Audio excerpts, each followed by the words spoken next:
Welcome to Canton Chronicle Live. I'm your host, John Camo. Some of you know me by my Twitter name as Dixie Enormous. We have another packed show for you guys again tonight. And back with me, my co-host, Eric D and Boozy B. You say that 5 times fast. So you guys know what to do. Do it every week. You run to the fridge, you grab your pricks and ciders, you text all the cronks, and you tell them that the Canton Chronicle is live. Canton Chronicle's live tonight, bringing the truth, we turn the light. Grab your seat, don't be late. The stories of Canton, we investigate.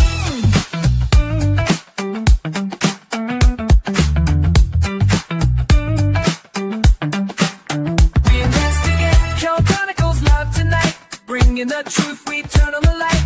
Grab your seat, don't be late. The stories of Canton, we investigate.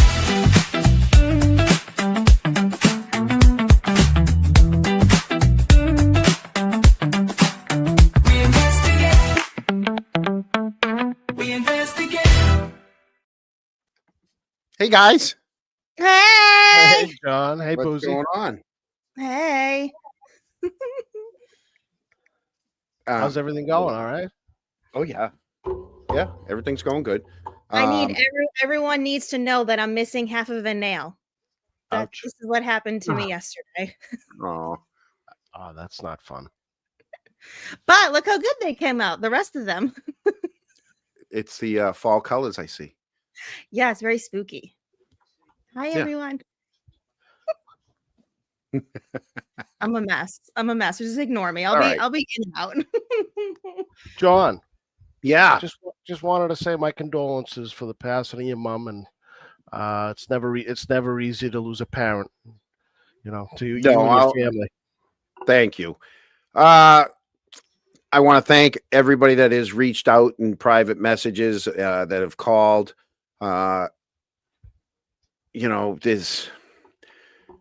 You have good memories, you have bad memories of your parents. You have, and I'll tell you that anyone that worked at the not worked or just went to the Cole Harrington, worked at the Cole Harrington, they all knew my mother. She worked up there for many years. And anyone from hockey knew. For my father coached for over 35 years at Canton hockey, so she was the loudest voice out there in the stands, and everybody always knew where to go get the puck because she told everybody how to go, how to do their job. But yeah, no, it is what it is. Cancer sucks, and the good thing is it was really quick. I had my best friend who was 60 years old, and he struggled for 2 years, like literally down to like 90 pounds, and just watching him day after day in the hospital and being with him and helping it, it's not a fun way to go. So No, thank you. Definitely not. Yeah. So yeah, but thank you. You're welcome. Hey, I think it's only appropriate to have a moment of silence for your mom as well, Should we play "Oh Canada"? if that's the No. what you would appreciate. Oh, thank you. All right, there we go. Thank So- you, John. On with the show. We so tonight's show is it's going to be about the price you pay for speaking out. So and there's 2 different ways of speaking out. There's the whistleblowers, and then there's the people like us that speak out. So when you speak out against corruption, you don't expect to make friends, but I have with you two, and I hope Mike Young Jerk and a few others. But you don't expect that you're going to become a target. The lies, the smears, the fake accounts, and you start thinking to yourself, all of this because I stood up for a woman who the system tried to bury alive. And we grow up believing that whistleblowers are heroes. But the truth is when someone exposes corruption, they're not treated like heroes. They're treated like traitors. Frank Serpico, everybody knows a lot of the older people know the movie from Al Pacino played Serpico. He was a New York City cop who tried to stop dirty cops in the 70s. He did the right thing. And what happened was they left him bleeding in a hallway. He got shot with no backup in sight. And that's what the thin blue line looks like when you dare to cross it. Fast forward to today. Someone leaked the truth about the misuse of town funds, also known as embezzlement, by Paul DG and Petro, right? Someone leaked Karen Reed's wiretaps. They did it because they saw an injustice, a setup. And they knew that silence would make them complicit. But just like every whistleblower before them, they're the ones being hunted, not the ones being exposed. So we're going to have some people on the show tonight. James Jackson's going to be running a little late, but we also have Mike, the young jerk, and he's going to tell us a little bit about the price he paid for speaking out. He's been speaking out for a long time. So, Mike, I know you don't play it, so we're going to have to play it before we bring you on. He's a force on social media, he's a truth in the air. Mike Crawford's the name, and he's everywhere. From the highs to the lows, he's got the word. His show called The Young Jerks, haven't you heard? The Young Jerks bringing heat to the mic. He's sharp, he's bold, he's always right. With the fire in his eyes and the truth in his veins, Mike Crawford's here to shake the game. Clickbait. He's not just talk, he's a force to be known. With the passion and drive that he's always shown. Cutting through the noise, making it clear. When Mike Crawford speaks, the people cheer.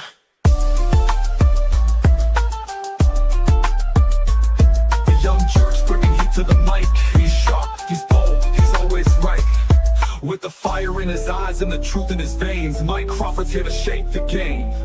From the grind to the shine, he's stacking respect. Got his mind on the money, what you expect. In the game deep, like a boss with clout. Speak the truth loud, ain't no doubt. Let's bring him up Young right Jerks, yeah, he runs these streets, dropping heavy bars over dirty beats. Ain't no fake, nah, he's the real deal. Mike Crawford, man, he's keeping it real.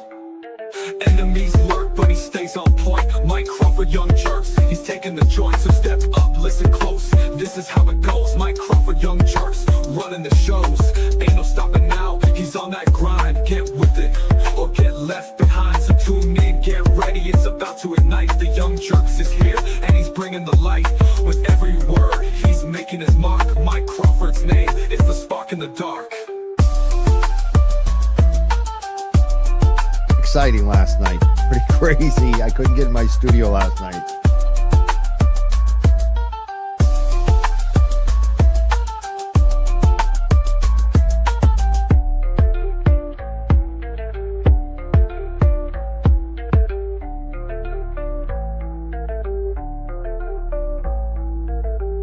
We got what you need tonight. How you doing, Mike? Oh wow, that was you made that when we had 10,000 subs. Now 61. You're over 60,000 now. Yeah, You know, if you were in the green room ahead of time, you would have heard us talking about that. well, Mike, thank you talking for about coming on. Were you talking about the money making? Yeah. No, we A lot were of people clickbait. talking about the money. I don't know. I mean, geez, do they know how much a lawsuit costs? I mean, that's. Yeah. Mhm. I always say people want to be in your shoes until they're in your shoes. You know what I mean? It's like, Yeah.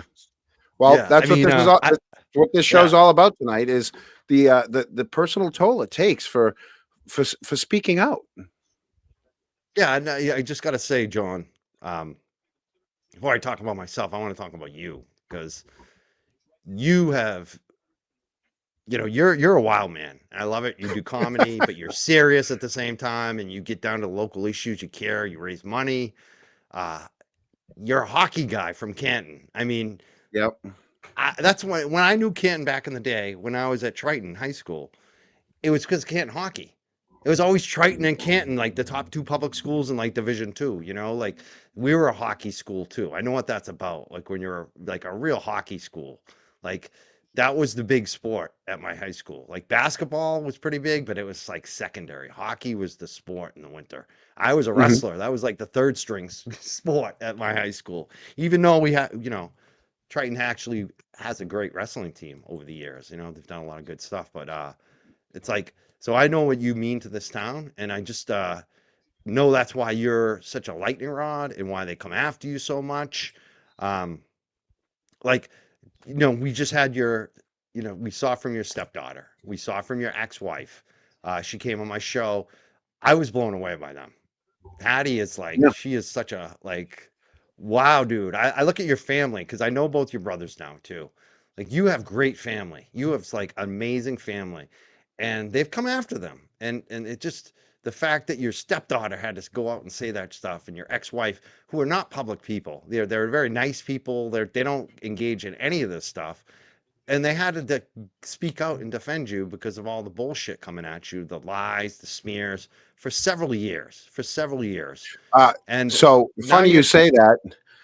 Uh, for more than several years, I had all these. We can put them up. Actually, here you go. Can you read that date? Because I don't have my glasses on me. Can someone when was that? July 22nd, 2023. 2023. Right? That was one of the first ones that came up. Right? And I'm like, what the hell?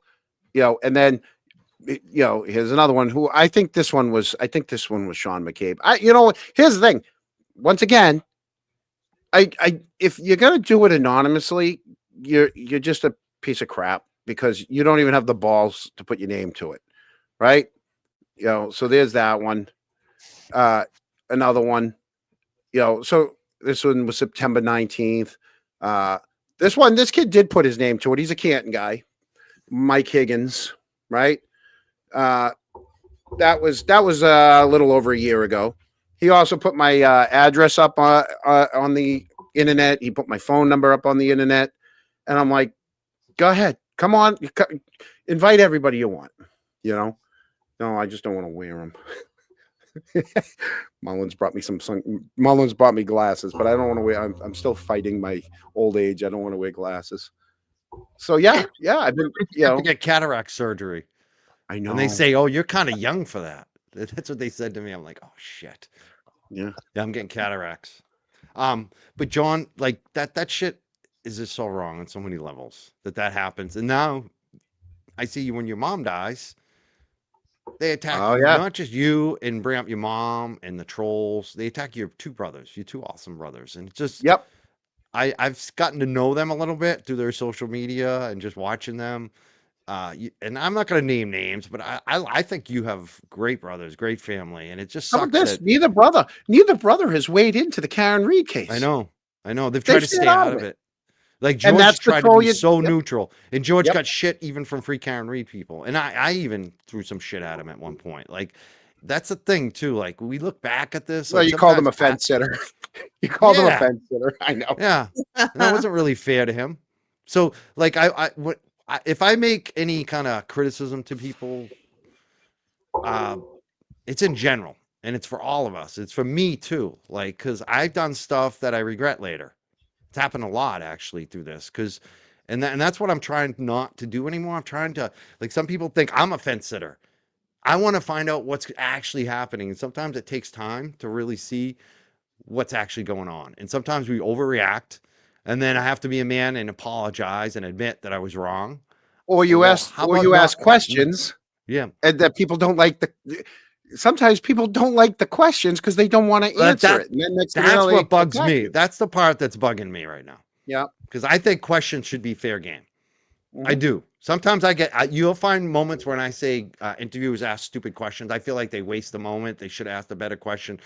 But asking questions like from the public should be okay. Like, that's the thing that I've been trolled by both sides. Like, I've been hurt. Like, you Yeah, talk about me too. harassment. I've had people, you too, yeah. And so, like, It's hard being I in the can middle. say this. So Mike, think of it Yeah. as like the war, right?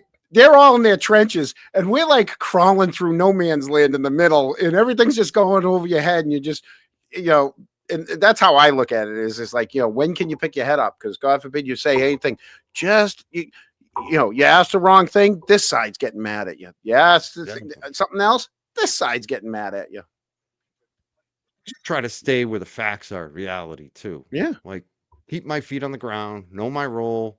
No, is this really that important to get into? Sometimes for me, social media, especially Twitter, has been where I get myself in the most trouble because I go off. So I've been trying to limit that and not like react to people. I'm still on Twitter. I didn't know if I was going to stay on there, but I am on there. But I kind of cut back on that kind of getting involved in that shit because it's just not helpful for me. My show's never really been the issue, even though I'm being sued for my show. That's funny. So there's an example of, you know, there is a cost to speaking out. I keep saying this: freedom of speech isn't free.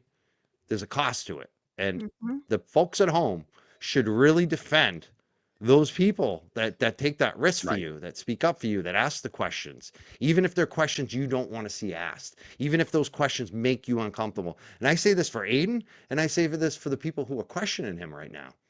And I haven't really felt comfortable questioning Aiden because I do like Aiden. I consider him a friend. I consider Karen Reed a friend, actually. I like them both.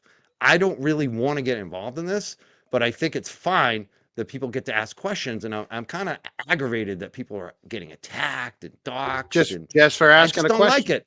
I just don't like it. And if Aiden cares about my advice to him as a friend, as not as a dick rider like some of these other idiots out there, not like some of these other idiots that went out and spoke on shit they shouldn't have spoke out in public.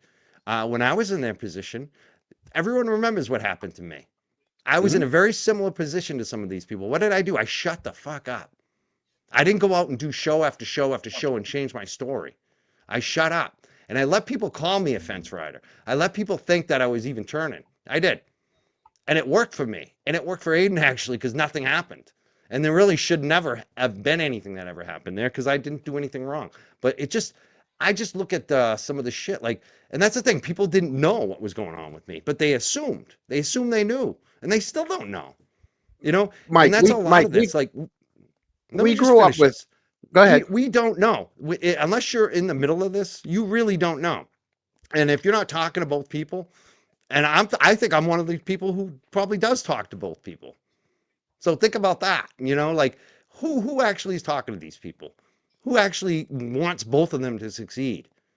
I want them both to succeed. I feel like, but I'm not gonna every fucking moment. I'm not gonna dick ride someone because, you know, if I feel like they didn't do the right thing, I'm not backing that. And you know, there's certain shit I don't like, and I feel like there are a lot of unintended, unneeded victims in this shit on both sides. You know, I don't feel like everyone needs to be on fucking Turtle Boy Daily News. I really don't. Like some of the shit that I'm seeing, I'm just fucking tired of it. It pisses me off personally. I don't like to say shit. I don't want to go at Aiden. Maybe you should talk privately. We do talk privately, but I'm just being, if you really want to know where I stand, that's it. Like some of these people, maybe they did shit that they shouldn't have done. And I got to say, when you have a spotlight on you, and a lot of us have been through this over the last couple of years, we get a little bit, this is why celebrities do crazy shit. Because this is not comfortable. We're not used to this. We're not made for this. We're not prepared for this. So if you're not like thinking about it and experienced at it, you're going to make mistakes. And it's easy for people that are just watching at home that have no skin in the game to criticize everything about them and pick on them. And I'm just tired of that shit. And if you want to do that to me, I don't give a shit. But some of these other folks, it's not fair game. I have 61,000 subs. So you want to do it to me, I don't give a fuck. I really don't. But if you're doing it to people that don't have 61,000 subs, They don't even have a voice, some of them.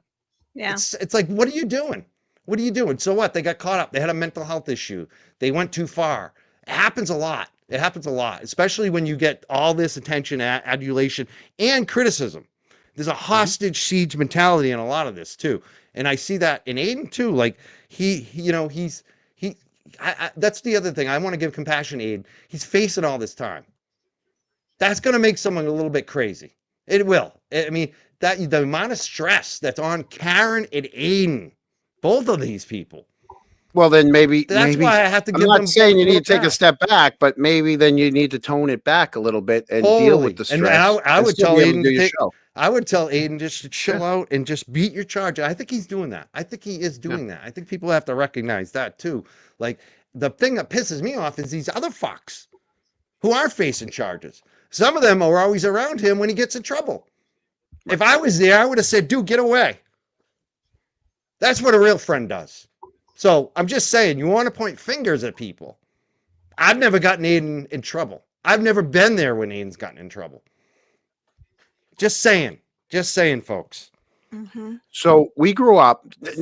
By the way, I break rocks for a sorry to living. cut you I'm not a YouTube sensation star. Okay, Why you're is right. Mikey You're not why is Mikey C even apologizing? Don't apologize. Speak know. your facts. I Mikey know. C, you have the platform. Use it. right. Well, I'm just, you know, sometimes it's a question of when we should speak and when we shouldn't speak. And that's what I struggle with a lot. It's Yeah. like, should I really say this? Does this really matter? Does this help? And I think at this point, I feel like everyone just needs to just. And the thing about this Karen and Aiden thing, I don't think it's over, but I don't think it needs to continue right now, especially with knowing that they're both facing charges. I don't think it's helpful to either one of them. And I think in the end, they're both going to have their say. And maybe they work it out. Well, that would be great, actually. But I don't think so. I think eventually they're both going to say their shit and it's going to be what it is. But right now, I don't really think we need to fuel it much more. And I think the bottom line is that Karen wanted people to know, and this is what pisses me off too, is people still out there don't believe Karen posted in JFK's chat. That was Karen Reed. That was friggin' Karen Reed. We all know it. Glera knows it. Glera, I'll say his name. I think he's fake as fuck when he goes up and says like a day or two ago in Ray's chat that he didn't know if it was Karen. He knows it's Karen. He's lying again. And I'm sorry. I'm sick of the fucking lying. Stop lying. If you can't tell the truth, don't lie. And that's it. And it's basically the same old shit's going on. It's like they don't have anything. There's no risk to them. So why are they gassing it up? If you really care about your friend, ungas it. Don't gas it up. Don't continue it. It's not helping your friend. I didn't lose any subs. You guys came after me. You did 2-3 shows against me. These two creators are YouTubers. My numbers went up. Hey, Your numbers went down. We usually So don't keep swear on this show. Yeah, I'm sorry. Did I swear? Keep Yeah. attacking me though. Yeah, I you mean did. that's what I'm saying. Like We the swear whole all thing. the time. Mike, let it fly. I'm fired up. I'm sorry. I'm trying to be nice tonight, but I just, it's like, whatever, dude. Like all of this, and I don't like what happened to James. I told Aiden that I don't want to see James get his shit fucked up. I like that kid. I think he's a good do. guy. I I like really like JFK. James. That's why he's Those are going to be my on tonight. guys. James is just Yeah. running a little late. He'll be So- on. He already texted. I hope this shit kind of gets just a little worked out, like settled a little bit. By the way, honestly, right Mike, now. is that But is that I Mike's feel like I connection? need to say that. Whose connection What? is that? Is it your connection that's horrible? Probably mine. It's All mine. right, that's fine. Let's break it Every up. once Is in a it while, my you sound microphone. like a robot. I didn't want to. No, every once in This a while, you sound like microphone a is robot. fucked up. It's my Yeah. microphone. He I've sounds had a fine to problem. me. Look. Here we go. We got cheerleaders right here. Oh, where's Yeah. Sherry go? Where Sherry went? Swear on. No swearing on. No, we try to be. Listen, Okay. another thing about my mother. So my father, he didn't swear. He couldn't swear. I don't know. That wasn't his thing. My mother, yeah, she had every swear in the book, and it was we grew up in the 70s. We heard it. She'd be screaming at us 1 minute, the phone would ring and it would be like, hello, it was one of those, ring, hello, but Mike, we grew up with the Maury Poviches, the Phil Donahues, all those talk show hosts. Nobody ever went after the hosts for the guests that they had on. You know what I'm saying? Now everybody goes after the hosts. It's true. It's just a different thing. This social media has changed everything. Yeah. Everyone has a voice. Everyone wants to be a star. There's a lot of jealousy. There's a lot of, like I said, dick riding. Just that's what it is. The other thing is you know? that there's a lot of people that say they don't like drama, that They love it. the drama. Oh yeah, They do. I mean, We that's stay the away funniest from thing. it till tonight. That's the funniest thing. Yeah. I mean, that's the funniest thing because, like, if I did a show every night about the drama, my numbers would go up, but I'd lose my best subscribers. So for me, I want to keep the best people and lose the trolls and the assholes. I don't give a shit a lot of times. That's why I went on a lot of block sprees the last couple of weeks. I felt a little bad. So maybe I went over the line with some of them. But it's like, if you're just negative, if you're just jumping on bandwagons too, I just get fed up with it. It's just like, I want the people who are, I know who they are. I mean, they talk to me. I got Howie Carr watching my show. You know what I mean? Like that level of people watch my show. So that's what I try to, that's what I try to focus on. I got attorneys watching my show all the time. I got the real people from Canton watching my show. Like that means more to me than, you know, the trolls. Let's just put it that way. We have Canton people watch our show too. You know. I know you do. Just kidding. You actually are the only one that took Canton people away from my show, which I didn't mind. Mike, You know No, what I we mean? didn't. Like, No, we no, didn't. you did. Because You No, did. we didn't. And I liked it. John, let's No. be honest. No, John, listen. I'm being dead serious. Like, I was kind of the beachhead for Canton for a while. You were. And then your 100%. show came along and you dove down deeper, which is perfect because I'm Yeah. doing Bettero shows. I'm doing other topics. I'm not from Canton. Canton's not my whole life. Canton Right. became a big part of my life because I could be, covering it, but I can't always cover it. And I felt bad about But it. you were the only one covering the meetings I for know. us. You were And the then only you one came in, having and it was Rita like, on. I it. freaking Yeah. love what you do. And I love how you raise money for Canton. I just love it. I love what you do. So I No, love we that just you- tried to stick in a little corner once a week. Do it, Yeah. when nobody. Phenomenal. Like, I didn't want to like. That's why I said no. I didn't steal. We didn't. You didn't say steal or take. Like I figured, we have our own little niche. It's 7 o'clock on Sundays. It's away from everyone else. That way, it didn't take away. We weren't in competition with anyone. Yeah, no, I'm not saying Yeah. you're in competition, but Yeah. I'm just saying like you were the only show that basically I would say to people, if you want to know what's going on in Canton beyond my show and you want a deeper dive, go see John, go see Craig. That's what I tell people that all the time. Like it's you are the deep dive. This show is about Canton. My show is not just about Canton. We cover Canton a lot, but you're the show for Canton, which I like. We need that. All right. So let's get into this. How has speaking out for any kind of corruption at all, whether it was the cannabis, whether it's now Karen Reed, whether you name it, right? Any of the other stories you've covered, how does it affect you personally? How does it affect you, socially, business, everything? Well, I'd say it's good and bad.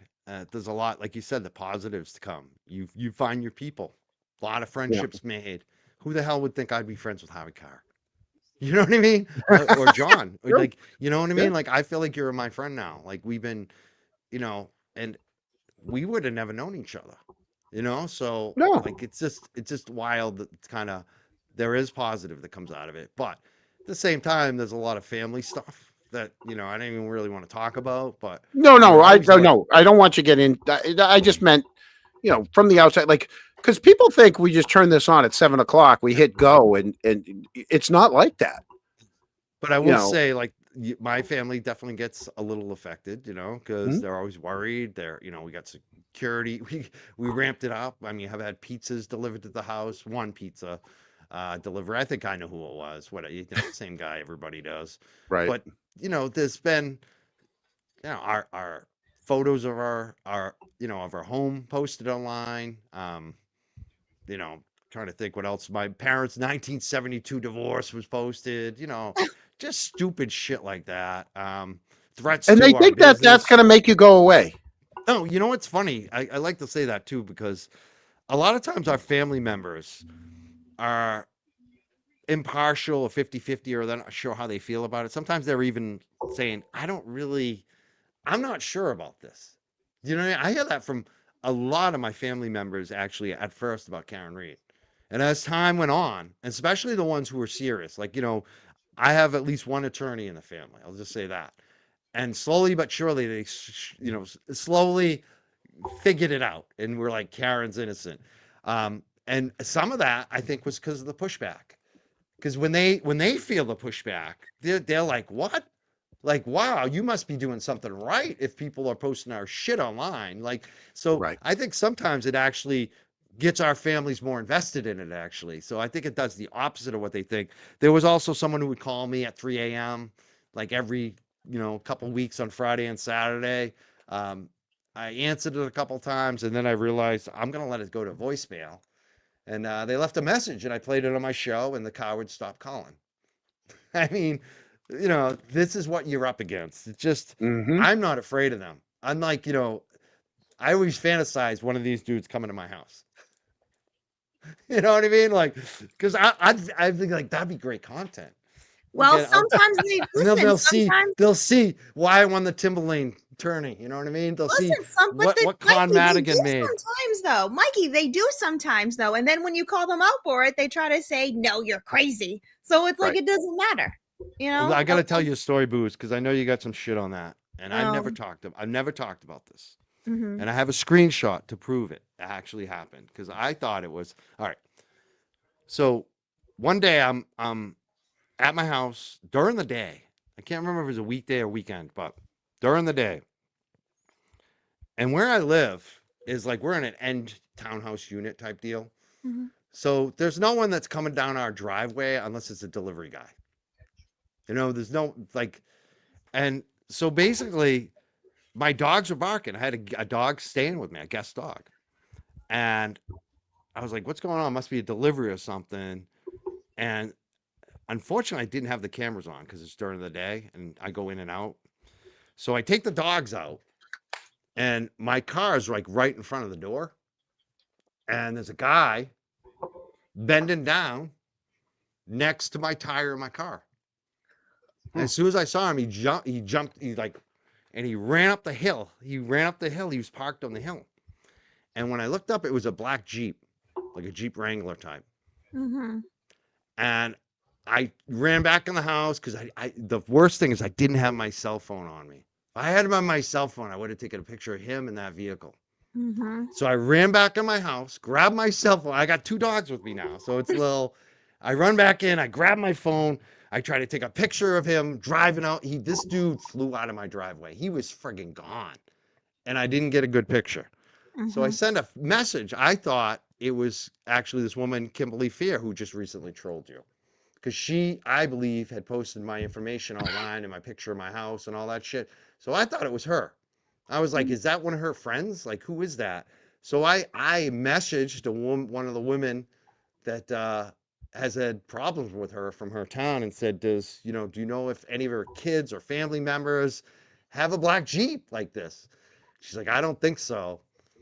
And then I watched that dude driving around with a guy in a Jeep following him around. And I'm like, holy shit, was that who I think it was in my driveway? Yeah. You know who I'm talking But about. I mean, though, It like, might have been. I don't know. I can't prove it was. I'm not sure, but that was an incident that kind of freaked me out. And I But didn't when you tell my girlfriend about it because I but well, did when you not. I mean, this is speak but what we out deal on with. it, everyone You, says you're crazy. It didn't I happen. know. I never I talked know. about it because I can't prove it. But when all of a sudden I see the dudes driving the same vehicle, the same color, I'm like, holy shit, that looks just like the vehicle I saw. And I have the message. Like I look back at my Facebook and I said, when did that happen? Because I messaged that woman about it that yeah. day. And so I have the date. And I think it was either the Karen retrial 1 or 2. I'm trying to remember. I lose track of time, but it was definitely during the trials. It was like Mm-hmm. just wild. And I believe it was trial 2 because I'm pretty sure it was like when we were kind of at a peak, like when all of a sudden I had Better on every night when we were just like, so Those are nights that's we what happened. wouldn't go live. That's that. And I'm kidding. that's when the trolls came out the most for me. Yeah. I can't imagine the shit Well, Better when you're gets the and some of most these, effective, that's when they're going to hit you. That's when they yeah, come. Melanie When Little, your voice gets louder, that yeah. they try to silence you. Yeah, And, when you get the more numbers, and that's when I would always laugh because that's the thing. When you get to a certain point when they're attacking you, you're like, "Wow, our show must have been awesome last night. They really got mad." Like, Exactly. so there's an element to what we do on that, especially when you're doing quality work. But I don't want to be talked about for the wrong reasons, like the drama. I want to be talked about because we had Better on last night and we freaking Right. destroyed what the Commonwealth was doing. That was like, for me, in a lot of respects, that was almost like the best compliment I could ever get. So. but see, And that's you have a honestly, platform. and That's go ahead. Mikey, just to validate I know. you, like anyone that speaks to anyone in Canton that's been through something similar, going after tires is like a thing. And I don't know why, but it's been a common thing. Like I've heard this probably from at least half of a dozen people that have had their tires messed with in town. And So this Let me incident, add on to that too, because what happened around that time, right before that, is 2 flat tires, nails in the tires, like right in a row. Like, it wasn't a big deal. I got a guy, he plugged him, but he was like, "You're back again?" like I got a usually guy. that might happen every like couple of years, right? It was Right. like twice in a couple months. So I can't prove anything. I don't know. I'm not saying the name, but I think the people in the know get what I'm saying. Mhm. And I think there's some element to that. And I always wonder, like, I always was like, am I crazy? Because they wouldn't come all the way up here. Like, who the fuck's gonna drive up here? I live far away. I'm not in Canton. But you never know. They might have a friend. There's a college right by. You know what I mean? Yeah. Like, who knows who they're Mike, visiting? Maybe they got a you ever job get up the here. feeling you're almost getting burnt out ever? Oh yeah. Yeah. Oh yeah. Yeah.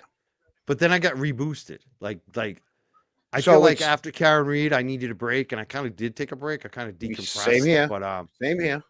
now I got Kelsey Fitzsimmons. I'm seeing Gigalotti. There's so much good stuff to cover. Yeah. So that gets me going, and So, my thing is I just pace myself now. Like I can never do what I did with Betero again, which was we went live pretty much every night because I knew they wanted to silence us. Once I right. knew they wanted to silence us, and I found Betero, and Betero wanted to do it every night with Mazza, Mazza wanted to do it. It was like we're going live every freaking night we can. Like we're just gonna keep going and going and going until Karen's free. Now I don't feel the urgency to do that. So it's like I just do shows when I feel like it, and Right. I don't book so much. Like people always give me great suggestions on shows, and I'm like, yeah, I'll do that. I'll do that eventually, because I just Yeah. do one show at a time now, and it's just like because they've less pressure for me, so I just do it on my terms, and it works for me. Well, you mentioned that Liz Andy Dufresne, whatever her name Kim is, Fear. Kim That's the Fair. woman who I thought Uh, was maybe behind that incident, but I don't think she was. I think it was Yeah. somebody from So Canton, actually, possibly. so yeah, so she apparently I'm on her radar now too, and it is what it is. So the more that, and here's the thing, I know they're watching, but they're not commenting. Here it is.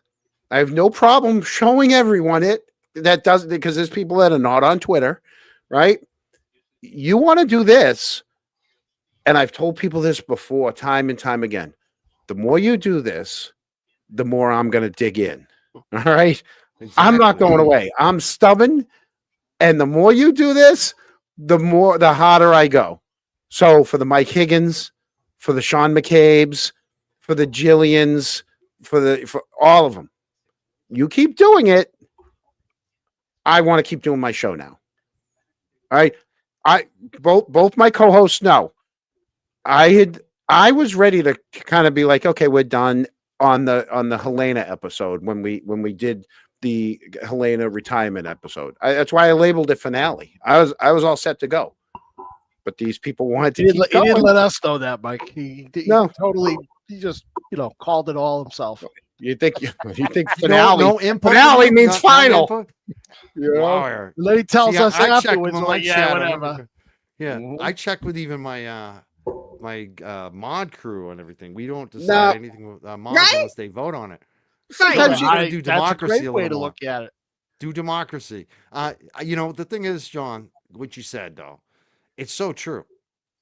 Like I said, the biggest thing that they do, like Andy, Kim Fair, God bless her, because like I've been saying this. I said this to my friend Riccio before he died, and a lot of these other friends, and I say friend because he was my friend at one point, even though he was an asshole and he did horrible shit to me. But whatever. But the same thing I said to both of them. It's like they're the biggest promoters of Turtle Boy.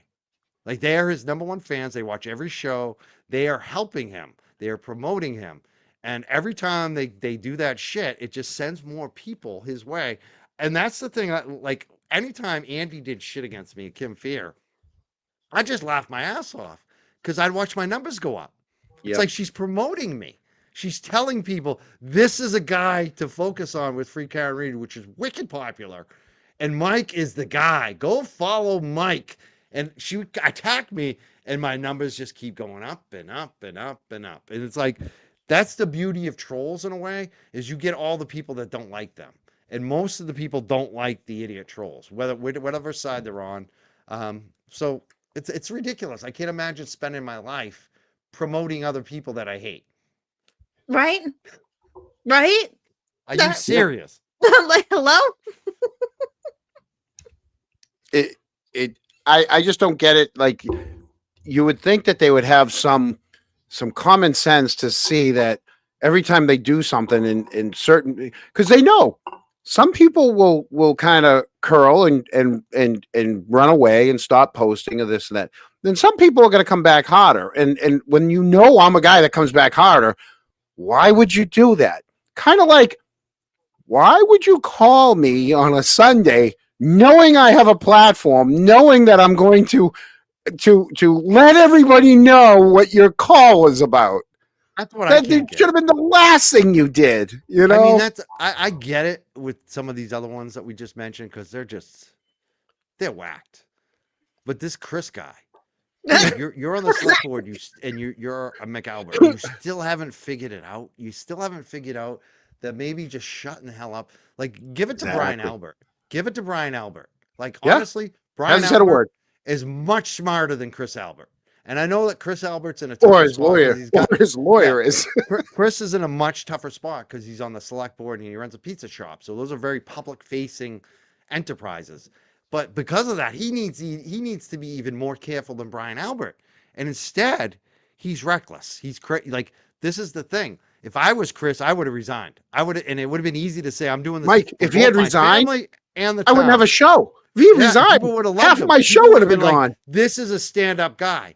You know, he did it for his family. He did it for his town. He didn't want any controversy. He stepped down. That would have been the thing to do. Instead, he's been a total jerk. And it's like, Yeah. dude, every time you keep speaking and being a jerk, it's not helping you, man. I don't know why he continued, like, that phone call to you.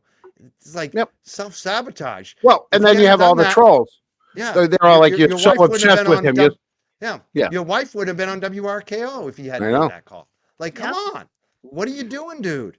I just Well- don't get why he does that to himself and his family over and Because over because and he's over got no again. self-control. Dude, shut the hell up, Chris Albert. For yourself, for your family. I'm giving you good advice, dude. Yeah. I know PR. I know how to do this. You're not helping. Be like Brian Albert. Run your pizza shop. Go away. Don't talk to anyone. When they come, just ignore them. They don't, it does, someone taking a picture of your pizza shop or even making faces. Who gives a shit, dude? Yeah. Do you know what I mean? Do you know how many Like, I times do we content have for a told living him? and I don't even do shows on that shit. When that happens to me, when shit like that happens to me, sometimes I might do like the little voicemail, like I said, shut that guy up. But mostly I don't even, it's like, who cares? Sorry, Boozy. Well, We no. got- Do you know how many times we have told him? I literally on TikTok, I'm like, Chris, just shut your fucking mouth and everything goes away. But for some reason, you have to constantly open your trap. You have to constantly flip people off or do things to people around Canton. We wouldn't be talking about this. Like, we wouldn't know about the bunny house if it wasn't for them opening up their mouths. Like, all this stuff. Oh, like, no, I would. Because here's the thing. There were people who actually felt bad that their kids were involved. They were ashamed that their kids did this. Wow. But The- like Okay. we said, like I said in the opening, it's the price you pay.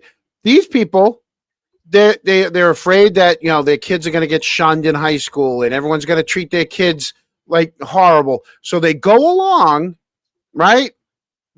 Just for the sake of their kids. Don't, you know, hey, please don't, you know, and they ended up paying. So the kid that brought the bunny apparently was the one that paid the majority, and then everybody else chipped in to make them whole. All right. But that didn't solve the issue. Nobody got disciplined for it. Crazy. What are you laughing at? Did you mute me? No, I'm laughing Oh. at Glenn. Why are you giving Chrissy good advice? 'Cause- Glenn, he's not going to take the advice anyways. He's not. Exactly. True. Like I said, if he had, so all these people that say he's John Camo's so obsessed with Chris, all he does is talk about Chris. It's because he's a freaking politician. I can talk about politicians like this. You don't see me talking about regular people. Like, I don't bring up Susie, you know, Snowflake, who walked down Washington Street yelling at people. I don't do that. All right. I know what the laws are. Well, at least my lawyer does. But you know, I know what I can do, what I can't do, and that's why I haven't been sued yet. That's why I haven't been arrested yet.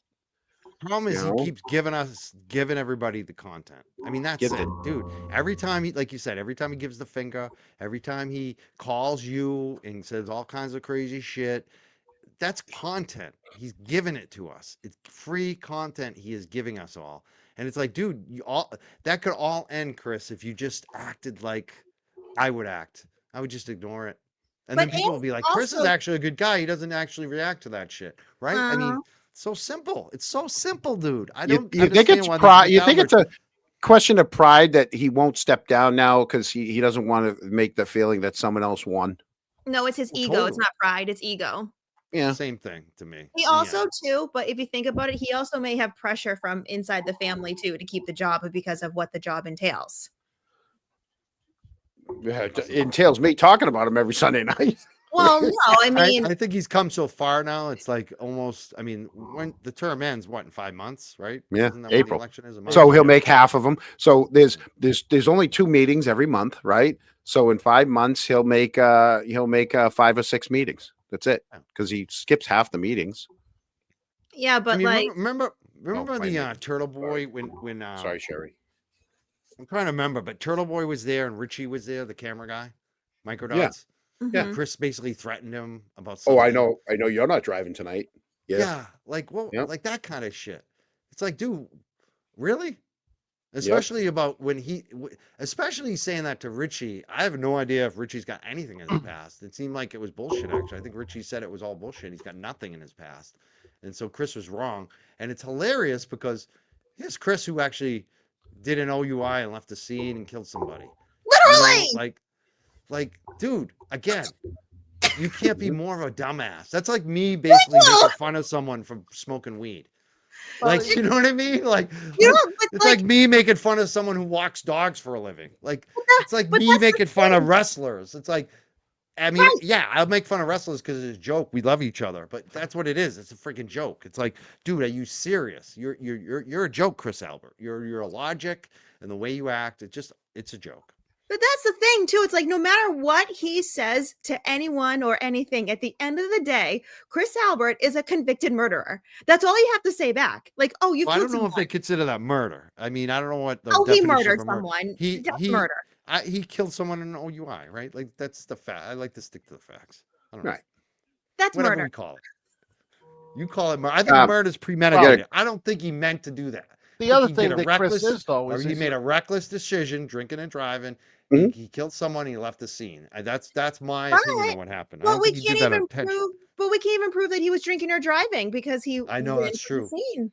Yeah, allegedly drinking it. Allegedly. That's true because Allegedly. I like to be safe even with a well, public let's official. fast you- forward 25 years, and here he is. He's an elected official. That when he's questioned by members of the community, he then gets mad and accuses them of things like drinking and driving when they Yeah, he have, calls it a fake 911 call. you know, Yeah. and when that didn't stick, we switched the story, and it became the lethal belly bump, allegedly. Right. You know, and then Richie and I, you know, standing out basically in front of CF McCarthy's, but he says we're witness picketing or whatever it was. You know, he's an elected official. He should act professionally, and that's not professional. You know, if how would you feel, Eric? How would you act? If Chris came out and said, "Hey guys, I appreciate you doing your First Amendment. How long are you gonna be here today? Is it okay if you guys move down a little bit more?" He was he wouldn't do nice to that. you and said, "How you doing, Eric? How's your family?" You know, like he was actually genuinely nice about it. How would you You know, react to that? well, I've actually had a couple of conversations with one of his brothers in that kind of scenario where it's been very civil, and you know, it's yeah, sure, we had a conversation that we didn't agree about any of the topic of it, but it was a civil conversation. Chris has never tried to do that, and sure, I would tell Chris like I would. You know, I told his brother straight out, I said, if Chris resigns from the board, I'll never come back and stand on the side of the street here holding my sign that says I love Canton. I said, but he's a distraction in this town, and he's got no business being on that select board. And at this stage, he should just step away, do the right thing for the town, and let the town figure it out from here because he's not helping the process. He's not helping the town move forward. That's for sure. I'm not saying that I am, but I'm not, until he's off that board, I'm not going to stop doing what I'm doing. Funny too, because I had after John's wife was on the Grace Curley show, we had another select board member from a different town weighing in. He was the chair of a board, select board, and he basically said, like, he feels bad for all the other select board members, but he feels like they need to stand up to him because it's a kind of a guilt by association with them. They're sitting there basically enabling his behavior, and they should do something about it, like investigate it or denounce it. Or Well, they can't no because it's a confidence phone vote. call. It's his word versus mine. I know, but a Right. lot of the other past behavior too, Of course, but right. but I just have you heard from any of them? Have they said anything? to Okay, you so- about what happened? I have no, but I two of them did reach out to give sympathies for my mother's passing. I obviously am not gonna, not that I'm not looking for it. I'm good. But let's just say it was the two of the more compassionate ones. So I don't think I don't think Mike Loughran is reaching out to me just to say, hey, sorry, your mother died. It is what it is. When you don't get along with people, you're not going to do it. I'm fine with that. And the same thing with Chris and JR's a little more private and on his own. He probably would do it in person rather than over the phone. I saw one of a retired Canton police chief at Walgreens yesterday. I was in Canton all day yesterday. Once again, I'm so obsessed with the town. I was in town. My old neighbor, she's in her 80s. Me and family member fixed the whole front side of her house because there was some water damage. So we spent the day just helping her out. So yeah, of course I'm in town helping people out doing because I'm so obsessed with it. So but yeah, no, two reached out for that, but nothing about, which it is what it is. They'll make their own decision. We'll see next week, if he does a handwritten apology. But Is that Tuesday, the next hearing? next Tuesday, not this Tuesday. Well, just to be, Yeah. I really do believe that the remainder of the select board should speak out, and whether they do it individually or as a team, they should speak out. Eric, I said it. Eric, I said it before. I don't want it. I would hope that they do it for my ex-wife and my stepdaughter, because those are the two innocent people, and I'm innocent of it too. But they had nothing to do with all of this right here. And John, right? They had nothing to do with this. Me pumping my stepdaughter, right? Here, inappropriate relationship with my stepdaughter. Pics of his junk, Mike Higgins. Yeah, Mike Higgins. It was you. We got it. Right? John, your incident with Chris is just the end of a long list of conduct unbecoming of a select board member. Yeah. Totally. Yeah. So I want to bring up, we have two guests that we're almost out of food in the green room. But Peter, I'm sorry I don't have a song for you like I did for the jerk, but Peter, thank you for coming on, and I'll get a song for you someday. But Peter also, he's same thing. He's going to talk to us a little bit about the price he's paid for speaking out as an ex-police officer, and also in the green room.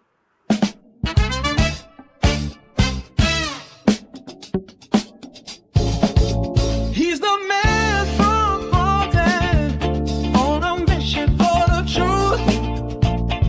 Journalist James Jackson, keeping it real, keeping it raw. Journalist Thomas Jackson. James Jackson. There he is. What's up, guys? Hey, How James. you doing? How you doing, buddy? I'm doing James? good. Eric, nice to meet you. Nice to meet you. Like, Hey, James. How are you? Hey, John. Even the backup singers in the band He's the get to look at the man lyrics. from Malden And they get to on be a on the mission stage, for too. the truth. Journalist James Jackson, keeping it real, Run back. Don't be running back. Oh, this kid, huh? Boozy. Calm down. Nah, this fucking kid.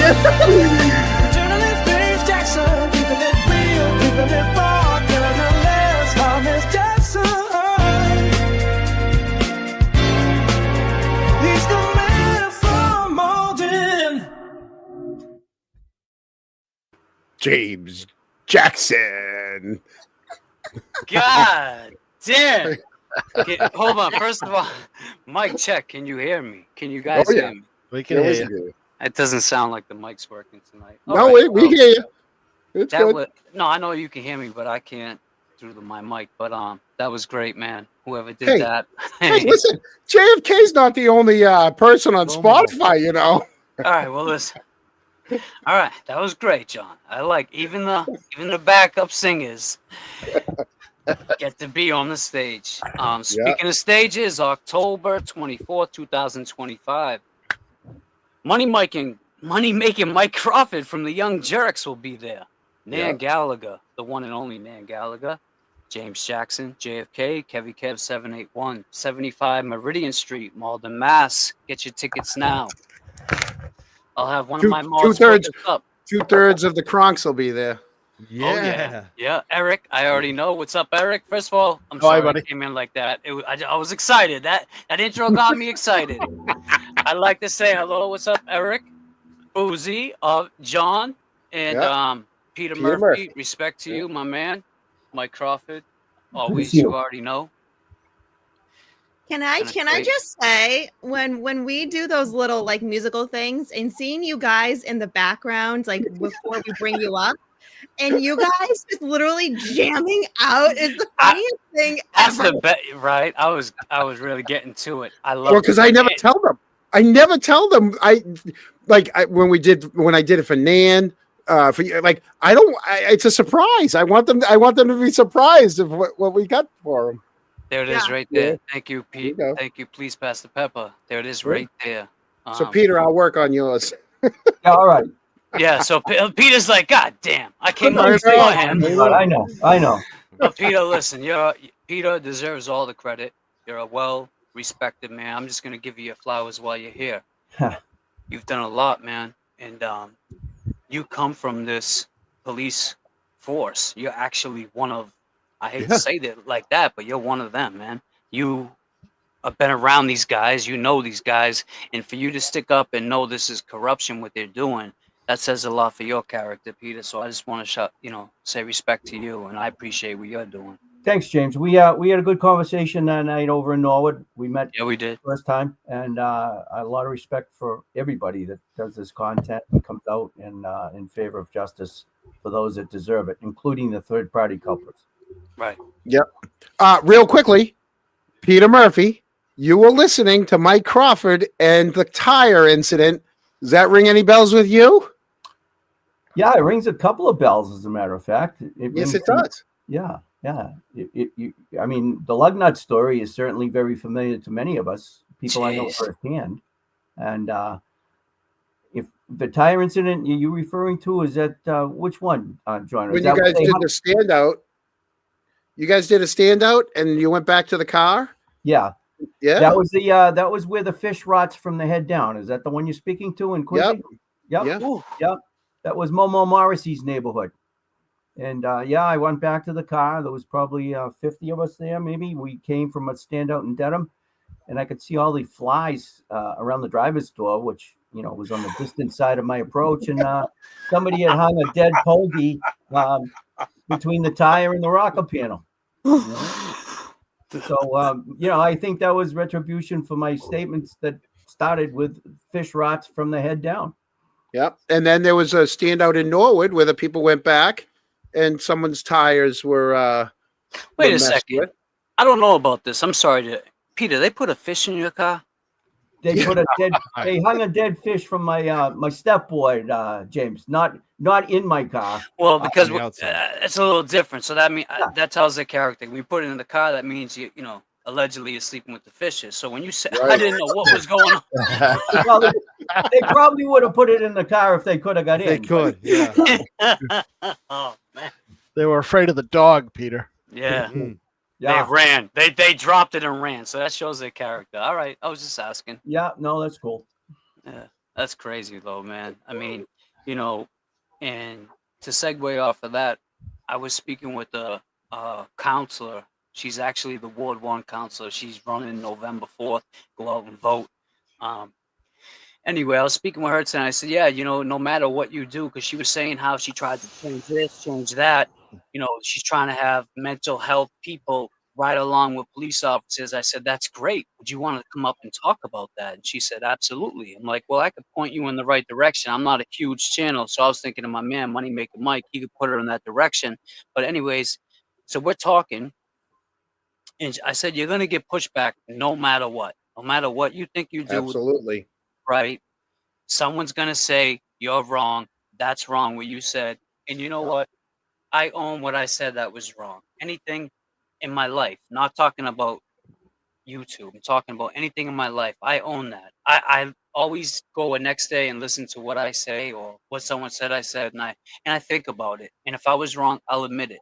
But someone like Ward 1 counselor or you as such as yourself, Peter, speaking up about this, there's always going to be somebody that's telling you what you're doing is wrong. You're wrong. But if you feel in your heart you're standing up for something that you truly firmly believe is right, I don't think they can say that you're wrong.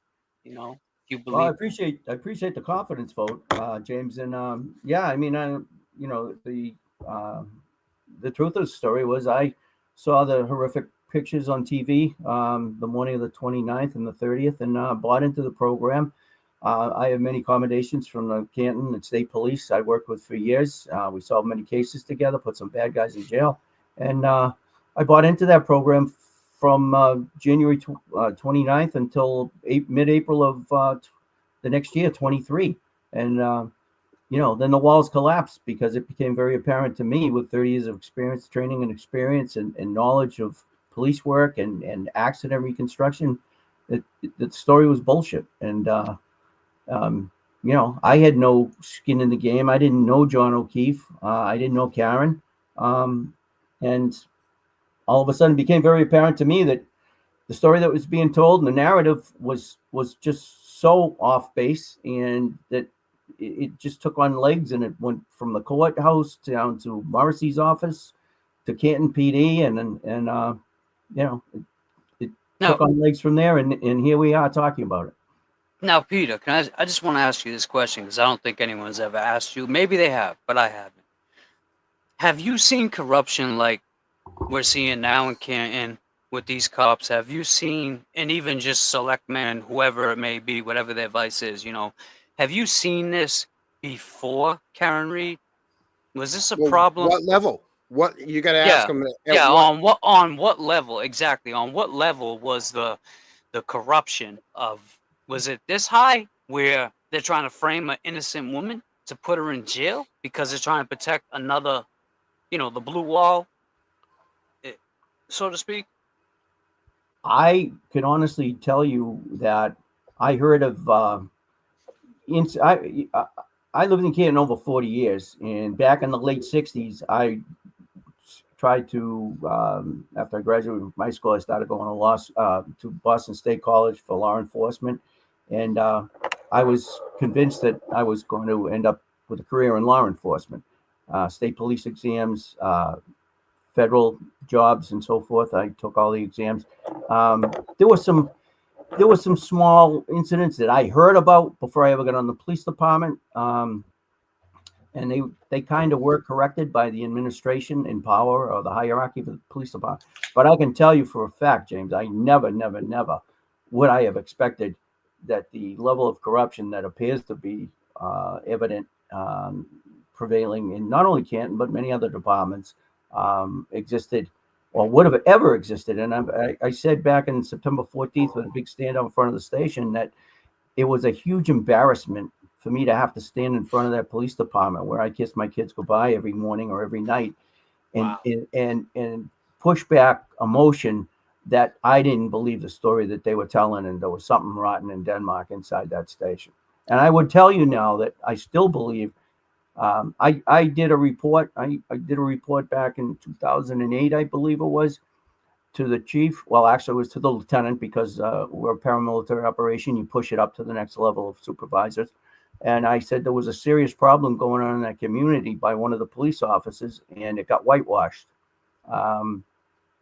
But I pushed it up, and I can sleep at night that I didn't let it go by like the rest of the guys. Some of the rest of the guys were saying, "Hey, didn't happen on my watch." Right, they fall in line. Yeah, and the price that Peter's paid for speaking out has been they've attacked his character, they've attacked medical records, they've attacked his family, they've attacked the fact that he doesn't live in Canton anymore. I mean, you name it. The minute you stand out for anything, and by the way, Peter, back then it wasn't called corruption, it was called professional courtesy. Okay, because we all know, we know a lot of officers. There's people that have gotten pulled over for one thing or another, and it's a professional courtesy of like, hey, don't worry, we'll get you a ride home, or hey, get out of here, we'll take care of this. Right? Right? It's a professional courtesy. Let's just be clear. Maybe in Canton, it was a professional courtesy to get your ass whooped. Where I grew up, you took the beating or you went to jail. I was like, all right, kick my ass. Don't call my parents. That was the professional courtesy we got. It was a professional courtesy. That's what they called it. Different things. Man. Right. Now you can't. The world has changed. You can't do that anymore. That's why everybody is calling for body cams, for dash cams, for all this, because they really don't trust. I shouldn't say they don't trust the police departments in general, but I think they don't trust that the police departments have hired all the right people, and that there are some bad apples in there. Especially the kids. Okay. And how about the phones? They need their own cell phones, professional phones, not their, Mike, not just that. How about Kelsey?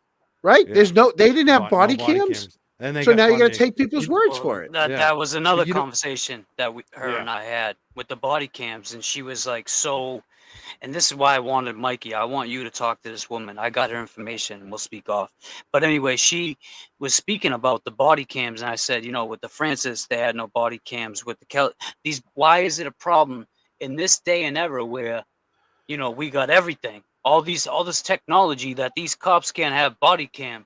And I get it's a big fund, I guess, and they don't want to pay for it. And it's a cheap way out. It's the storage. It's the story. That's cost a lot. Storage. That's how they gotta make it a priority. They scare the voters. Yep. If I was them, I want to ask Peter a question, because this is what concerns me about my life. We talked about this. We talked about this about what happened where this weird Jeep showed up and guys next to my car. Yeah, go ahead, Mike. I really didn't tell people about that. I really didn't tell, I never talked about it on my show before. And one of the reasons I didn't is because of my girlfriend. I never told her that. I'm hoping she's not listening tonight, because I don't want to scare her about this shit. Oh, thanks, Mike, because friggin' Mullins is friggin' a mod in here. Go ahead, scare my mods now. So that's what I'm saying. Peter, when the fish rot, do you tell your family about that? Do you get worried about that? I'd ask Boozy that. I'd ask Eric that. I'd ask John that, because I think we've all been through these incidents. I don't tell Mullins anything. Do you not tell your family, or you do tell your family? Because I don't, that's what I always get worried about. I'm like, should I tell her or should I not? Am I going to freak her out? That's what I get worried about, a lot, is a good point, should I tell her? No, you worry about it when you worry about it. I do tell the family, because in my experience, you have to elevate your level of awareness of what's going around you and your surroundings. And if you don't alert your family, then something bad could happen. But if you put them on a higher alert, they see a suspicious car go by, like the Jeep you're talking about, Mike, something like that. They write the plate down, they snapshot a picture, and before you know it, you got something going, and you can nip it in the bud or put somebody in jail, rather than deal with it after the fact that somebody gets, assaulted or hurt or property damage, as has happened in Canton, lug nuts, whatever. You know what I mean? So yeah, I do alert my family if there's issues. I was told to stay out of Canton. There was a target on my back, not to go to a police officer's funeral that I worked with for over 20 years, and his father had been a chief. I was told flat out by a active police officer, stay out of Canton, pal. There's a target on your back. I said, what kind of a target? I mean, is it, should I wear a bulletproof vest or what are we talking? He said, I told you, just stay out of Canton. Now, that was an active police officer. So, but I'm going to say this. I know that there are some good police officers on the Canton Police Department. I know there's new boots on the ground. I know that there's an interim chief in there right now. And I believe in my heart, I want to believe in my heart that the Canton Police will do a turnaround and there will be success in that department. We got to get rid of one person in particular on the select board. You guys talked at length about him. And I think through Eric and John and the platform, Canton can get healed. And Boozy. Yep. Peter, you're not the only retired Canton cop that happened to. I did go to that first what did they call it? The with the tour of Canton there. The when they went house to house. The rolling rally. The rolling rally. There was another retired Canton officer who attended that rolling rally, and a active Canton officer approached him. Yes, he and did. Basically threatened him and said, allegedly threatened him. Yep. And basically, he said, you're either with us or you're against us. Make up your mind. Yep. Who said that? That is crazy. Allegedly. I want to hear more about that off the record. You gotta hit me up on that one. I never heard anything about that. I was with him, and he hasn't. And Peter, he hasn't been around since. No, and the person that you're referring to is the same one that I told you a minute ago that said there's a target on my back, stay out of town. Absolutely. Wow. Same guy. Same guy. And he was my neighbor. Grew up just down the street from me. Married my next door neighbor. We all know who he is. We all know who he is. And he knows who he is. He knows who he is. He was all right at hockey. He's not, nothing special. Little man syndrome. Wait, little man, hold on. Where are my notes? Well, you're gonna no. I'll tell you off the my notes. Boozy's got like the height, weight. Boozy's got like every statistic of every officer. So she. Yeah, she's never getting in. Well, actually, no, she will get in. She will get in because you fit the criteria. Boozy, did you sign up yet? For what? Actually, Officer Boozy. How are you? Huh? Could you see her? Could you see her pulled over by her, James? Oh my God! Damn. Remember Police Academy? Remember? I'd be like, really? What are you pulling me over for? And I'll be like, really? Put your hands behind your back. And I'd be like, really? Officer Boozy calling in. Well, you got. What did they say about the short ones though? You got to watch out for us little ones. That's the thing, and you just can't judge a book by its cover. And that doesn't go by size. That goes by character. That goes by everything. How And you handle yourself. It's not so much. So I heard people saying, Peter, what you guys were just talking about, Mikey, do you tell family? Do you tell this one? I had someone inbox me today about the event that we have coming up. By the way, October 24th, 2025. I love it. No. But hey, we should have done an over under on how many times he says it tonight. Oh my God! How many we have? Awesome. 2 or 3. All right, so my point is, I had someone hit me up saying that they were afraid because of all the drama going on. I said, well, you don't have to feel like that. Number one, you're fine. I don't think anything like that, especially where we're at. You either got a ticket or you're on the list or you're not getting in. It's not a public place. Like, you can't just walk up in like, hey, come and have a drink, or I'm coming to get something to eat. No. You're not on this list. You're not getting in. That's the type of place we have. So anyone that shows up starting trouble, we're not. I don't have to dress up for this, do I? No. It's not a Halloween party. Right. No. Oh, I was so, no, that makes me so sad. I was planning. You can. You can wear whatever you want. You can do whatever you want. That's Whatever, right. whatever makes you James, feel Should I comfortable. wear my I jerk love it with shirt? James. Yeah, you can. You can wear a jerk's curtain. Jerks. No, I have a jerk shirt. You sent me a t-shirt. Actually, hey, I have Boozy, a you jerk It just, doesn't shirt. fit you though. It's not. Yeah, it does. He sent you a No, but- small. so No, I everybody, think XL maybe. with just closing with that, my point is everybody's welcome, and I don't want nobody to feel uncomfortable or unsafe. That's number one. And if anyone wants to clip James Jackson, clip this. I don't want nobody to feel unsafe when they're at our event. We're trying to have a good time. We're trying to spread awareness on cases that matter. Francis Gigolotti, I mean, we could talk about that for days. I was just there yesterday with his mom. And, Kelsey Fitzsimmons, Karen's back in court. All this stuff. There's so much to talk about. You guys are fine. You're going to be, and dare I say, you're in my backyard. You're safe. We're in the Take North that Shore, how you almost want. North Shore. Take Almost that North Shore. however the hell you want, but you guys Melrose are isn't North Shore. You don't have to worry. We're Malden. Exactly. Malden. Yeah. Malden, Melrose, Medford. Jesus Christ. Every Melrose, kid I Johnson. played in hockey at Suffolk was all from Malden, Melrose, and Medford. Jesus. Well, that's You're good. where they from? MC or something? Yeah. Yeah, that's where they were from. But So anyway, what time's it go till? I mean, it depends. I got it till 1 a.m. It Oh, starts at no, 7. we can't stay. We You can probably stay do- however. we Hold do on. 7 You to just asked 10 me a and then As question. long as you want. No. You just- do Hold 7 to on, 10 and then because we're Did you in just say no? Shut up. Did you just say you the can't? Squire. I But love then we it. could go to the Squire. But all right. You just said Hey, you can't hey, stay till if 1 someone- a.m. Yeah, we got it till 1 a.m. We got it Oh, till 1. that's way too Listen, late. John already knows, and Eric knows this all too well about me. I'm a hanger outer. I will Oh. go past close, and John knows this. Final. You Hey. can't. Final. Please, But you John got to will- understand, like, if someone like if Peter wanted to come out, say, but if Peter's not trying to hang out till 1 a.m. and party up, Peter's you old. know. No, neither am I though, Peter. No, Peter. I mean, maybe you do, Peter. I don't know. Maybe you'll get on the floor that's and do a me. windmill. I will definitely be going home somewhat early. I'll be there No. early and leave early. Peter will That's take a me. nap. Peter, You like, can't do that, Mike. You're on stage. yeah, Just no, leave the I'm I'm stage. not going to be on stage till 1 a.m. no. That's You the can't other just thing. get up and That walk shit's out done, on the man. show. Well, James, no, I could so surprise you. I might be part of the cleanup crew and stay till 3 or 4 Peter, till the birds start chirping. whatever you your know? advice You may don't I'll be know. the one leaving Hey, early. Peter will Peter. show up when. right? Hey, that would be great. Peter, you do nothing, that. nothing good happens at 2 a.m.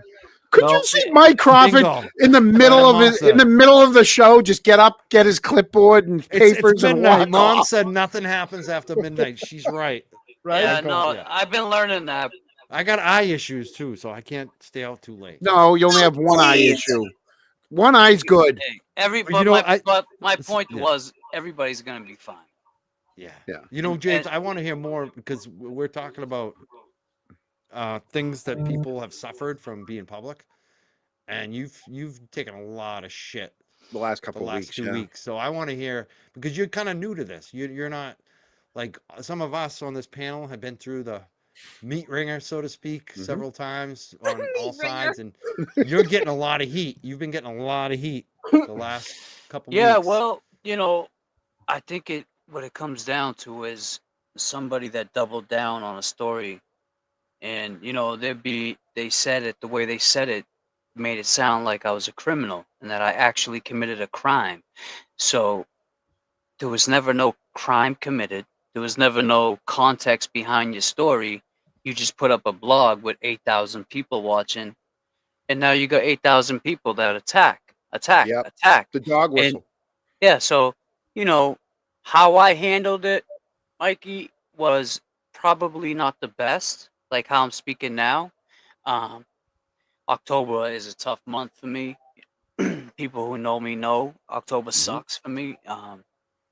But anyway, how I handled it, I could have handled it better and just probably ignored it like I did in 2000. Well, I really didn't ignore it in 2018, but the person who said it didn't show his face in 2018. So now that I know who he is, and it just makes it like, why open a wound that I already had for other people? So I'm not giving myself a reason to attack anybody. I shouldn't have handled it the way I did, and I'll admit my wrong. But what was wrong was opening up a thing that, first of all, like I said, there was no truth behind anything what you said. So it hurt, man. Like, you want to talk about people being hurt? You hit me with a low shot because you didn't want to talk about something you did. That I just want the truth at the end of the day. Ain't we all in this for the truth?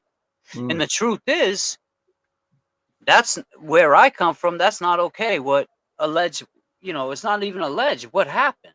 So, James, and we're going to go right back to you on that.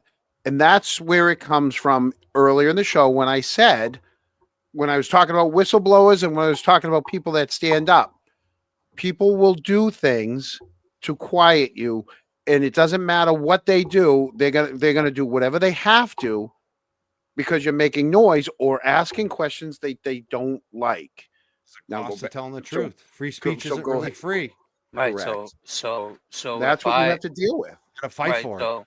Because and that's what I was speaking with this this Ward 1 council. We were talking about how no matter, like, in the beginning, everybody loved me. Like, you asked me how I feel. This is how I feel.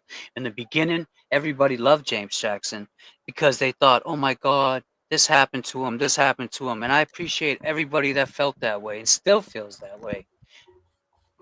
But you didn't know, like, I knew coming into this, and Mikey, I would say to JFK, like, what if this dude comes up with this story again? And he's like, who cares? We'll handle it. We knew because of the supporter that was on the other side of this, that allegedly, not allegedly, that opened up this case. We knew there was going to be pushback. Do we know it was going to be this bad? No. We didn't think it was going to be, all right, he's going to double down on this story without facts. Because in the beginning, I said, all right, if you're a journalist, why didn't you come out here on some journalistic shit and write down the facts like Ted Daniels did and know the truth? Because now you just opened up a door for me to tell the truth of what really happened. And I will do that if people want to hear, but not tonight. I'm just saying, so it did. It just opened it up and it made me feel like I was being attacked. Why is it okay for me to be attacked while 8,000 people are watching? I'm being called a meth muppet. I'm being called all this bullshit. I stole the Red Sox banner. Little do these people know, I didn't even hang with the kid who found it. He actually found it, but that's neither here nor there, man. My point is, I want to jump in 1 second because I want you to finish. But the funniest thing I think about that is it actually really fell off the truck. It really fell. No one believes that, but it I actually. know. Well, because you know why? Because people think when you say fall off a truck, which we know what falling off the truck means, shit. right? And coming from someone that looks like they labeled me. That's right. What's that But doing? it literally did fall off the truck. But a lot of times falling off the truck is people are thinking of a box truck, back door open, right? Yeah. Right. Well, no, or the guy, and that's how you got some stuff. Same thing in Brighton for years. I used to deliver beer, and people used to say that, like, I worked for Coca-Cola. I worked for Coca-Cola. Truck. All right, so it was a flatbed. It had the bow. It had a bow that you raised. No, it was a bucket truck. It was a bucket truck. Exactly. Yes. And the bucket guy, Mikey, you know the story. The bucket guy went on to make shirts because listen, the facts that we got on this, they talk about receipts. I've never had to show receipts because people took my word. So I'm getting used to it, guys. Give me a break. I will show receipts. Well, because back in the day, all you had was your word, and people took it for your word. Right. So I'm getting used to this. But the bucket it's a generational thing. It's definitely. And it's a clicky thing. I get it. Yeah. But the bucket guy reached out that night to someone and said, "Thank God you found it." Whoever the bucket guy was, he was shit faced and he dropped it. Whatever he did, And they said, and they were like looking at us like heroes because they saw us on the news with Ted, the first one. And then a couple of days go by, 2 days maybe. I gotta hang with this kid because he's trying to hang it in his room. So it just became it became crazy, man. And it's like if the people really knew the story, they'd be like, "God damn, James." Why aren't you wearing Superman's cape? But look, I don't. No, I'm just saying, it's not that big of a deal. JFK is talking about making a little movie about it. That'd be hilarious, actually. Hey, You should we, do that. we, you know, it's funny because we talked about it. Baseball in October, and that's all we ever said was baseball in October. Anybody knows if they're playing baseball in October, that means they're in the playoffs. We said it without saying it. We just want to be at baseball in October. That's all we said, man. That's it. And they're holding the banner for ransom. It was returned to them within under 24 hours, man. So nobody knew the real story. So it sucked for him to double down on some bullshit because he didn't want to talk about some real shit, is what it is. And then James, don't worry. Back in Brighton, there was a rail station. All the freight cars would come in over. It's in near BU, and hockey sticks used to, for some reason they'd come on rail cars. Let's just say back in the day, when you needed some hockey sticks, they'd fall off a car. All right, it is what it is. I'm trying to take the fall off the truck thing and dumb it down. Yeah, I love. The best thing about that, James, you were on the freaking Daily Show. I made a Daily Show. That's why you can make a documentary on this, because you. And they asked us. They told us they would fly us out there, and this is what I mean, you guys. Man, I wish I could tell the whole. But yeah, the date. You're right, Mikey. Nobody. It doesn't matter. You know what? It's not leaving the scene of an accident after you killed somebody. Do you know what I'm saying? Like, this is a freaking Red Sox. Who doesn't want tickets to October? Right? Like, it's nothing. This is nothing. They give people. Yeah, exactly. If you catch a baseball, and if it literally fell off the truck, is the funniest it's nice shit having a little leverage. Yeah, right. I know. Yeah. Right. It's called leverage. I'm so in this entire story, the ones I'm most aggravated with are the Boston Red Sox. Right, I feel me like they too. should have given you some fucking tickets. Well, hey, you know what's funny? I would have. That's okay. You know what I do got? I got their phone numbers still. When I saw Ted during the Karen retrial, I walked up to him. He knew exactly who I was. I didn't have to tell him no story. Another content creator was there, and he's like, "Oh, he was just telling me about it." And he's like, "Do you know my partner that back then calls me on the anniversary of that day every single year?" He's like, "That's one of the best stories I ever wrote." That's awesome. So it's like, you know what, man? Everybody, there's people that will be like, "Oh, he did this. Oh, and they'll fall in line. But fall in line for what? If you don't, I mean. It is what it is. At this point, it's James. I got a question for you. It's not on the topic of the show, but are you the only journalist in the local area that got to interview Vinnie Politan, as opposed to Vinnie Politan interviewing other people? I would say so. Yeah, I would say so. You're probably the only one that interviewed Vinnie. Yeah, and it was a great day. Got Vinny, got him up there, got him to answer some questions. I got actually a video. If you subscribe to James Jackson, you can see the whole video where I interviewed Vinny. I actually have one behind the scenes. It was funny. But Vinny's a great guy. It was great interviewing him. And, I got inspired to be a journalist. So I go by the name of James Jackson. I'm a journalist now. I was Jackson. Journalist James Jackson. I was actually at the standout yesterday with Francis Chigalotti and his family, his mom. And man, the stuff that's going on out there is just like, we need change. We need to come together for that. Like, that's important. Like, huge. The stuff that's going on, man, the stories that are going to come out, the guy wants to speak, but there's reasons why he can't right now. And these cops just don't care. Let me ask Peter this. Have you ever heard of 2 police chiefs being hired? Three now. So within 72 chiefs in 3 days, basically. Yeah. Have you ever heard of something like that? No. I mean, I had to do a double take when I was listening to it on TV. I said, "You got to be kidding me! Holy mackerel! What the Christ is going on up there?" I don't know. It's crazy. It just shows that, I mean, what is the answer to all this, to everybody in the panel here? Is it the academy? Well, I'll tell you a quick story. Is it the academy or is it these departments are only putting on people because they are related to some figure in the town and they don't do a background check and figure out what these people are?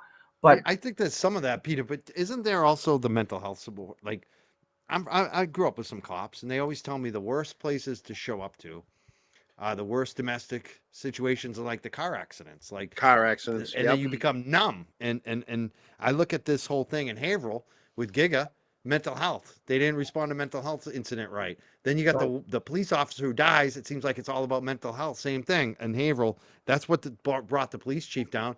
The union wrote a letter basically saying, you're not supporting our guys. You're not giving them any mental health support. And this is the result. And this is a tough job, what they're doing. And then you have North Andover. I mean, Kelsey Fitzsimmons, she shows up at a scene of a dead baby and a dead mom. You know what I mean? And no mental health support. They gave her a free pizza. And guess who was with her that day? The partner that a few months later shot her. Yes. So, Yep. and none of these people are getting any mental health support, I feel like. And there I was a feel like- female. There was a female officer that just she tragically. Yes. And I think it's the community and the cops, like both of them. Like there's a mental health crisis going on in this country all over the place, from young people to old people, and cops are also involved in that. And I feel like there's just not enough support on it. Well, Mikey, just to segue off of that, it's sad. It's sad because like being there yesterday, I'm interviewing Francis's childhood friend, and while I'm interviewing him, there's a man sleeping with no shoes on, and I'm thinking, damn, I wish out of all times, James Jackson don't have an extra pair of fucking shoes in his, as part of my language, doesn't have a pair of shoes in his bag. I wanted to give this guy sneakers so bad. It's like, it's around you. So when I went out there, I'm like, it hits different. So I can see how these cops, when they come to a scene, but they got to be prepared. And that's one thing the woman I spoke with tonight, her and I were talking about, she said she signed something where she has a mental health, like not a counselor, but someone that has awareness of what's going on, that rides along with them now. This is in Malden.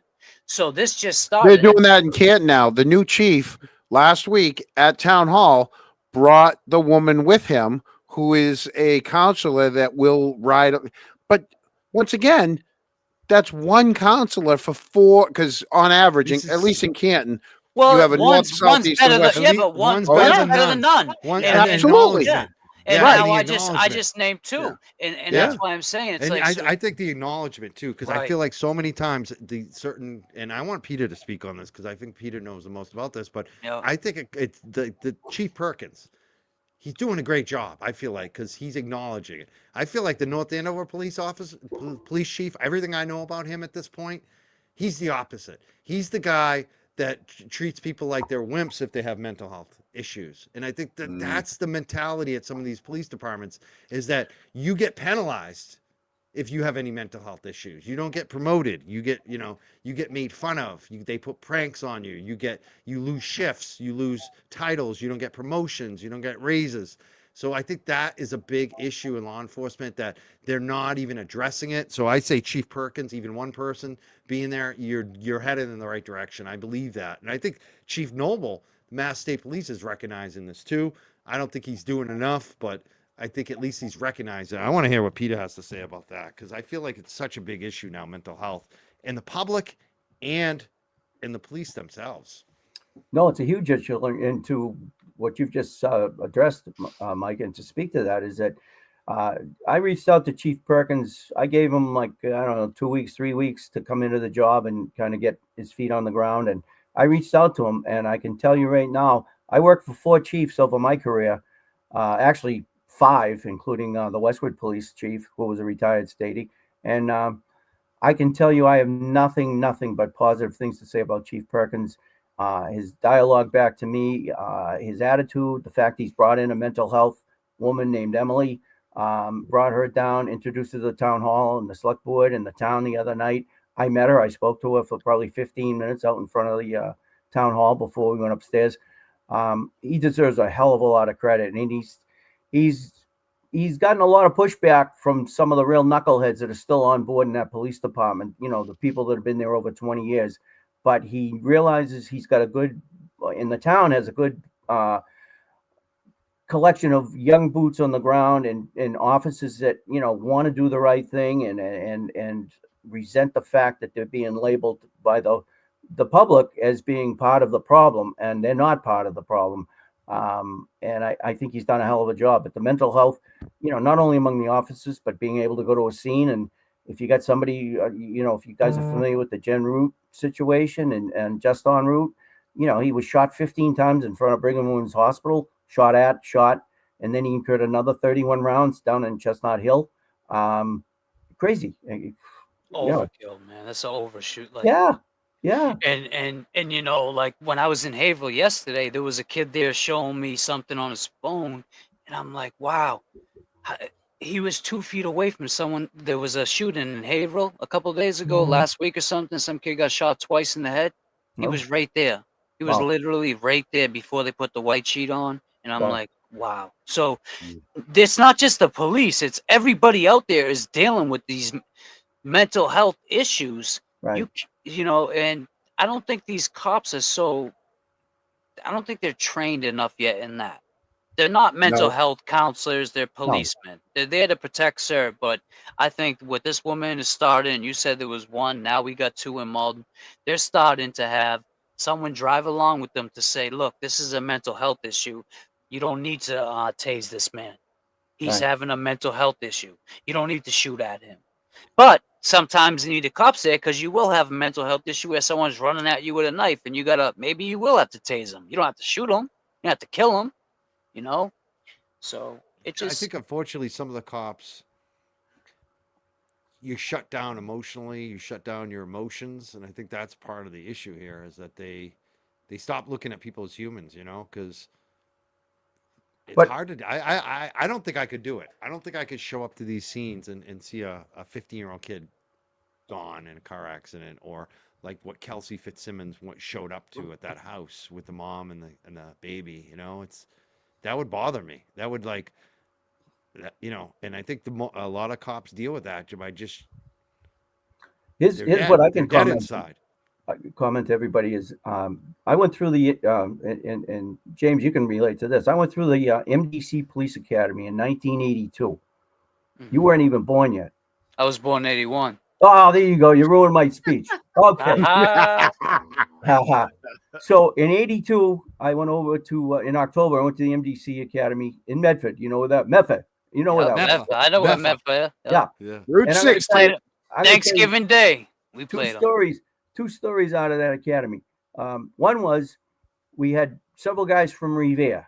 Okay. And soon after we got out of the academy, they showed up, I guess, on a camera at a CVS store, loading their cruisers with stolen merchandise when an alarm went off. Gotcha. Someone went to jail, I believe. And when we were at the academy, all right, it's same guys. Now, Revere got into their issues, right, when these guys graduated.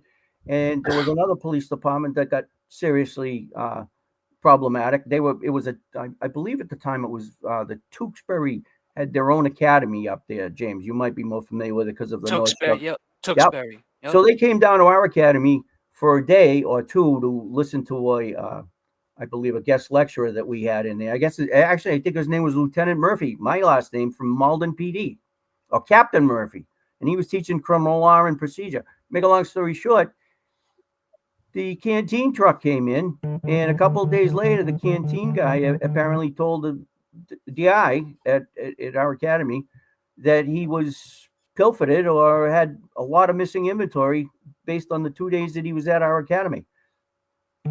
Here's a police academy with new recruits coming in, stealing from a canteen truck. Are you shitting me? And so who are we screening? Who are they screening to bring in these people that have no respect for law and order? They're taking advantage of the job already.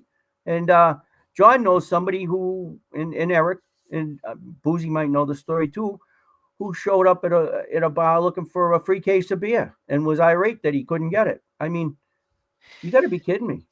So yeah, it's mental health. Wonder, yeah, that's a good point about the screening, because when I was a financial advisor, I worked for like 4 different companies, and one of the companies, the last one, gave us this personality screener, and it was kind of to see if you were ethical and moral. I felt like the questions they were asking, and I think it was a screener to keep shady people out, because sometimes people are fraudsters in that industry, and it can put a real stain on a company if they hire the wrong person.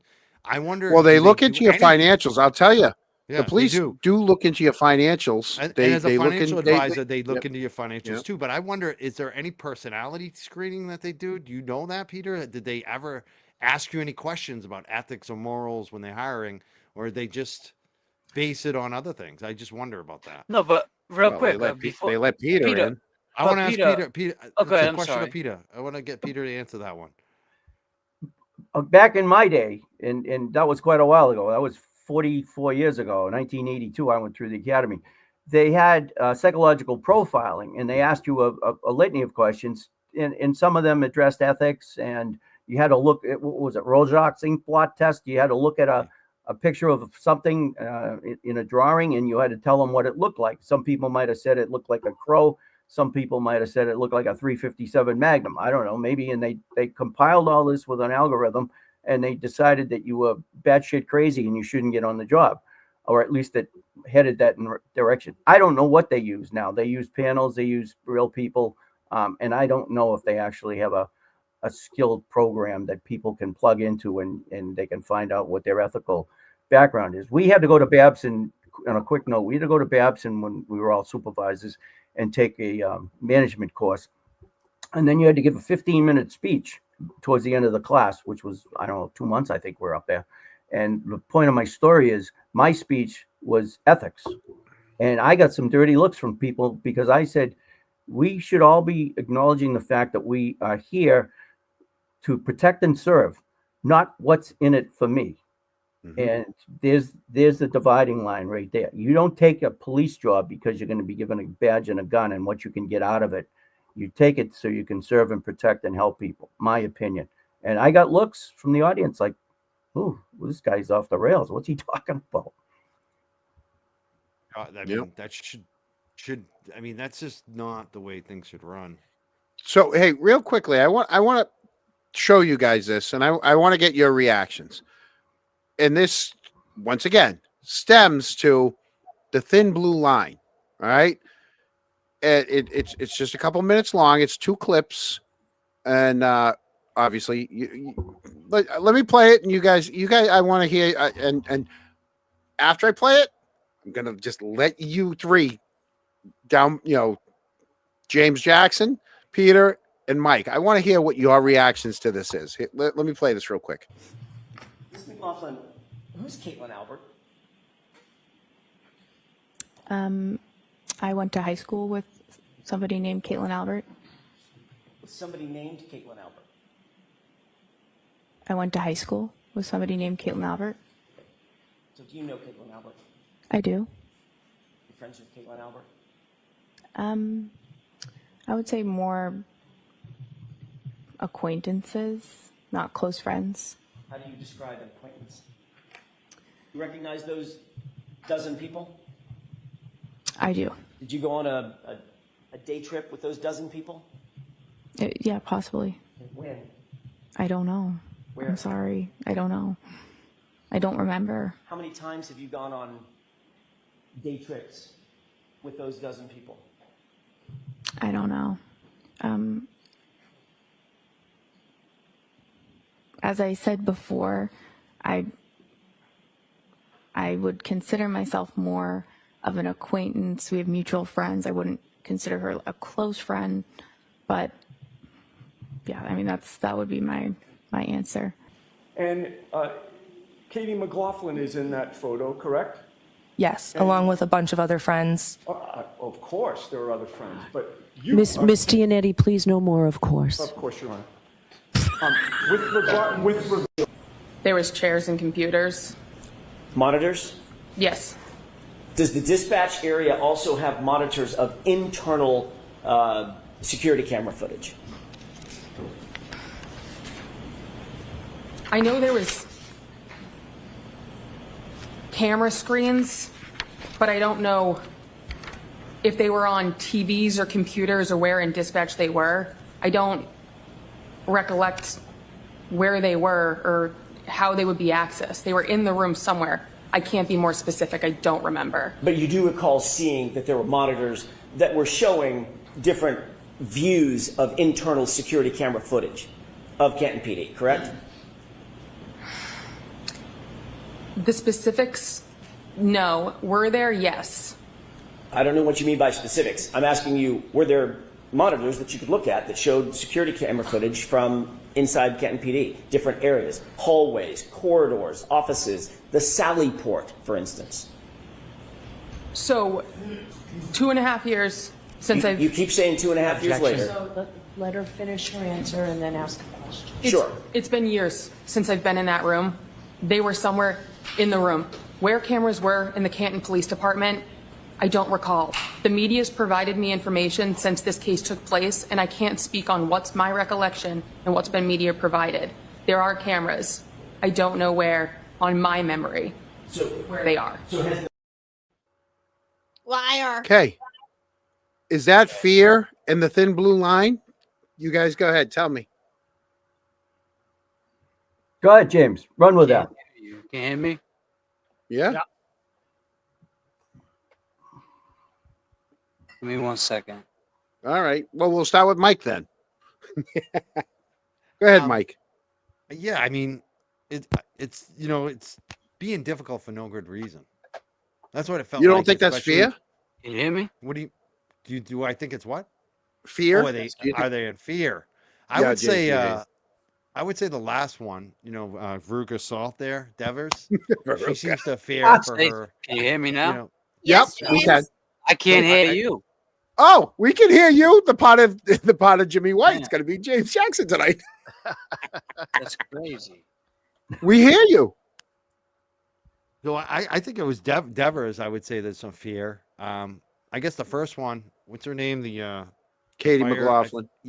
I'd say there's some fear from her. Yeah, I would say there's some fear. I don't think the Albert woman I think is she, afraid. I think but she I may think have been a little bit more about loyalty than fear.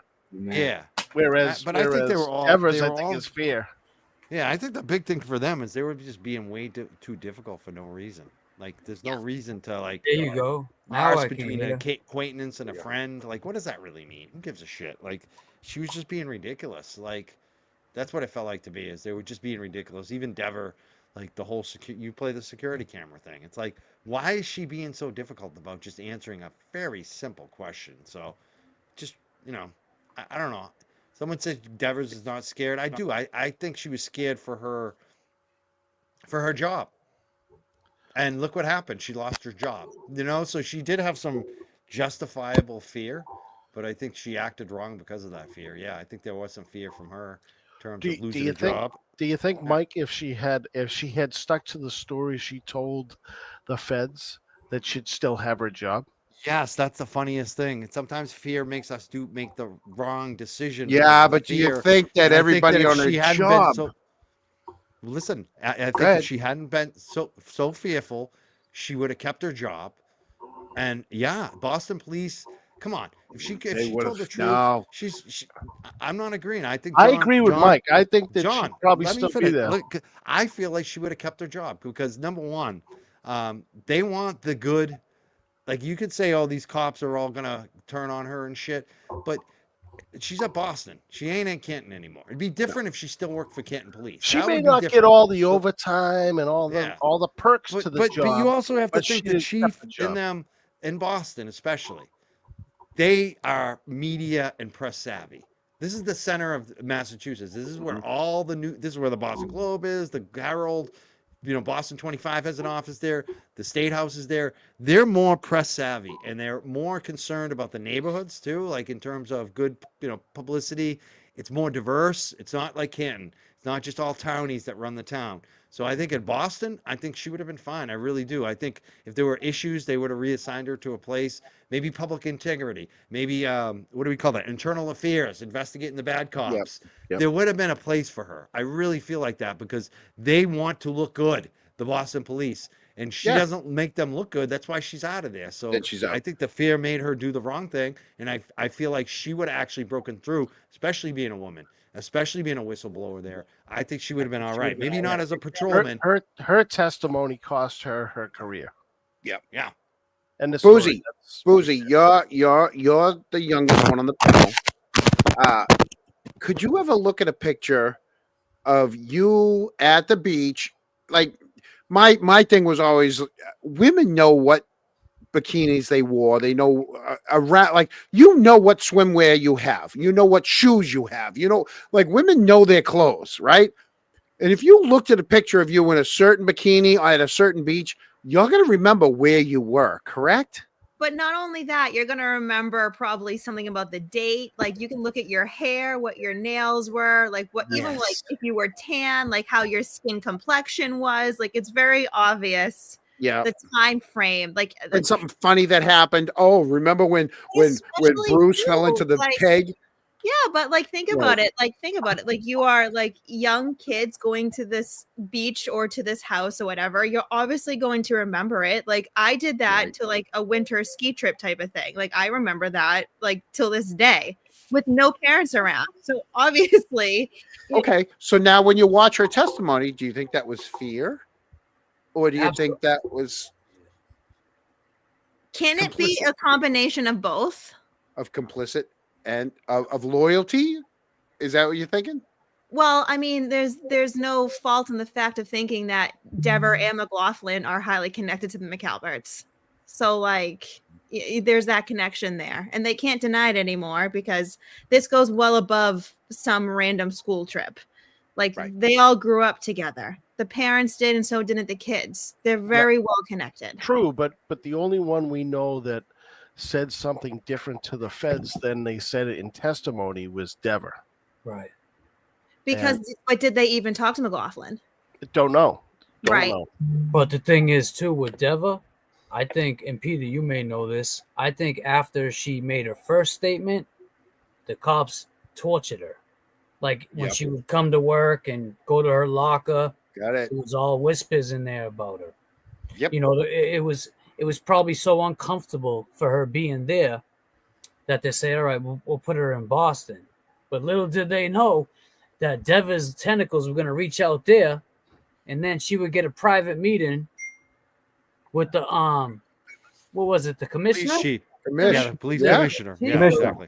The commissioner. Commissioner Cox. Who the hell gets a private meeting with the commissioner?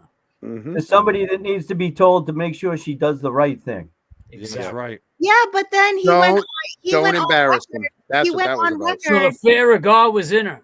Hold on, but he went on record and said that never happened. Well, what do you think he's going to say? It did PR. happen? Well, I don't know. You know the weirdest thing too about Devers is that Listen, journalist Jackson. Here's the thing. I'll listen to you boys, and I agree. When you say a cop's always going to be a cop, I don't know. And I love Peter Murphy. I love Peter Murphy to death. Peter. He's the only one that's calling out the Canton cops. So. No, right. There's different cops, and I'm not out here saying all cops are the same. I'm just saying, in general, he could be a civilian. Do you think he's going to admit with all these mics in his face? Oh yeah, I told her to say this. And he's not going to do that. If he had integrity. If he had integrity, he would, but he clearly he's got distance. Yeah, because now it's political. It's no longer about the law. It's now about politics. That's the difference. Yeah, public, perception. I think the other thing too about Devers is I think she was the most threatened. If you think about it too, the fear factor, like Eric said, she changed her story, and I just feel like somebody came to her and said, if you don't change your story, we have some evidence we're going to manufacture against you. You're going to be charged. We're going to charge you. We're going to have Morrissey charge. I really think she was threatened. I'm with you, Mike. I'm with you, but I'm with you on major retribution if she didn't change her story. Yep. Mike, I agree with you on that, but I think it's both of them because when you watch that again, it's not about what they say. It's about those pauses and the way they look before they say it. It's like they're struggling with themselves inside just to answer the questions. Mm-hmm. I don't even think it was. I agree, Mike, that she was threatened, but in a certain way. But I don't think it was like with her job title. I think it was more of a threat where it came in from violence, and that's what scared her. Because she's no longer an officer, correct? She quit. She quit. She resigned, which is weird. Which is really weird. It's not weird when the fear of God's in you. You just want to get away from everything. She's distant. Usually, you can take some type of leave of absence, and you know what I mean. Yeah, like but think even that on she would leave hold of on to her job absence, as long as possible. I think the problem that Dever had is that she decided to go along with the Thin Blue Line in Boston, in Canton, and then she ran into a buzzsaw of Alan Jackson, and she unfortunately got outmatched. For her, unfortunately for Karen, obviously, well done, Alan. But also too, there's been some speculation regarding Dever and McLaughlin and some things that went on in Canton that they may be not publicly speaking up about. So we also need to put that factor in it too, that there's probably people in Canton that are also telling them to keep their mouth shut. Are you referring to a Dever party? Is that what you? Yeah, but we're not going to talk about it. That's fine. They could have some dirt As long on as I these know what people, you're talking about. some basically like blackmail. Exactly. You Exactly. got something on you? You're on it. Right. Yeah, you're saying there's some alleged stuff going on. Well, it's there's just a party. it's just Allegedly. blackmail, and there's been some other allegations and some interested parties that are maybe no longer in Canton PD, and that also may have been a factor in all of this too. So you're saying blackmail is the ultimate betrayal? I think everyone has something on everyone. Yeah, truly. James, it's not just that side. It's the whole true crime.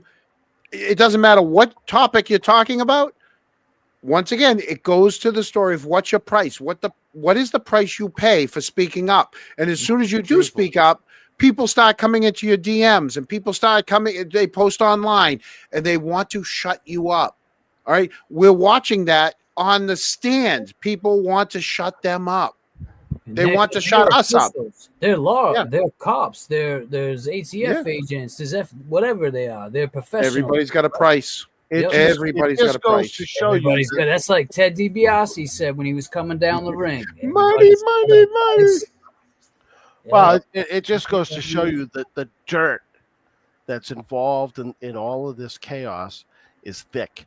There's a lot of dirt, and it's been built over decades. This isn't something that happened overnight. And that's why everybody wants us to go away so that they can just go back to their lives.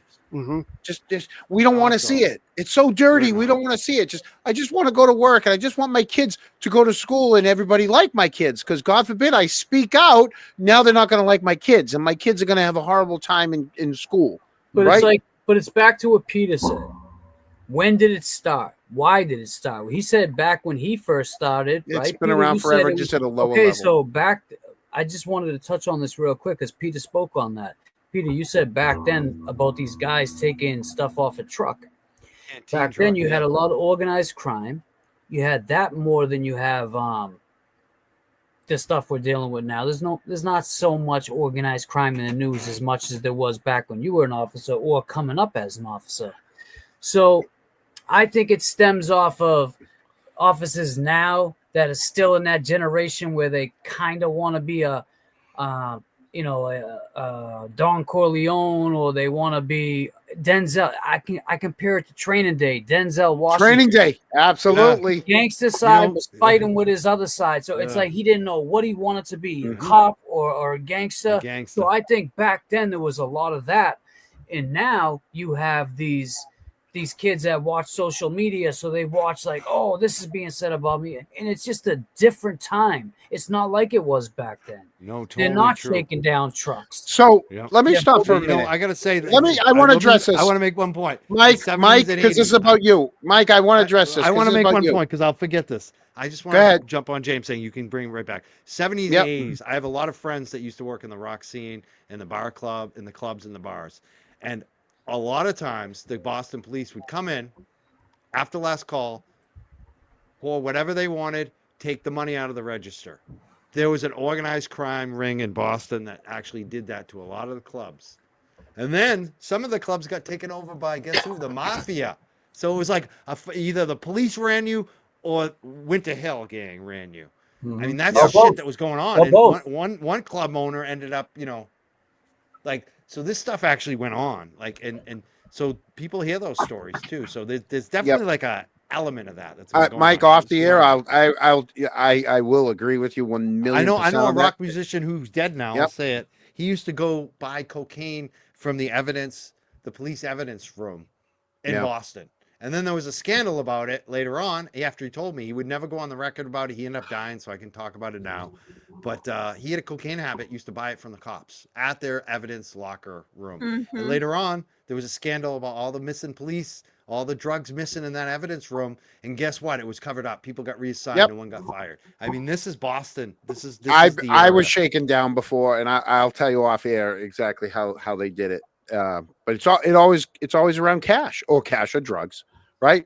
So, Mike, this is what I want, and trust me, I tried to delete these, but they're not on our side, so I couldn't delete these, right? So once again, the louder voice you have, the more they come for you, right? So now they got.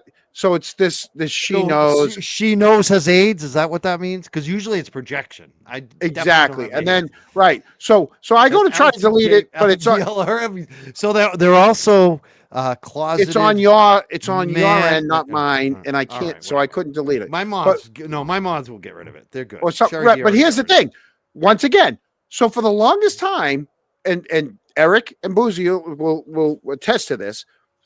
Because we had such a small voice, nobody really came for us, right? But the louder you get a voice, the more they come for you, right? So all of a sudden tonight, we have a show with you. We have a show with James Jackson. We got Peter Murphy on. We're talking about all this. And what happens? The freaking trolls all come running in because Rogie Rogue showed up.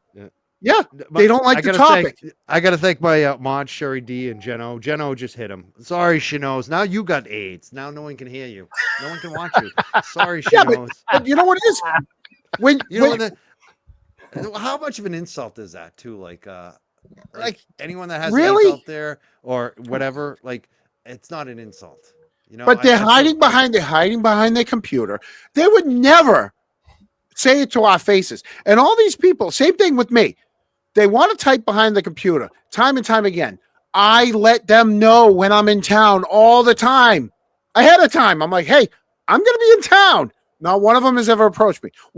I'm sorry. We went to that. Boozy was with me. We went to the hockey game at the Garden, right? Mm-hmm. One person walked over to me, shook my hand. He says, I don't like what you do, but I respect you because you put your name out there, right? And you stand behind yourself. Shook my hand, and that was the end of it. But that's it. The rest of them all run and hide because none of them will ever approach you face to face. And that's what pisses me off. What kind of coward too? Like, Please Pastor Pepper just said her friend died of AIDS.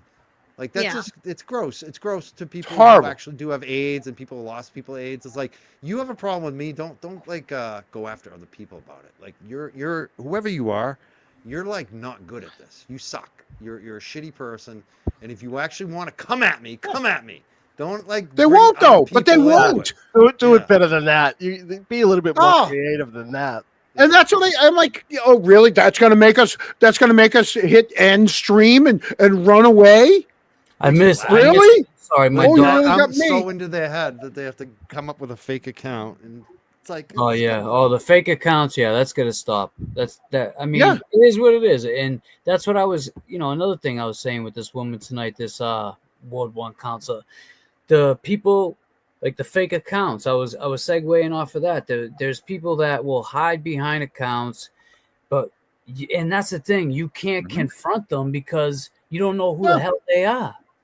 They may be next to you. They may be at my event shaking my hand, telling me they love me. Next day, they'll be on a fake account telling me I suck, So it's like, I can't win either way. But, I just. But also, like John said, like the hockey game he was speaking about, we were walking through a sea. I walked right through them all. Of Canton people.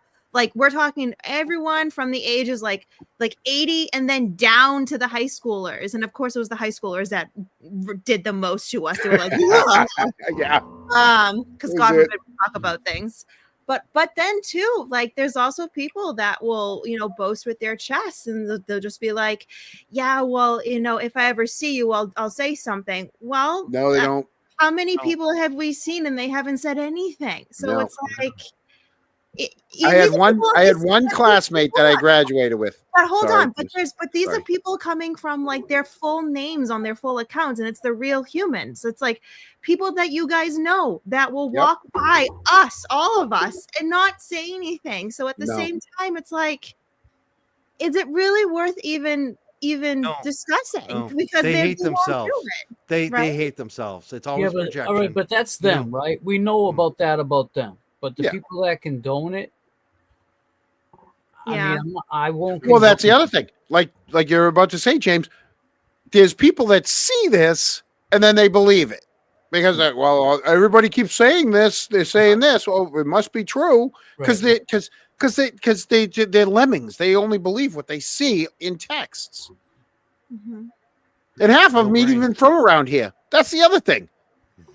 They're not even involved in this. They're like 10 states away or another country. Is when Fight someone local from like corruption. Alaska gets so mad at you, and you're like, "Well, I just showed up and I was around 100 people, and every single one of them loved what I'm doing. So what do I care what you think? You know, that you've never actually talked to me or actually even really know me. You know." So Hey, John, let me just throw this in, and you remember. there's another Jimbo. Jimbo, look at Jimbo. Have you seen Jimbo? Oh my God, Mike these Crawford. people are really. These What people is- are really. What, there's trolls in the chat? Is that what? Oh it is? yeah, it's Oh, yeah, pretty it's a much the free for first. all. But you know what? But that's because you got the biggest voices all of a sudden. All of us, they wouldn't have cared if only like 300 people were watching us. They wouldn't. But because a lot of people are watching us, it's either they want the attention or they think they can hurt you. And that's it. I want to know why they're mad at me now. What? Yeah.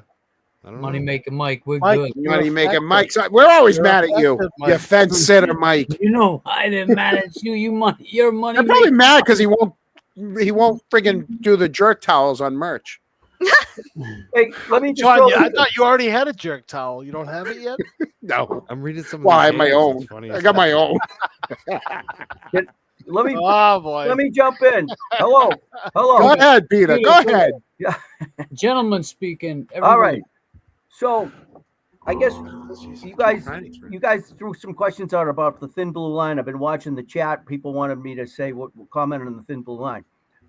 What I want to say is, if we go back, and the Canton people know this more than anybody. Remember when people were standing up at the select board meeting, guys and ladies and guys, and they started getting letters delivered to them? Remember that? They all got yes, I letters do. and Yep. threatening letters, Oh, yeah. letters, right? We're going to do this. We're going to do that. Rita, and some of the other women. Yeah, mostly Yeah, women many too. of the other Mostly women.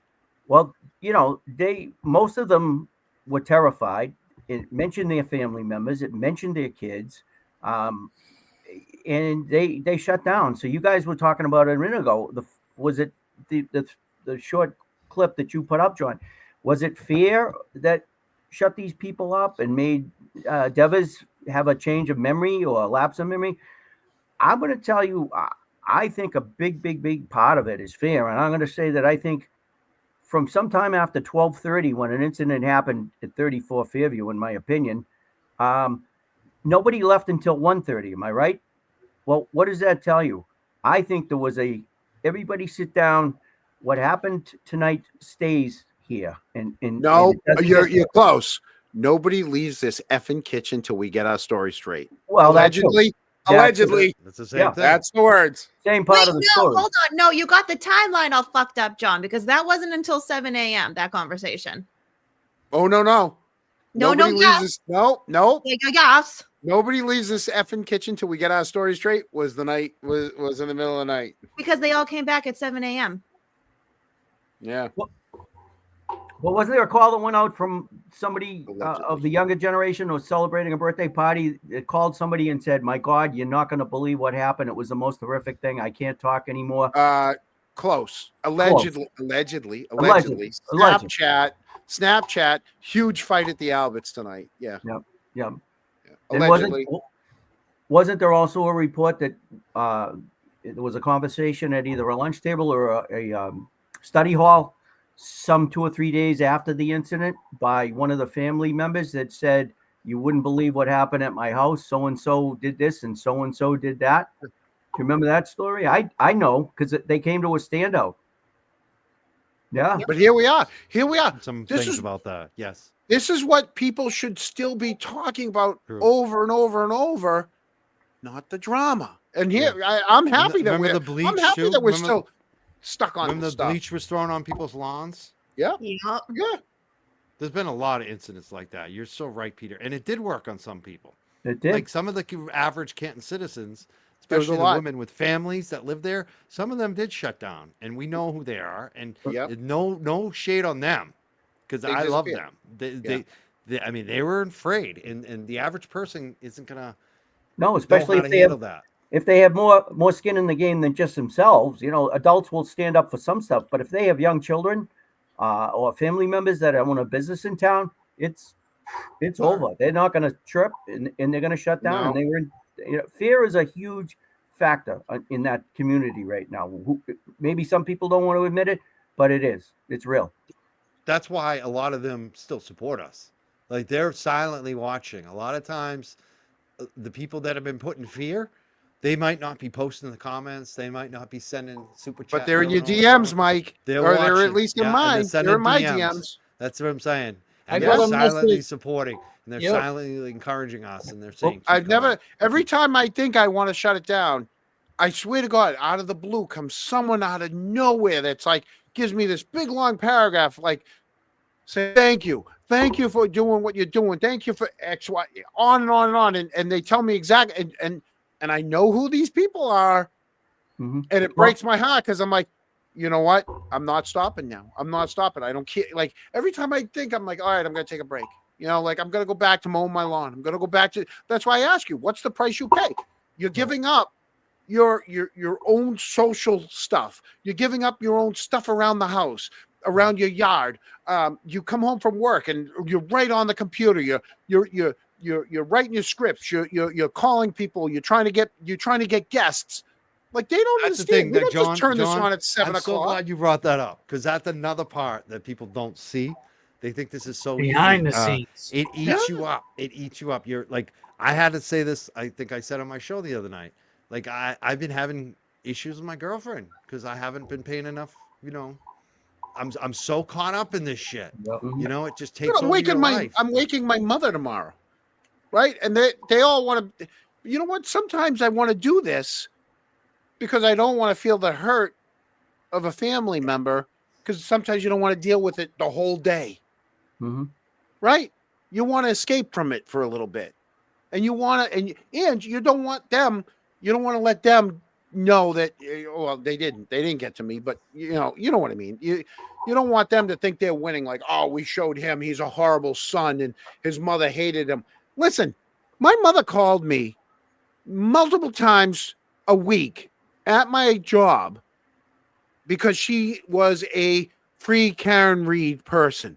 She watched the trials, right? She called me all the time to talk about Alan Jackson and David Yannetti. So for all you, so Liz Fair, right? You little see you next Tuesday. Kim Fair, whatever your name is.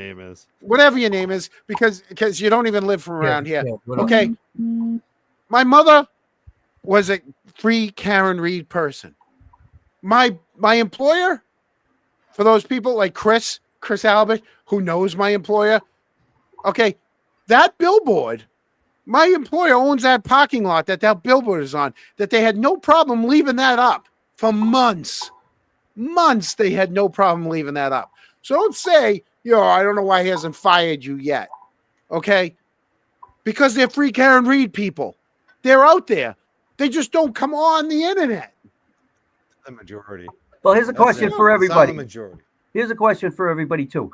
I probably in the last 3 months have gotten more input and more information coming my way than I have in the last year and a half. And not that I'm a super source or anything like that. It's amazing, right?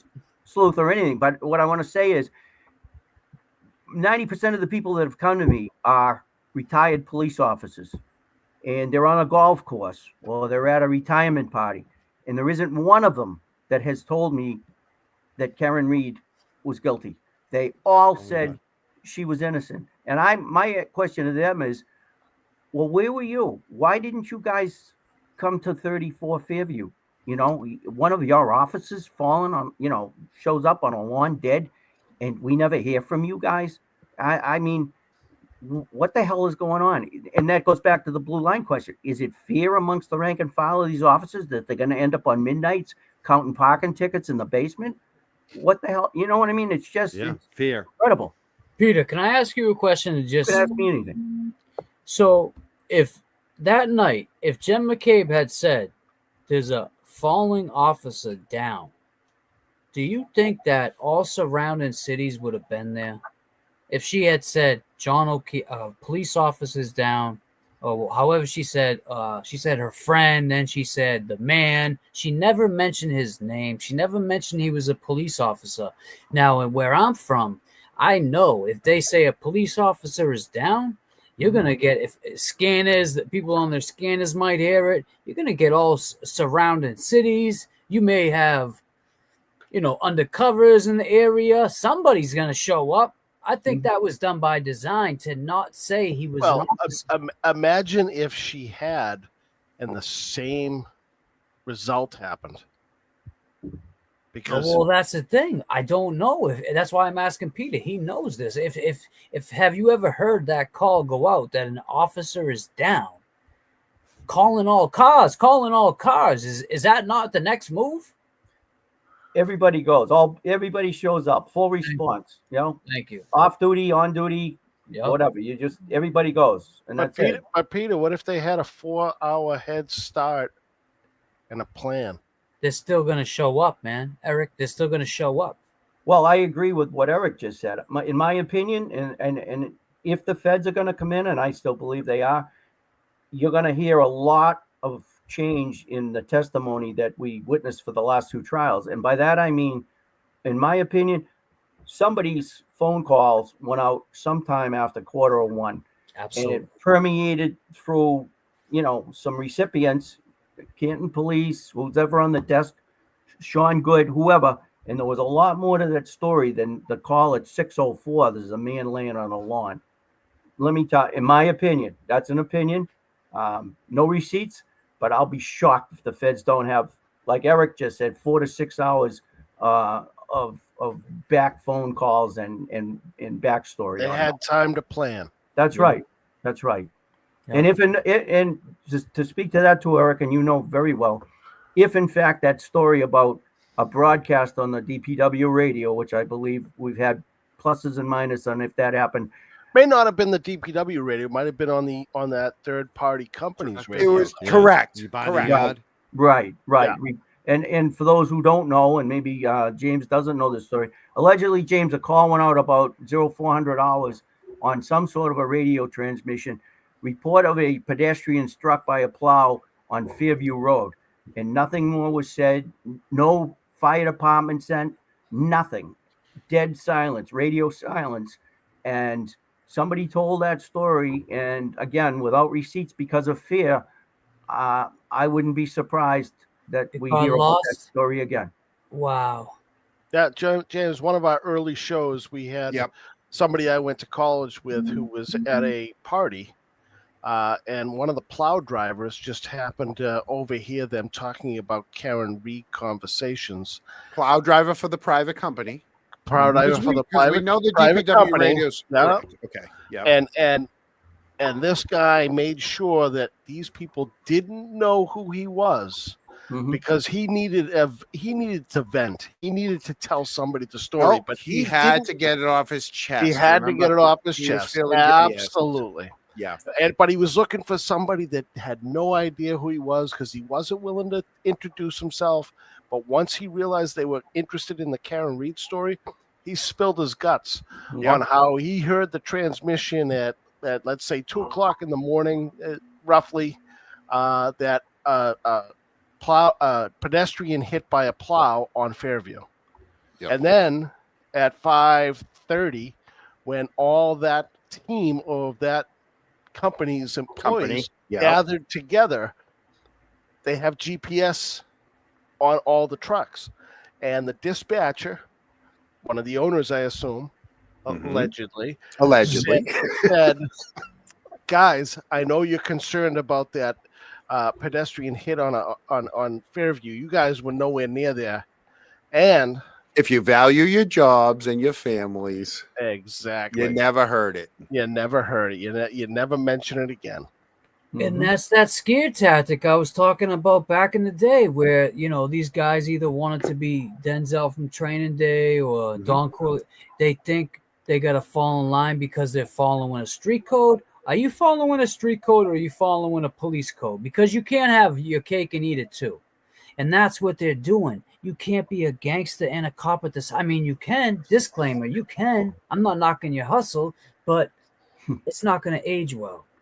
It's never going to age well. And eventually, you're going to get caught up in some shit. And, it's always better to come out on the clean side. And that's what I hope. I hope that there is justice for John O'Keefe. I still believe there will be. And that's all we can do is spread awareness on it. We have a man, a well-respected man, may I say, Peter Murphy, a Canton cop, talking about, Peter, how high did you make it? I don't want to just call you a policeman. Were you a sergeant, captain? I'm not sure. I'm just saying I don't know. So, yeah, I maintained the rank of sergeant 2 years after I transferred back to Canton, which was 86. So in 88, I became a sergeant. I was a sergeant from 88 until I retired, which was 22 years. And I took lieutenant's exams, came within 1 or 2 points of the top grade. Should have studied more. I even should have. I even took the chief's exam, and I was the only one. I was the only one that took the chief's exam. Gonna call me tomorrow morning.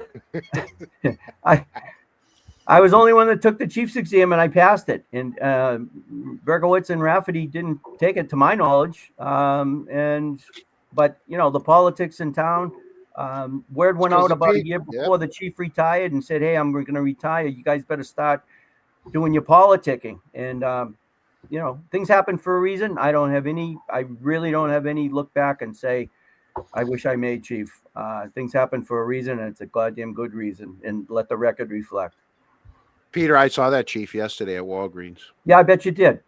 And he was, no, I did, and he was very nice. I bet you did. No, he was very nice, and he gave me condolences on my mother's passing. Yeah. And I have always thought that chief was a very up and up. He's a great man. Chief Bright. I knew his dad. Dad was a masonry contractor, and Peter worked for his dad. And I enjoyed working for Peter.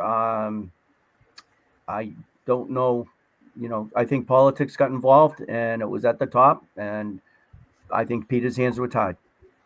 Yeah. No, I just, like I said, he's one of those guys that kind of has that just like aura around him. Like you come around the aisle and there he is, and it's just like, oh, and you're like, hey, hi, and right away he put his hand out and he's like, I am so sorry about your mother. And I was like, thank you, sir.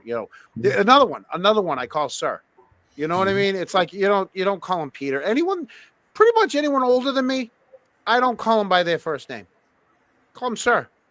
That's how it is. John, I'm sorry. I'm sorry about your mom, John. I'm finding this out right now. So I'm sorry about your mom too. I didn't know that happened. That was recent. So, we wake her tomorrow night. So man.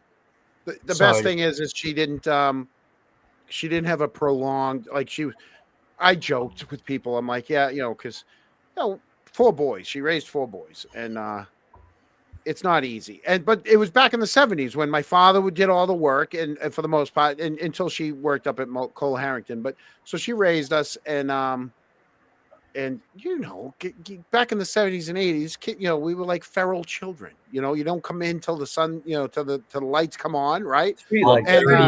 And my father comes home from work, and that's the last thing he needs to hear is her telling him how bad we were, how this, that, the other. And so I did make a horrible joke where I'm like, my mother, and I said it to her. I go, she was going to start chemo, and I said, oh, you're going to treat chemo like you treated us. She's like, what's that? I go, you're going to beat chemo. I was like, and she, it is whatever. I mean, because you do it with humor, and it is what it is. I'd much rather have had it this way than watch her try to go through chemo and everything else and suffer for like two years and then like waste away to nothing. I'll tell you, I don't want to get into an abortion issue, but on the other end, there's got to be something for people when there has to. We do it with dogs. Like, we'll put down dogs because we know they're suffering. So when people are literally suffering and they're wasting away because cancer's eating at them, there's got to be a way to humanely say, you know what, it's time. It should be. Yeah, I agree with you, John. I hate to say it this way, but it's my body, my choice. Right, and I thought that you should have that right, don't you? Is that why you have somebody that signs off a? Well, to a point, you do, but But then the hospital takes over because they want to get paid, right? Something like that. Yeah, well, I think it's because of the law. I mean, there's a fine line. Doctors. Well, it's that whole Kevorkian thing. I'm totally fine with that, but I think that we got to make sure the person's not like mentally ill. Right. No, I'm talking about like, listen, you've had friends with cancer.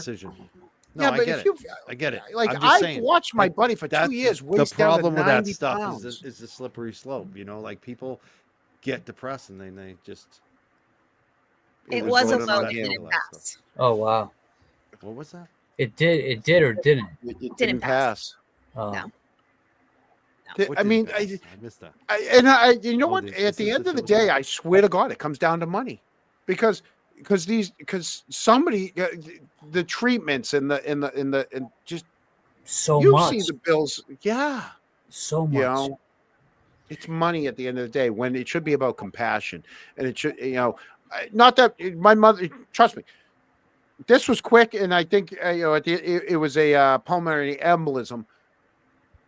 But like I'm saying is, I'm happy that it went this way as opposed to her just suffering for over the next year, and they're pumping chemicals into her and doing chemo. Well, there's a yin and yang with that. Like you said, no suffering, but maybe in some doctors, same as cops, same as people. There's good people, there's bad people, there's good doctors, bad. Same. My point is, if they suffer. You don't want to see her suffer, right? That's what you're saying. But what if they saved them? What if there is a way out there? But there was no way. So that's like you don't want to see. Yeah, right. I get that. But I had friends that got diagnosed with cancer, and then they did the chemo, and now they're good. And it's like, thank God, for that. So they made big advancements in that chemotherapy where they can tailor make and alter genes of the product and really target that specific cancer gene. Right, James.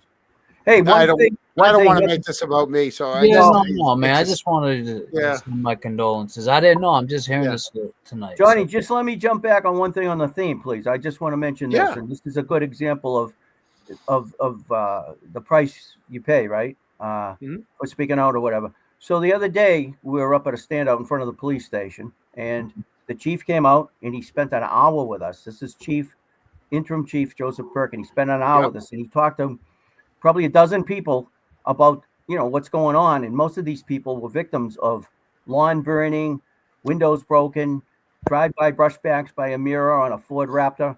Those people know who I'm talking about. And the bottom line on what I want to say is that a member from the Albert Party came across and spoke to us.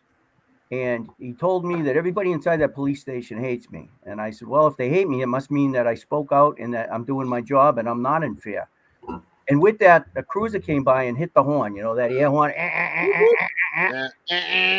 And the windows were down, and we got 2 thumbs up and 2 waves from the 2 officers in the cruiser. And I said to Mr. Albert, I said, well, there's a couple of people that don't hate me. That's it. You're gonna. I was like, God damn, this dude's outside. God, Peter.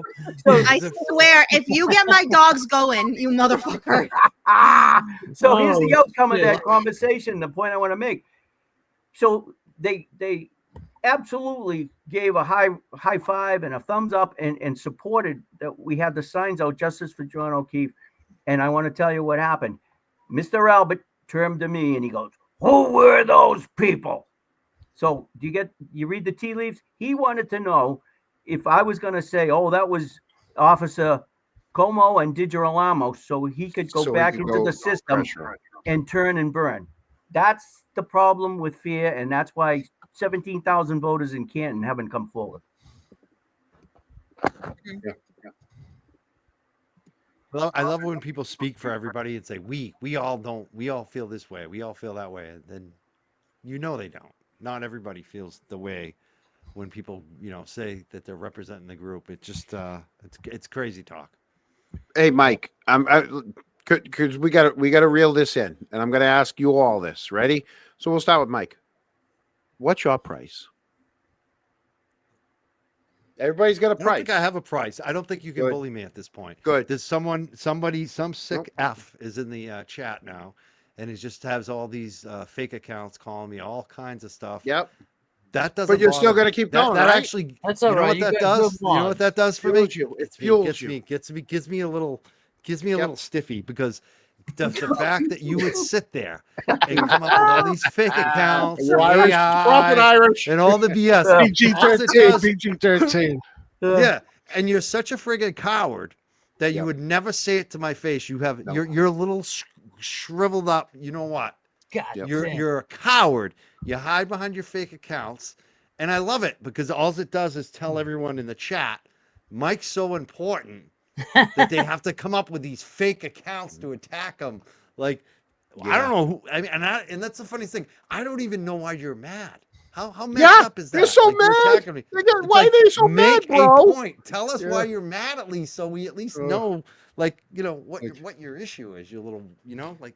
It's just Journalist funny. I do. James I get a Jackson. little bit. It's like gets me erect. I'm sorry. I got no price. Right. Sorry, James. Go ahead. Journalist James Jackson. What's your price? My soul's not for sale. Absolutely. Good answer. Good answer, James. Soul is just not for So sale. you're not stopping, right? No, I'm not stopping. All right, people. We're not stopping. We're not stopping. We're going to find justice for John O'Keefe eventually. Might not be today, might not be tomorrow. We're not stopping. I'm not going away from Twitter. James Jackson's not going away. Mike Crawford's not going away. Peter Murphy, what's your price? Aha. You saved the best till last, right? No, we still got Boozy and Eric. Ah, okay. All right. Okay. So here's the story. The other day, Friday, to stand out in front of the police station. Oh, yes. Yes. Oh, here we yes. go. Sorry. Draw dude. near, and you shall be heard. Here we go. A woman pulls up, gets out of her car, parks in the church lot. And now there is a sign, 2 signs on the church property. Believe it or not, James, that say private property, no trespassing. This is on a Wait. And Oh, Peter Murphy's welcome. not allowed. And Peter Murphy's not allowed on church property. by the way. So the woman comes over to one of the standout guys. John, you can mention his name if you want. I'll just leave it. Comes to one of the steady, routine standouters and starts a conversation. Dennis isn't going to mind you mention his name. Go ahead. Dennis Okay. a cronk. I was already thinking him, but it's all right. good. Go ahead. Yeah. Dennis is a cronk. He loves us. So I see the conversation. They were about 10 feet away from me. And then next thing I can tell from Dennis's hand motions that things are starting to get ramped up. And I hear the word difference. I hear the word separation between church and state. So with that, I'm going, okay, I wonder what's that about? Then Dennis gives me a nod and says, watch this. And he says to her, hey, you want to talk to that guy over there? He knows all about this case. So he calls me over. So I go over and I said, hi, what can I help you guys with? And she goes, oh, well, we want you guys to hold Trump signs out here. What? Anti-Trump signs. Anti-Trump signs out in front of the church. We want you to disparage the president of the United States. And I said, well, ma'am, we're not here politically. We're here to bring back justice for a fallen police officer. Karen Reed has been freed. We're going to bring back, hopefully, restore justice for fallen officer John O'Keefe. And we're also going to get justice for the third-party culprits if we can help. And so she says, well, yeah, but you guys, you hear all the time in the heat and the cold, blah, blah, blah. I'm paraphrasing. And we'll make a long story short. I said, well, how can we do that if the signs that say private property, no trespass? You're not allowed on it. So she says, oh, no, you can come over as invited guests. And I said, well, wait a minute. I pull out of my wallet. This is a true story, okay? This is it. This is the real deal, okay? You guys are seeing it first. I pull out of my wallet that my police ID, retired, and my sergeant's badge. And I said, can you read that name on there, ma'am? And she looked and she saw Peter Murphy. Well, I'm going to tell you who she was. She was the one that filed the complaint to the police department through Rafferty for trespassing on church property when that sign was under 3 feet of snow. I was never put on notice back on September 14th. And Mike Crawford can attest to this because he was there and about 6 newscasters were there and about 75 people on that September 14th day. Mike, you might remember it.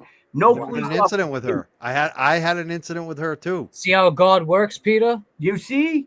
That's called karma. Peter, so that means the church had a price. They were willing to let you onto their property to do something for them. Held the Trump sign against Trump. But they're not willing to let you on the property if you're still speaking out on corruption. Right. If you're still saying justice for John O'Keefe. There's something wrong with her too. Like that day, I parked my car over there.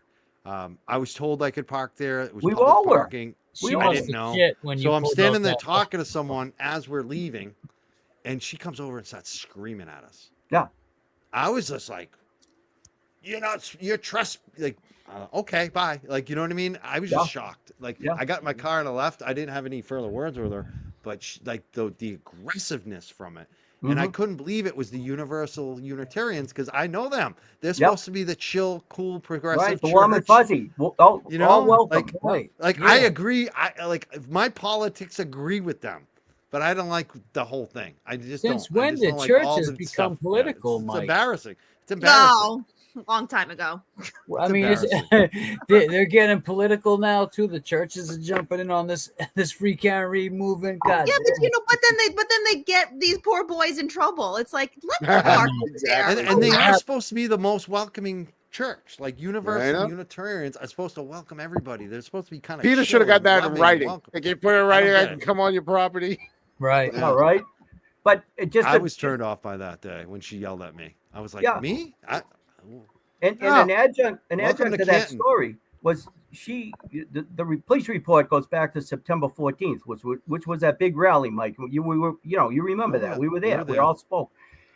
And allegedly I was put on notice by the Canton police that I was being told through her to them that I was considered a trespasser if I showed up again. I never got any notice. I never got a verbal notice. No police officers ever addressed that forum that day. Make a long story short, fast forward to December 27th. There's somebody in this audience right now that was there on that day. He and I pulled into the parking lot. We exchanged a couple of signs. 2 motorcycle officers came over to me, Sean Good and a guy named Anderson, and they told me that I was going to be summoned to court for trespassing. And I said, can you give me the notice in hand? No, we're not going to give you anything. Just get off the property. We're not going to discuss it here. So we drove across the street and parked on First Parish Road. Lo and behold, I ended up, and to finish that part of the story, the gentleman that I'm speaking to, that was with me, standing 4 feet away, they never said to him, and by the way, there's a sign here that says no trespassing private property. Well, guess where that sign was? It was under 3.5 feet of plowed snow that nobody knew was there, including me and including the gentleman I'm speaking to or speaking about. Well, Peter, the caveat to that is we were parked right next to each other. Yes. And they didn't even acknowledge that I was there. Yeah, because you love Canton, Eric. They targeted you.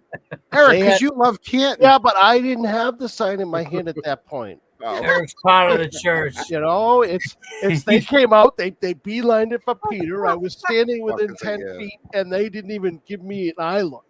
Nope. God damn. I bet you they regret that today. They probably wish they had, but Peter, well, wait, there's a little more. I think Peter is in process, or he's going to FOIA request all records between Rafferty and the church, right? I think you just hit the nail on the head. I think you're exactly right. Yeah, I think you are. Yeah. And just to show the malice of the story, as one of the officers was leaving, he turned around and came back and growled at me. I don't know if Eric had gotten his truck by then, and said, "What's that, a blue light on your dashboard?" I said, "No, it's an easy pass, you clown." And it was. Oh my God! I'm not gonna carry the blue light no more. It's an easy pass. I can't do that, and I wouldn't do that. But can you imagine? That just shows the vindictiveness and the element of audacity and emboldenment. Yeah, no, But you know what? We need to call Sean Good for his actual name. It's Sean No Fucking Good. There Sean you go. No Fucking Good. Yeah. Sean up to no good.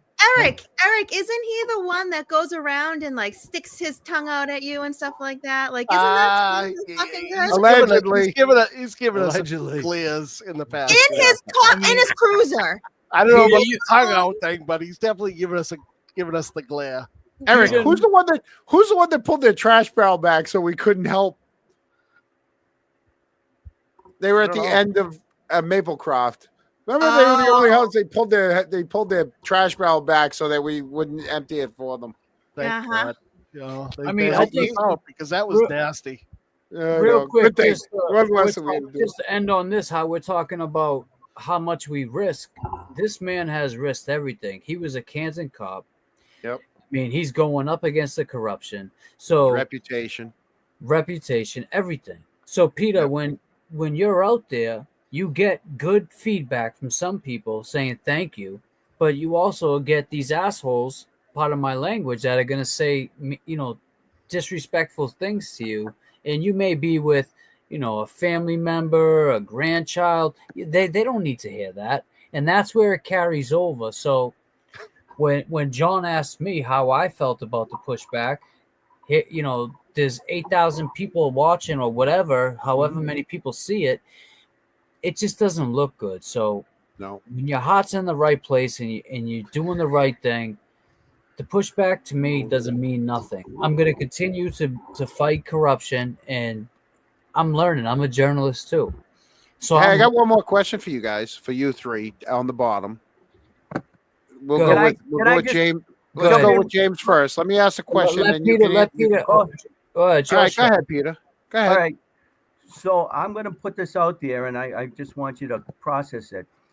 A good source told me that a high-ranking police official has conveyed to them that it is a strong likelihood that Canton police may very well be on TV soon with officers being let out by federal agents. Whoa, yeah. Oh, allegedly. Peter, you got to say allegedly. A high allegedly. I just didn't I say allegedly? Allegedly. Did you say? Peter, you got to throw up a disclaimer. You finished with that? Why did you leave with that? Hey, John, I was like, hold on. I knew something good was coming. You got to throw a disclaimer, though, Peter. Peter, I got a pad and a pen. Can you give me a list of names? I do. I have the list. Wow. You got the list? You fucking wait till friggin' 2.5 hours in before you drop that on us? Hey, you saved the best for last, right? Hey, you got it. It doesn't matter when it came. But he didn't even tell us in the green room. Hey. I'm a journalist. Dude, I would have given you more than trail mix if I knew that was coming. We're working too, John. You gotta wait. We gotta get these questions out. You gotta ask the tough questions. Peter, one more. Yeah, Peter, one more time. Allegedly, what? Yeah. Say it again. Repeat it for us. The feds are coming. The feds, yeah. No, the feds are gonna be walking. Who told you that? That's what I want to know. Allegedly, who told you that? Allegedly, I can't tell you, in my opinion. Can't tell you, Mike. That's right. I'd have to kill you. Wait, You hold said on. it was a high-ranking police officer, though? Are Is that they what you from said, though? Canton? Are they from Canton? I mean, I take Peter's word. And I don't even have to ask him any more questions. James, you don't need receipts if what? Well, James, I'm not even asking him no more questions. You don't need receipts if you own the store, right? Yeah, you don't need receipts when you own the store. And I think this was. I don't think that this source had any receipts. I think it was a professional opinion of a professional, long-time, high-ranking police officer. And my professional opinion of a sergeant on a police department for 22 years is the feds are going to come in hot, and they're going to come in maybe sooner than later. Maybe we'll have to wait, but I think the bad guys know it, and that's why things are heating up. Was it Josh Levy? Well, we know it's not one. We know it's not Berkowitz because he's not around anymore. So there's Unless that. he might be with Whitey. We don't know for sure, right? I don't know. Right. Oh, God. In France. Not in that one. France. No, no. Yeah, he could be. Now you're gonna make me. Now you're gonna make me reach I out gotta to my go. guy Tinfoil tomorrow. hats are coming out. Peter, you're gonna make me reach out to my guy tomorrow to see what No, my no, guy's wait till tomorrow. my guy's been 7 for 7. Okay, What are you 7 for playing? 7. Bets on the what's that? What's that betting thing? That app where they use DraftKings or something? DraftKings. Yeah. Yeah. Mikey, I can honestly tell you, it's a fact. The feds have not. Yeah, left you know, the States. I It's a heard fact. I heard some rumors I'm not even allegedly saying that allegedly. It's a fact. that big bad Brian Hayes, he's doing some things, he's moving some things around, and he's getting nervous. So Somebody told me the other day he's got a book deal, a movie deal. No, he does. He Yeah. does. Something Yeah. about I heard something about that too. Yep. What a clown. There's a lot of Allegedly James has a book Jackson. deal. James Jackson. It goes back to the backup singers get to look at the lyrics and they're allowed on the stage. So They get to you be know what, on Eric? stage. We might not be the lead singers, but we Yeah. still hear everything, right? We Oh, still we hear get a it. lot, It still yeah. comes. Ooh, we got Go to the show for we got free. people in there, confirming it. I know. Oh, Now yeah. you got all of us are not going to be able to sleep tonight because now we're going to John, be like, well, who? that's why a lot of the people in chat have showed up today that I've never seen before. Oh my God! Yeah, I'll tell you, I'm streaming from my channel. Mikey, you streaming from yours? it's awesome. It's awesome. It's Yeah, it's probably and after you guys leave, usually me, Boozy, and Eric will sit there for the next hour in the back room, and we just. I wish we would record. We should record that. Yeah, We should record our backroom stuff afterwards. But No. I'll say once again, for the past 3-4 weeks, we've had this has been the most fun on this ride. Even tonight, even though Peter Murphy's on, we've had a freaking blast. You know. Oh, thank you. Even though. Oh, yeah. Even Peter, though did you Peter's watch the opening? Peter, did you watch the Even opening? though we got a cop here. Did you watch the opening, Peter? No, I couldn't log in, John, because Of course, you didn't have the bandwidth to watch the opening. See, Tomorrow, okay, Peter, All right. tomorrow, watch the opening, right? Yeah. Watch the opening, and then give me a call, and we'll see if you notice what we notice. I'll call you at 0600 when you're having your coffee and donuts at the rock pile. Yeah, all right. 600. No, I'm off Damn. tomorrow because I have bereavement. I know. I know. I get bereavement tomorrow, so. Good. So I'll be in Canton. Oh my God. Oh my Sorry, God. I'm so obsessed with Canton that I'm burying my mother in Canton. Sorry. They're all gonna know where you're gonna be too.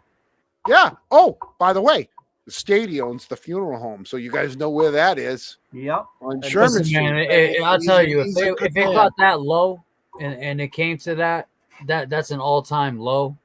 And I'm just saying, if it ever came to that, John, I'm sorry. I would be so sorry for you, but It's you know what it's that Kim Fair from where I don't even know where she lives. Sudbury. Where I don't know. You don't even know Somewhere. why she's involved. It's from Yeah, Georgetown. I don't even know. Gloucester, Why is Georgetown. she even part of the story? Mike, Aiden do you know wrote a how she blog got about involved it. in all this? Yeah, Aiden she used to be a para-professional teacher at the high school that I graduated from, that I coached at. And she was anti-Trump, and she would fight with people in local Facebook groups and get really out of control, like ridiculously out of control, and would say things like, you don't like masks, you should, to yourself, to a veteran. I don't care if you serve the country, you should, what to yourself. And Stable. Yeah. Yeah. So Turtle Boy did a blog on her, and So ever since then, she's just taken the opposite side, and anyone, God forbid, And anyone attack that anybody that ever supports Karen. I didn't see her in chat today. No, she won't. She'll hit it on Twitter tomorrow. Oh, Rogue though. Yeah. Hey, Rogue. What's on? That's the Rogie? funniest thing. That's the funniest thing of all, is she's anti-Trump, supposedly, and then she's best friends with Rogue. Right. Do you know what I mean? Like, it's like you're so full of like she actually never really cared about that stuff. It's just for her, she's a drama queen. That's all. That it was is. the big. Internet That was drama queen. She's a victim. She's online 24/7. Do. It's just insane. that was She another needs- she thing, Chris. needs help. When She's got Chris 2 was yelling lawsuits at me, against her too. 2 neighbors of hers are suing her. when Chris was yelling at me last week or 2 weeks ago, there, he brought up Trump, and I'm like, he's like, "Are you voted for Trump?" Blah, blah, blah. I'm like, because he's a Trumper, right? Which it's fine, right? And I go, Chris, I didn't vote for Trump. Yeah, you did. I go, Chris, you can check the records. I didn't even vote. I go, I had just moved. I bought my house. I didn't know where we were going to vote. So, and to me, I'm like, at the time, I'm like, fuck it. I don't even care. Between these 2 guys, I wasn't going to vote for, I'm like, I'm not voting for that other woman. I'm not voting for him. Right. I'm like, I'm just not voting. I just, if that's what they want to fucking put in front of us and not give us a real choice but here's the thing. No real smart person is ever going to want to run for president because they know all the shit that they got to put up with. Right. You're never going to get a real right. It's going to be with an ego. Yep. A huge Time to ego. wrap it up. Some ego. Just yep. So he's going after me. He's going after me, and he's just like, "You." I go, "No, Chris. No, I didn't. Oh, yeah. I don't know how you could. Why do you hate me so much?" I'm like, "I don't hate you. I just want you to fucking step down." It's just, it was 13 That would minutes. certainly make things a lot easier, wouldn't it?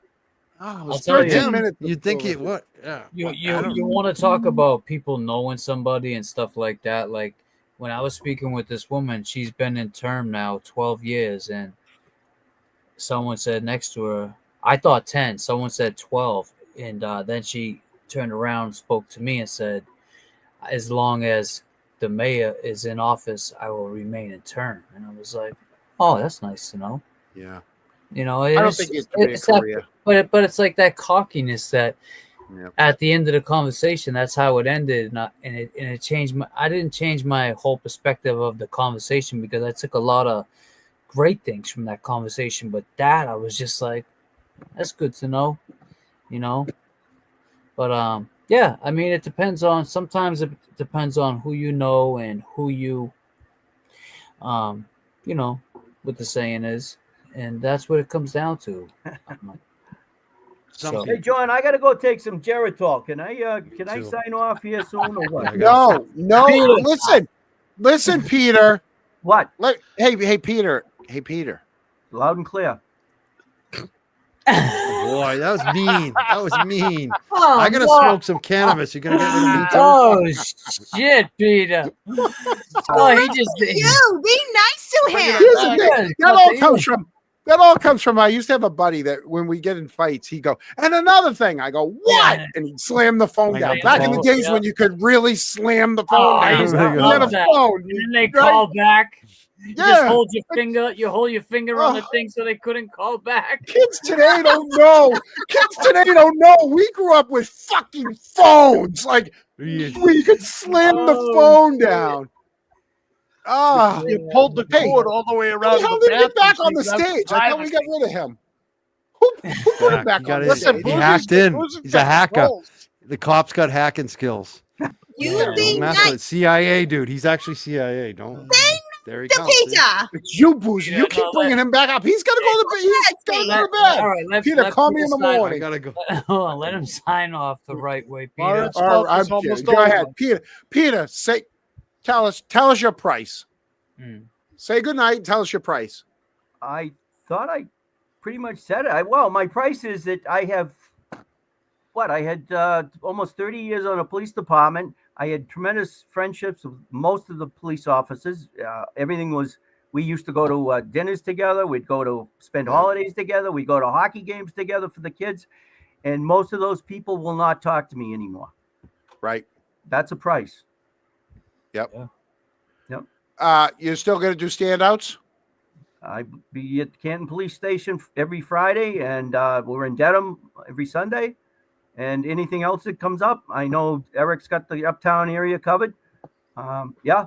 And one other note too, if you want to add this to your repertoire, Pappas is losing.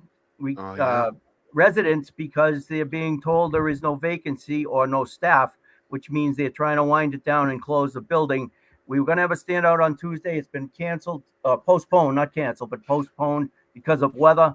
And your good friend Rocco Camerata, I understand, won't let anybody park across the street in the cemetery anymore. So I don't know what we're going to do for parking. Maybe he'll see a reason, and he might let those no parking signs down so that we can support the children who are disabled and need hospitalization. But that's then where my again, mother worked. My mother worked up there at the Cole Harrington, the Mass Hospital School. Yeah, for a long time. Yeah. Yeah. All right, Peter. We'll talk in the morning. Over and out. 10-4. All right. Okay. Bye. There you See, go. that's See, how I you did do it it. nicely. There you go. That's how it's done. It's more fun the other way. Poppy, I know. Yeah, it's hilarious the other way, but you got to respect I know. Pete. Peter's the OG in this whole shit. I hear them calling people OGs. Well, this is the one that didn't even want him on. Kidding. I'm kidding. Because I can still see him down below. That's No, but I just wanted to get a rise out of him. Look, he's laughing in the back. Posey, slap him. Give him a slap. You can slap him. Bitch. Oh, There you go. Oh, Posey just kicked off. wow. Now I'm happy. No we've got all the quarter. controls. All right, No so quarter. so now that the show started, hey, how you doing? I go by the name of James Jackson. James Jackson taking over the show. 2025. Here, take over, I gotta friends. go. There you Hey, go. how you Take doing? over. 2004. Boost. I go by the name of James. Hold on. James, when's the big event? I go by the name what? of James October Jackson. 24th. October 24th. 2025. 7/2. If you're lucky, you get to stay longer. That's what the time frame is. Couple and it's weeks. gonna be a great time. Great. Yeah, journalist Jackson. I'm here, and I'm working too. But it's gonna be a great time.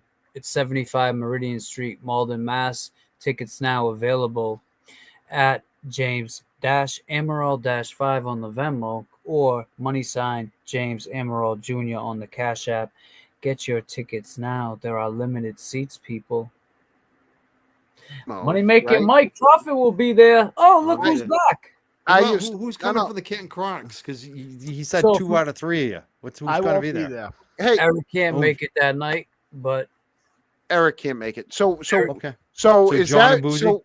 so me and Boozy will be showing up. Do I just walk up to a guy with a clipboard and say, "Hey, I'm on the list"? Like, how's that work? I mean, you might get in the back door. Pause if Oh, necessary. it's a back door. Pause Oh if my necessary. God. We'll call it a side door instead of a back Side door. I think a side door sounds better, guys. Look at That Boozy's sounds like- better. Disclaimer. No back door. Disclaimer. action at the party. Disclaimer. Yeah, disclaimer. There will be no back door. Especially if You Jones guys has can- some pricks inside us. There's my God. Brooks Insider right there, man. I gotta go too though. I gotta run. I got a dog. Hey, Mike, Mike, Mike, this is usually when things go downhill anyway. I know. I know. So wait a minute. So Mike, let's That's put my Mike center bedtime. thing. Mike, we put you in the center. Yep. What's your price? And tell us your price and say good night. I don't have any price. I'm You got no loving price? this. I All love right. what I do, and no one's shutting me up. I don't give a Okay. shit. what When's you your next? say. When's your Like, next? When's your next show? Whenever I feel like it. I mean, Nice. that's the beauty of this. Right. Like, Yeah. I'm audience support. I do what I want to do when I want to do it. The only thing that sucks is getting sued. Honestly, like I'm Yeah, it getting does. sued on a bullshit case. Cost Hey, me a lot of money. there But is- everything else is great. I don't give a shit about these trolls. There is these there is idiots. a fund for you though, right? Yeah. And do Give you know Send it? Go. Give I Send don't Go. know. I'll give Send Nah, Go. fuck you. .com/the young jerks. should- That's it. I know. The I Young- should have told you Well, that any before. I mods in could've here put it up. still for Mikey, pin it, and then John Yeah, can pin it. put it up. Give I'll put- yeah, SendGo.com/the young jerks. That's it. Young It's easy to Jerks. find. There you go. Support Mike, Mike? Crawford. Yep. Mike, I said it before. I'll say it again. You were the first show we came on. Thank you for everything you've done for Canton. Thank you for showing the meetings. Thank you for allowing a voice to us. And really, every time we go on, it's like I said, we're just really trying to do you justice. So Thank you we so really much. do appreciate. I got to you. give you the Oh wait, thanks back here it too, is, John. There it is, right there. Oh, Yeah. sorry. There it is. I gotta say, I thank you and Rita and all the Canton residents that have been on the show, because I mean, I couldn't have done that without all of you. Yep. And a lot So, of you folks, took risks to come on. Peter Murphy's another one. Yep. They took a risk. folks, to right speak there. out. Give, Send, Go. The Young Jerks. Once again, it's the price for freaking having a voice. It really is. He's a talk show host. Pretty much that's what you are. You're a talk show host. You have guests on. You ask questions. And God forbid you ask the wrong questions. Now you're Right. getting sued for it. And it's all opinion. I'm And literally actually getting sued for questions I asked. That's the Right. truth. Like, there's literally questions I asked where they're claiming that's defamation. How can a question be defamation? I don't. we Yeah, got you, that's the Mikey. truth. We got Mike, you. Just wanted to say, Mike, thanks for being thick-skinned. Yep. Thanks for supporting Canton, and great job on the Grace Hurley show the other day. I mean, Yeah, my going in, and it's been awesome. Thank you. Congratulations I'm for that, I'm Mike. hosting You that got it. next Friday too, so I'm looking Awesome. forward to having. We're gonna actually do. I think Becca is coming on, which I found from JFK and James here and Kevin Kev, Francis Gigalotti. We're gonna be definitely covering that on Friday. Grace Curley show, 12 to 2. It's on like 40 plus stations all over New England. 680 a.m. Yeah, I'm looking forward to it. I'm looking forward to Hey, Friday Mike, again. James is going to reach out to you because he's got someone he wants to put in touch with you. Yeah, he Oh, knows. he know- He'll he know knows how about to that. he knows how to shortly. get in touch with me. Yep. So, Okay. yeah. And Absolutely. hey, real quickly, what's the most amount of dogs you've walked at one time? 6, 8, 10? How many can you walk? No. I see. I don't. It's not for me. I'd say like 4 or 5. But You ever see those I guys don't in generally- Back Bay? They walk like 10, 12 of Yeah. them. That's crazy. A couple things you need to know is, number one, I'm in a town that's not the Back Bay. You know what I mean? So Right. like the dogs are kind of split apart. So there aren't that many group walkers. And my girlfriend does the group walks. Like I'm the one who walks the big ass dogs that can't be walked with anyone else that pull. You know what I mean? I'm with the Mike's walking the a bull trouble. mastiff. Yeah. Do-do-do-do-do. Yeah. And she'll walk like she walks like 10 dogs, but they're little Yeah. nice dogs that get along with everyone, and they work as a pack. So like this pack walkers. And the other thing is too, is when we first started our business, one of our friends that's all she did. She's an artist. She did pack walks. And anytime a dog didn't work in the pack, she sent him to us. So I got a lot of those dogs that can't walk with other dogs. No. So it's, it's fun. Whatever. Well, maybe you can know, walk me someday then. Every dog's different, and that's the thing. We make sure that that they get what's good for them. They're laughing about something that I didn't even hear. I don't know what. I said maybe you could walk me someday. Oh no, I'm not walking you. No, He's so a big now- hairy dog. No, Chad That's is the other thing. If you're a good dog walker, you learn to turn down some jobs. Yeah. Oh, thanks. John, I'm not interested. You're too much for me. We've I learned. swear to You God, I'm interrupt me bringing too jerk much. towels to this event. I'm Yeah, see gonna. what I I'm gonna mean? order jerk. See what I Yeah. mean? Hey, We've learned bring a them. lot. You know Jerk what? towels in the Kronk store soon. Listen, if anything, we now know that John Camo likes to be dog walked, and he likes. Yeah, he to be does. He wants me to dog walk him, which And is he likes really to back something up. else. I thought we were friends. I mean, Wow, this is a little. we are This is friends. too Thank much. you, Mike. This is changing our thank you. relationship. Well, he didn't here. know that you I'm walked feeling- the dogs. Mike said this is changing our relationship. Yeah, I'm feeling like he's been hiding something So much. from me. Hey, This is- so much for. I can give you 15 minutes. I can't stay the whole show. I know I gotta go. We're I freaking gotta 3 go. hours I'm in. done. You're still here. I'm done. 3 hours in, and Bye, he's hitting Mike. on me to walk him Mikey. like a dog. Mike, thank you.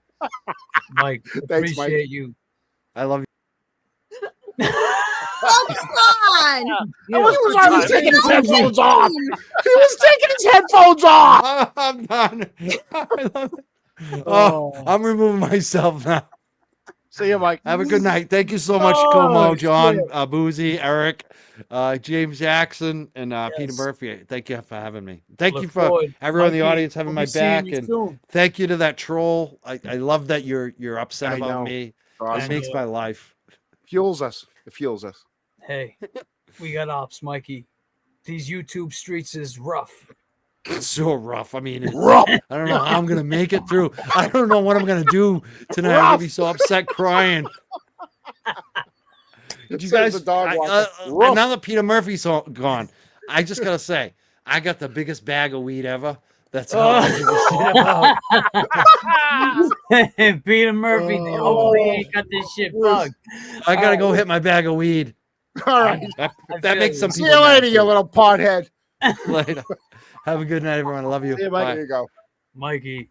Peace, I'm Mikey. waiting for him. Oh, wait. Does he? Oh, there you go. He took him. And then there were 4. And then there were 4. Oh man, you guys. Oh, Eric, I wish you were James. Yeah. What's up? Oh, I'm gonna miss the 24th. I know that. That's not gonna. I'm gonna hear the stories though. No, I have there'll to be be on my best stories. behavior on the 24th because I'm not part of it. I'm in the audience, so I'm John, gonna be. can I Lucy's make a gonna be friggin' recommendation, John? elbowing me every chance he gets. I think you should get a hotel, stay up in the North Shore for the night. No, I'm not a North Shore Have guy. some I would fun. never do that. No, Yeah. no, Hey, no. hey, John, we'll figure it out. We'll figure Yeah, it out. no, I'm good. But I'll It's tell a you, long like, Uber ride. How far away from Squire Road is it? That's all I want to know. it's not that far. It's probably Oh, like great. 5-10 minutes. Great. It's They used to probably have a like 10 minute carnival ride. right over there at the Rotary at the Stop and Shop. Yeah, it's Yeah. not that far. Why you? I Oh, know you know someone there? Oh yeah, Squire Road. I know Squire Road. Oh, you want to go to? Yeah. Listen, you don't want to go there. Yeah, I Always. think, maybe you do. I don't know. Who the hell knows? Oh, he wants to go.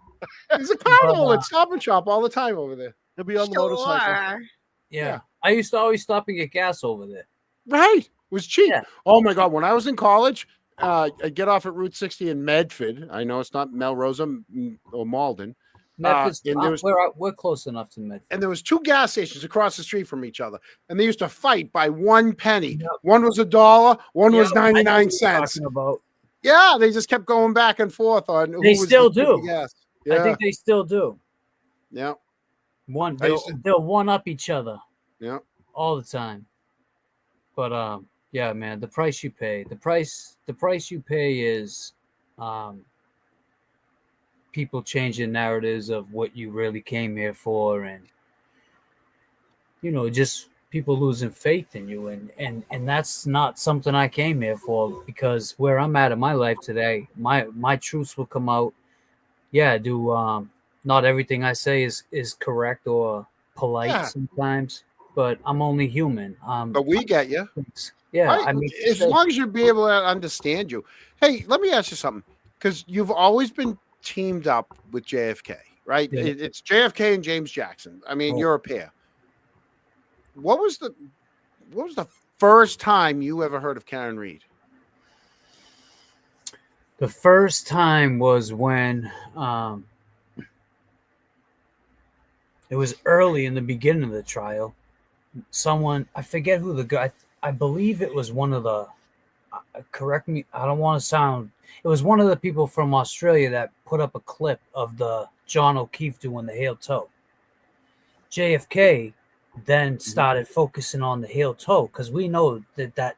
Oh, when he was doing, he was at the bar and he did the heel toe dance at the bar.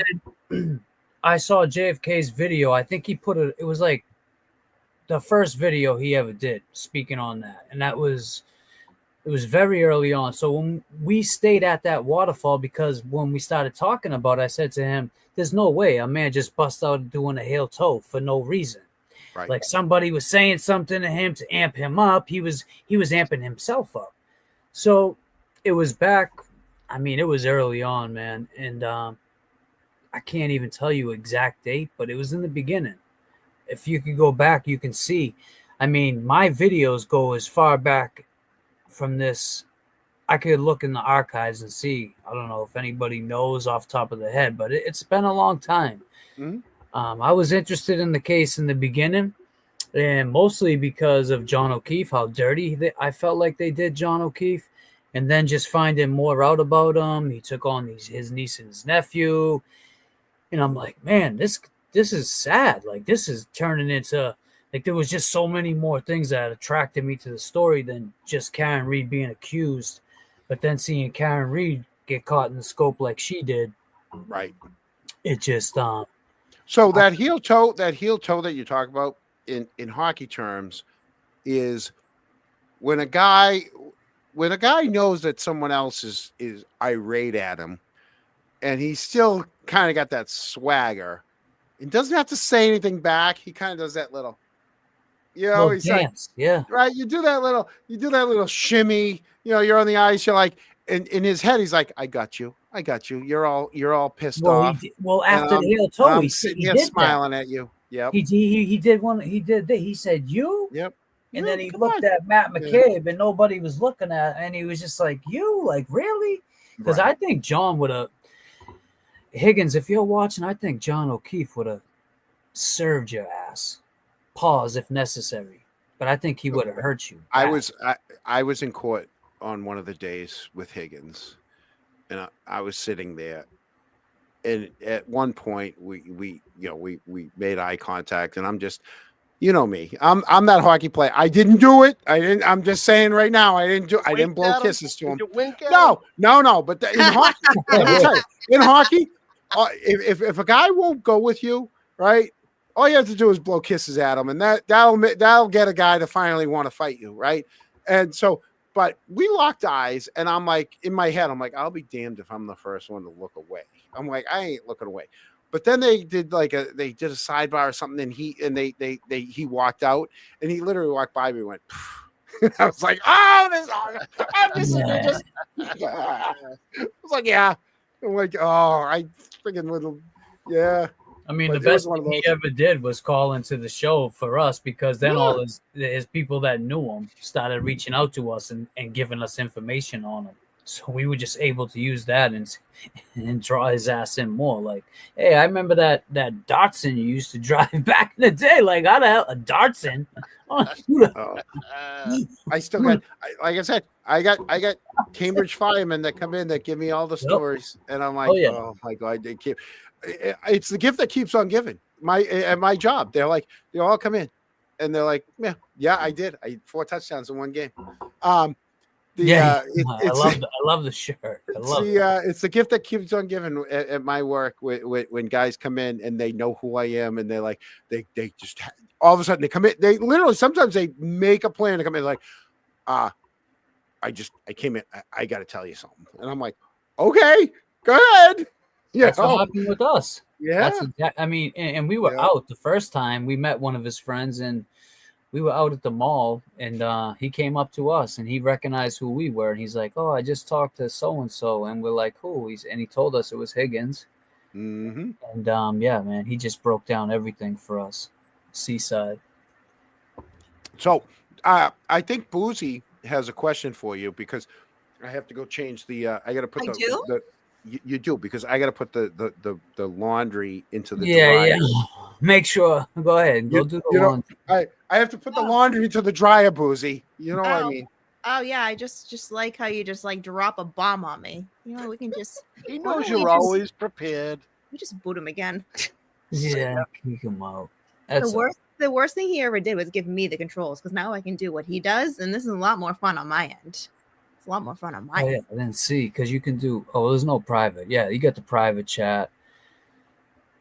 I got to start using this, because you know how much it costs with StreamYard. In StreamYard, I'm paying way too much. I don't think I need to be paying as much as I am especially for not using it as much. I'd like to get some use out of it.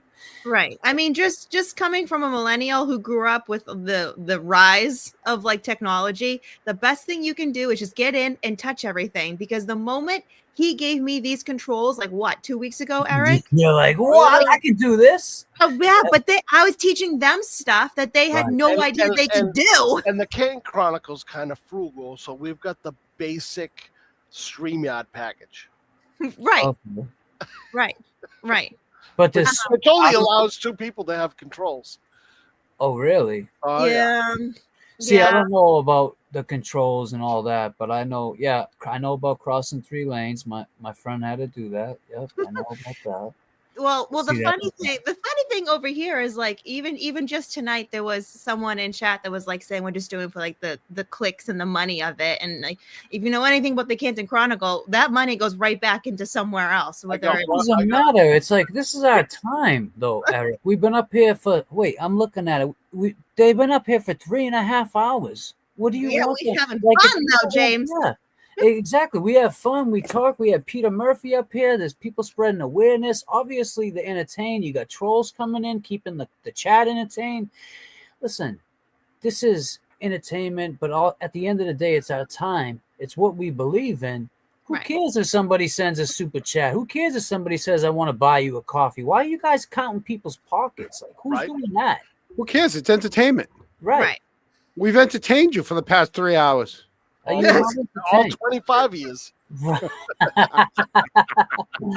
Oh, speaking of which, James, is it first come first serve at the for seating? Is it assigned seating? What's the deal? Well, so there's a lot of seating. I don't want general admission. I holds want 80. VIP seating. Well, you see, if you want VIP seating, I want you a know, little look at it- reserved triangle. You got to look at it like this too, John. There's gonna be people there that are gonna want to meet you. Well, I want a reserved. I want a reserved triangle on my table. John wants a We're kiss gonna- We're not going to play favorites, but we're going to organize it where the content creators and people that are going to want to be, you know, oh, can I get a picture with you, Boozy? Can I get a picture with John? Can I? No, she doesn't have to give people. All right, but you know what I'm saying. There's going to be. I'll do the people- pictures. We'll have it set up. No, you don't need pictures with people. It's going to be set up nice. We have a good team helping us that are behind the scenes helping us. Oh, we should do one of those photo frames. You should get a photo frame like they did at Woodsbury Farm, Eric. All right, bring it. You can bring what's a photo frame? I don't know what that It's is. like just a photo frame you can stand behind, and when they take a Oh, picture, I see what you're it's- saying. I see. Yeah. So we'll have like a backdrop. I mean, I know that. Not a Yeah. back, not like a curtain or something. We're gonna have like. It's gonna be nice. It's gonna be nice. He's got jerk towels. What can we have for Kronk? You Kronk, got to do what? something duck. No, it's No, Kronk something. We need. Oh, because you guys got the duck. Yeah. It's all about I mean, the duck. I told you. You're welcome. Holy to crap! Dennis Sweeney's still awake. Dennis. Oh, sorry. Sit with me. Sorry, will Dennis. be there. There you go. There you go, John. All Dennis, right, we were we'll talking. make sure. Dennis, we were talking about you. I think it'll depend too. You know, once you show up there, who you interact with, like whoever's there first. I remember the first show we did. JFK and I were just pulling up, and there was people pulling up, and they were trying to talk to us as we were setting up, and we're trying to set up, and we're trying to talk at the same time to them. But this time we're going to set up the day prior, because it's like I said, somebody was saying to me, they sent me an email talking about, is everything going to be safe? Am I First of all, you're safe. Calm down. This is not this is the YouTube street. Not Everett. It's not Everett. But it's literally YouTube. Malden. You Right. know? Well, It's I mean, Malden. yeah, it's Malden. They got good pizza in No, Malden. I'll tell you honestly, that. There's I- some good I would- pizza in Malden. No, truly, I feel more safe in Malden than I do Canton. Oh, Yeah. stop it. I mean, Malden's Excuse Malden's me? good. He threatened us to come. Well, I know where you were at. Why don't you come back here and say it to my face, motherfucker? Listen, I will. I'm And in will. the center of town every week. They don't bother me. Yeah, because you love A Canton. couple of people go by and give me the finger, but that, no big deal. fucking boy, Eric. He's taking his trash out. They're like, fuck you. Yeah, there's a few, you know. You get that one kid. You get that one kid in a Jeep that in 90 degrees in the summer still got a hoodie on. There's Yeah. some Oh, people that are so man. worried that I don't have a job. They're like, get a job. Oh, same with me. Oh, I get that all the time. I mean, It's how not can like- I mess with you, Eric? That's crazy. Because I'm a pain. I'm a shit stirrer as far as they're concerned. It's me right that's there. just Look at me, Eric. I'm the king. I'm the sultan of shit stirring. There's something wrong with loving Canton and telling people about it. Well, You know. Listen, it's not like the town is covering up at least 2 murders. Don't You know, get me there's nothing wrong. to be worried about in the town. 90% of the people that go by are thumbs up, waves, smiles, beeps. It's great. It's a small percentage that give me the finger and a thumbs down or give me that go fuck yourself look. Hey, I'll answer this real quick. So Chris had a beef with me because Eric Boozy and myself decided to play Mythbusters. If you guys remember the old show Mythbusters, and yeah. we Cronkbusters, John. we did Cronkbusters, and we wanted to see if Allie could bring Colin home from 34 Fairview to Maple Street before Chris could walk home from the waterfall to Maple. And both times doing different routes in the middle of the day in traffic. They literally one time I didn't even get to leave the bar. The second time, I think I made it to the freaking post office. That's as far as I did. They both made home ahead of them. Well, Colin drove by, saw us on the corner of Washington and Maple, and flipped out, called his dad, Chris, and the Patriots are playing, and Chris probably allegedly may have had a little liquid courage and decided to call me. Insider. Yeah, that's Chris's beef with me. That I was on his street. I didn't know he owned the street. Oh, so he owns the street now too. He owns he's a select board member. So well, he doesn't want you in his town. Yeah, nobody wants me in the town anymore, but everybody wants me in the town. It's amazing. It's amazing. I get the same amount of people that don't want me in the town that want you in the privately people send me texts to say that I do. So I don't know. I don't know what to do. It's like, please come to town. Don't stop. Stop. It's like, Jesus Christ. You know? You should run for select board and take his job and tell him, hey, listen. I need to get an apartment in town to do that. Oh, really? You literally have an address. I know you. I thought you only have to have an address to. No, technically no. You gotta sleep there. There's been members on other boards that we know because of money that they have. They basically listed XYZ as the address that they live in when they don't. They live in Situate. Honest to God, forever. But they don't make waves, and they run their committee really good. Whether it's be zoning or planning, whatever. I don't want to get into names. But he did he did do a closing for me on one of my refinances. Sounds corrupt. Of course it is, but they always look the other way because he's a nice guy. And don't make same thing with what's his name that builds all the condos there, who's old now, Marini, right? It is what it is. But if you make waves like me, I can't run. They would call me out in a second, say he doesn't live on Maple Street. He lives in Attleboro. Okay, well, you're right. You got me because I don't lie. No, Chris does live Chris does live on Maple Street. His brother is the one that lives in Stoughton. He's got a comfortable couch. About that. He said he owes money on his taxes. How the hell Chris? No, somebody paid it off. Somebody paid it off for him. Yeah, he got it paid off. Yeah. Allegedly, someone else paid it for him. Allegedly, someone. Let's just say the taxes were paid. They were paid. They got paid up. So there was a lot of fuss about Chris living at an address, and I do. I live in Attleboro now, and so I can't go check it out on my own. And I couldn't. I finally couldn't keep taking people's word for it. So yeah, I did drive by, and I hung out by Pages and in Stoughton, and I literally parked on the street right. And Chris's brother. You're a journalist, though. You can do that. Yeah.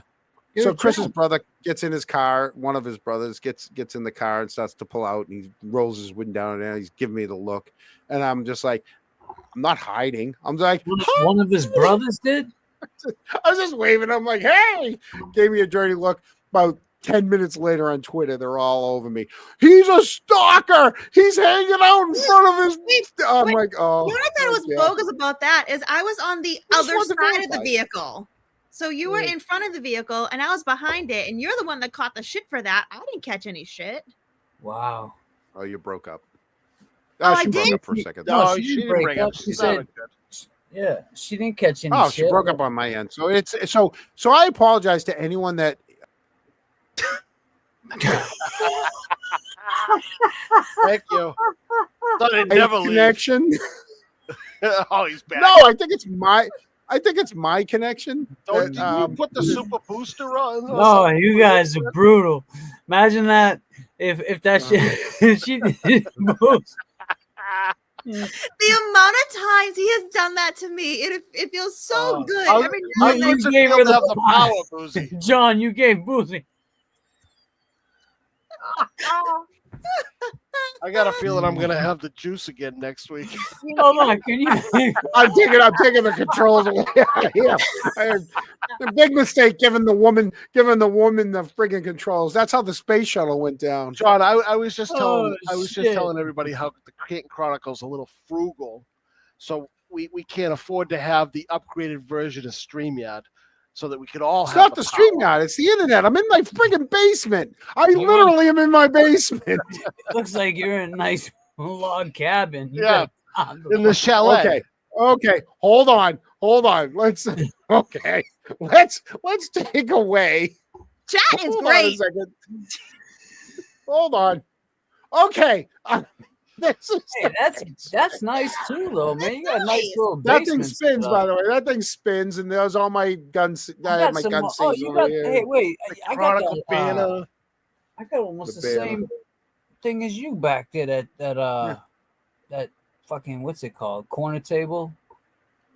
I don't know, man. Oh no, Whatever. that's where I put all my targets for the shooting and all that stuff, into my foam, my backings, and Okay. all that stuff. Yeah, All right. but yeah, Yeah. that's yeah. Yeah, So wait a that's minute. not bad. You know what? Let's just change the room. All right, we'll just change the You, room. Lisa. All right, we're back. Oh Okay. no, get it off. Get it off. No. What? What? No. What? No. There you No? go. I like No. that one. Oh god. No red damn. room? Dungeon. red velvet No, room you don't want with your the love. No red dungeon room? in the background. I'm Mr. I might not be Mr. Gray. I might be Mr. Light Brown. I don't know. I can change mine. Oh, God damn. Making changes. all right. I'm making Fine. changes You want up me, here. how about this? You want me to be here? Nah, There you go.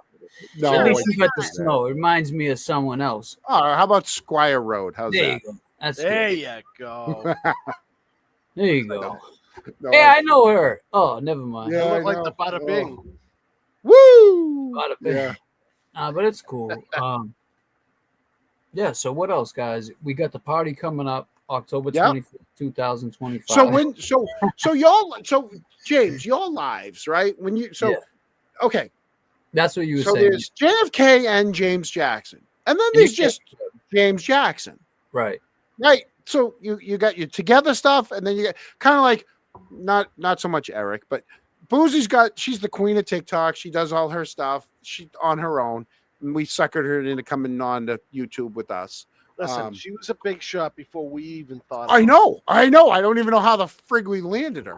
But anyways, You got her. it's the same thing. So sometimes you're on with James Jackson as James Jackson, JFK, and Kevy Kev, and then you got your journalist James Jackson. When are you gonna be like? Are you slowly rolling out like how you're gonna do your thing? Yeah, so I'm slowly yeah, I am. I'm slowly bridging out like to be on my own eventually. Yeah. I gotta continue this journalism, this work. I'm inspired, and I think that going forward, the stories that I'm gonna talk about, they're gonna be real. They're gonna be stories that you're not gonna even believe, because the stuff I heard yesterday, I'm actually working on something big, real big right now. And it feels great to say that I'm a journalist now. You're a journalist. Boozy's a journalist. We're all journalists. So when people threaten you and say you can't be here, you can. Now you got these laws. Like you see this guy, Mantime Media. Have you ever seen him? Yeah. Yeah. His approach is a little different than my. Look at this. Look at this, James. Thank you, Leslie. I actually met her, Leslie and her, I believe, I don't want to say it's your husband if it's not, but her significant other. Yeah. They came, we met them. They're great. They were calling her husband someone else, the little glare or something.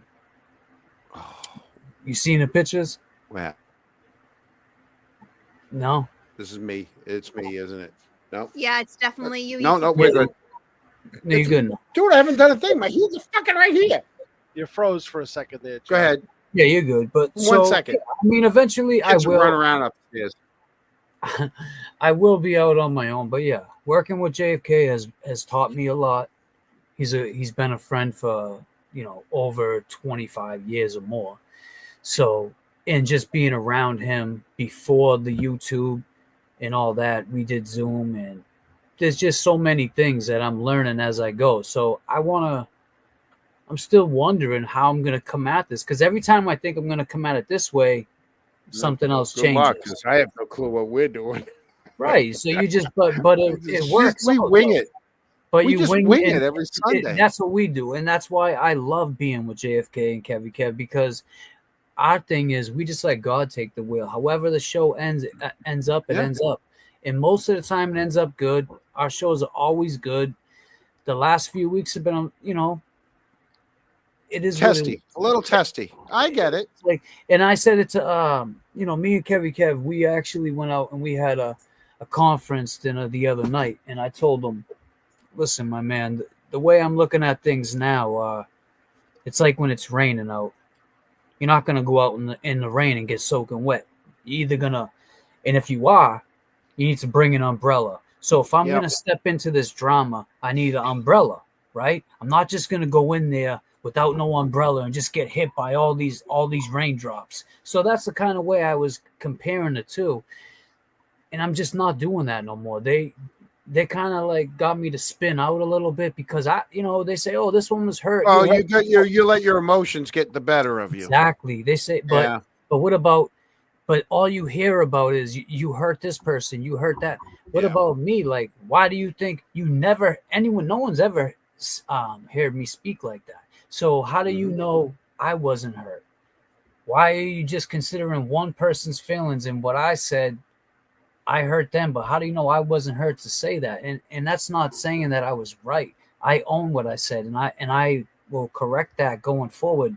I don't want to see that side of me, and I hope that side of me, that other people don't see that side of me. I'm in it for the right thing and for the right reasons. Say whatever. We're here. Okay, Jay Coop. Yeah. So I'm going to preface this with, you know what? I really do. I really appreciate Mike and I love Mike and I do consider him a friend. I went in tonight with the purpose. I'll write a 13 to 14 page, Eric knows, I'll write a 14-page script. It's on a Google Doc. I share it with them. They barely ever, Eric or Boozy never look at it, right? Because they just go with it. But I had it, and tonight it really was in my head the price you pay for speaking up, whether you're a whistleblower or a person like us that we want to speak up against corruption. And then Mike came on, and it kind of got away from me, and it is what it is, and he, what he said is what he felt, and I'm fine with that. Because those are his words, those aren't mine. But for the most part, at least on our channel, we tried to stay away from the drama. We tried to stay focused on anything to do with Canton or anything to do with Karen Reed, for the most part.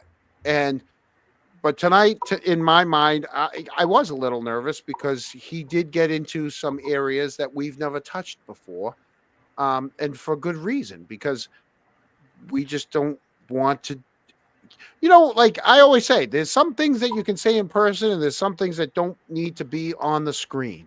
Right. And that's just how I also think, John, that there's certain discussions that we may not want to discuss, but if we have somebody on the show that wants to discuss something, we're going to let them have their voice.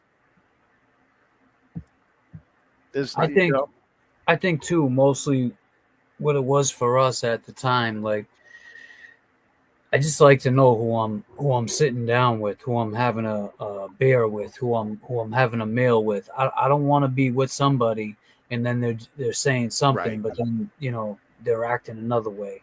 That's just how I am. I mean, if that's wrong, then I don't know what's right, other than that's the way I was brought up. But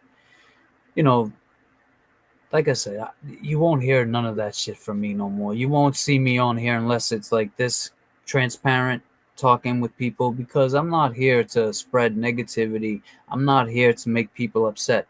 I'm here so people know that I'm real about what I do. You know what I did yesterday? I jumped in someone said, it's funny, they say, oh, it doesn't even matter. I jumped in an Uber,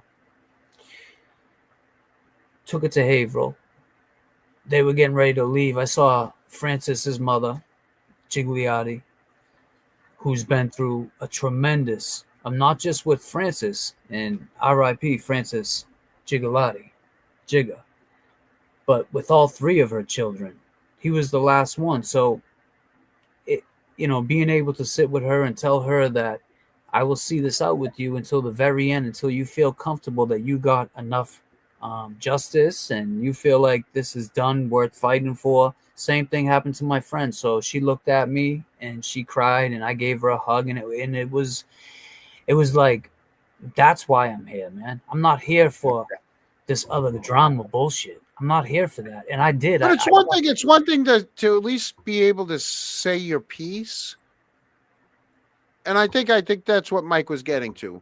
Say your piece, let it be out there, and then you move on, but you don't forget. You know what I mean? It's like, it doesn't have to be night after night after night about the same thing. And then, but at least people know where you stand on things. Yeah. Yeah. I mean, you got to say it. Eventually because like I said, at the end of the day, all you have is your word. Right.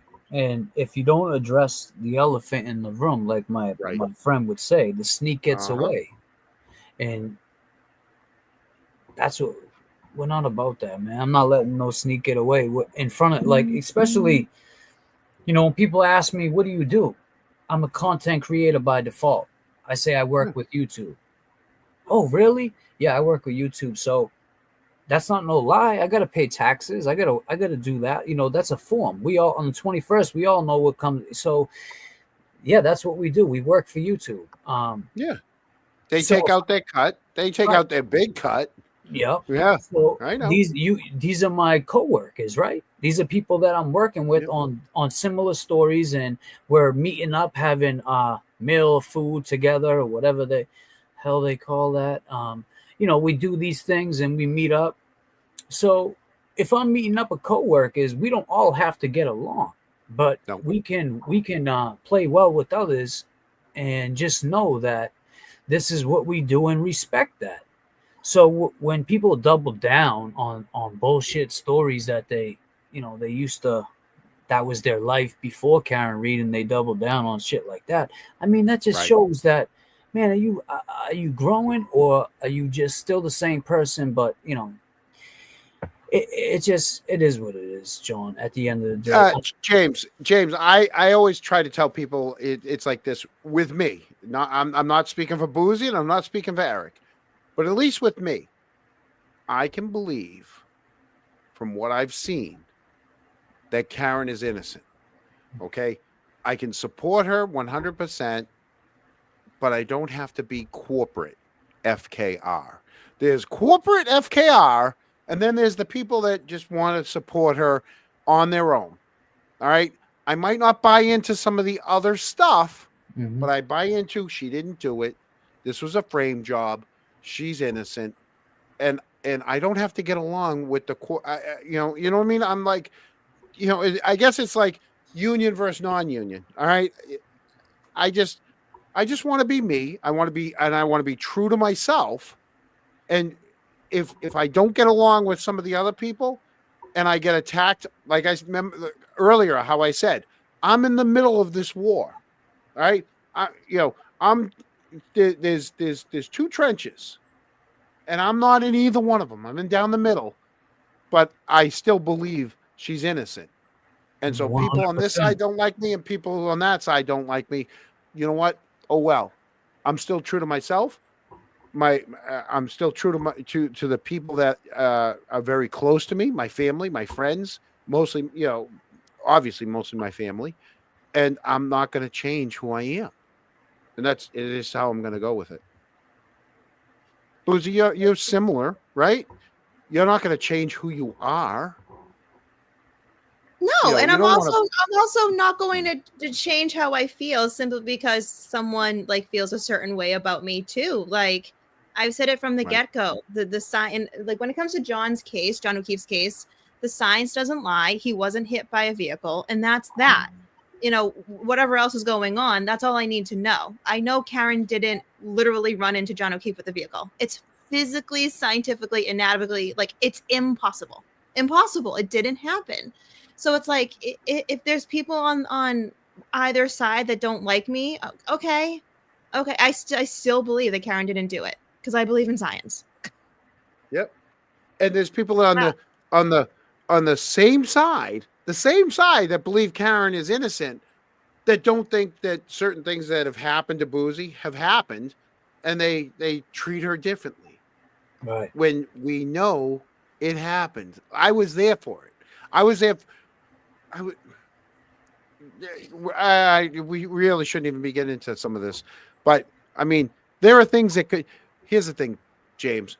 There are things that could have been cleared up so easily if people were just honest with themselves. But because they were corporate, they wanted to lie, flat out lie, and discredit Boozy for who she is. Right? They wanted to make her out to be something she isn't. And that I wouldn't stand for. So if I'm white knighting for her, yeah, I'm white knighting for her. Right. And I'll just leave it at that. You guys know who the fuck I'm talking about. But at the end of the day, too, if you were there for one of the instances, that's not white knighting. That's you actively a part of a conversation. And that's you just standing up for what you witnessed and what you saw. So that, again, like, there's a lot of things that I have to try to quiet you. They want listen, there's a lot of things I've chosen not to speak on. Maybe one day I will, maybe one day I won't. There's certain evidence that I haven't put out there. Like, people keep talking about receipts. Right. That's crazy to me. It's like, I'm not giving you shit that I got that people trusted me with to prove a point to you. Because even like, even when I give a receipt, it's like, oh, well, you got that.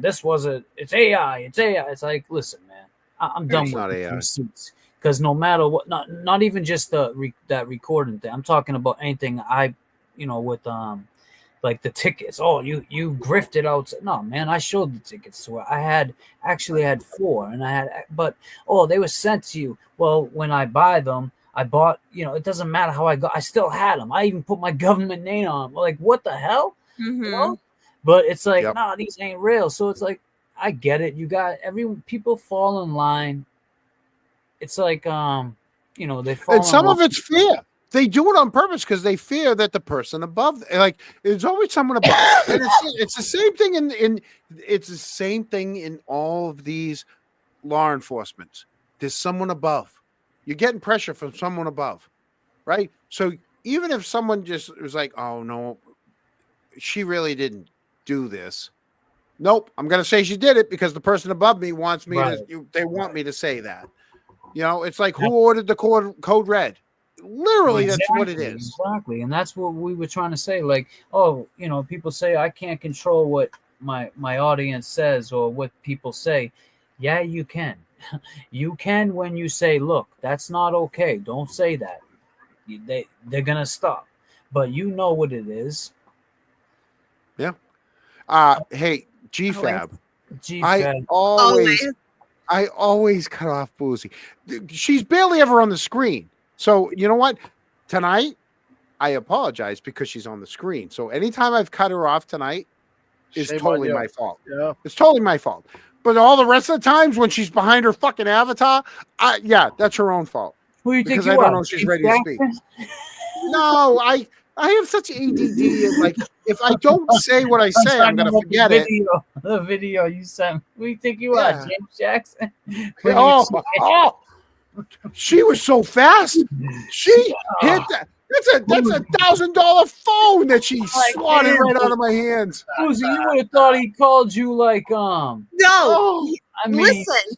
We were already arguing, and so he was just trying to any way that he could just like piss me off. And he clips out so much of this, and he just Dennis had already left. Dennis went back out the entrance. Something. Dennis went out. Wait, not only Dennis, Eric. Dennis and Eric both went out the entrance. They're like, we're done. They went back out the way. It's like 87 degrees in October. The chat is so confused. Like, basically, John made it out to clipped this clip from last week. We went to this corn maze thing, and he made it out to be like, I was annoyed that he was like, who do you think you are, James Jackson? And I hit the phone quickly. He made it out to be like I hated James, and I'm like, Rosie, the look on your face, you were pissed. No, but I knew what he was doing. I had just bought a selfie stick. I got the phone on it. I'm like a friggin' This whatever motherfucker's she is. right in my face. Bleh. So what do you think of this? What do you think of this? What do you Oh. think of this? I got to the point where I was like, fuck off. They had a referee in a metal like shooting like a hunting tower, like looking down at everybody in the corn maze, and he was having the best time watching us all fight. He's right? fighting live. People, Look what I people did. literally thought, like, the people thought, like, I had a thing against James. I'm like, no, no. No, it's I John knew being that. I John. knew it wasn't that. Yeah. Anyone in the chat? No, it wasn't that. It was funny. You got the Dennis clip? made it 5 minutes in. Him, Brenda, and Eric all turned around and went back out the way they came.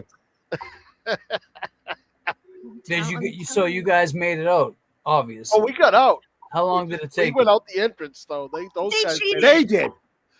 They did. No. I Cheaters. You did the whole course. No, what happened was. Got out. Yeah, you know how you got out? beat the whole thing. No. Let's tell the truth. Okay. So, I did go out the entrance, right? I walked to the exit and I went in the exit and made it halfway. I made it to where they were and helped show them the way back out. No. Yes, I did. No, Because the guy in the tower was telling me, he was giving me hints.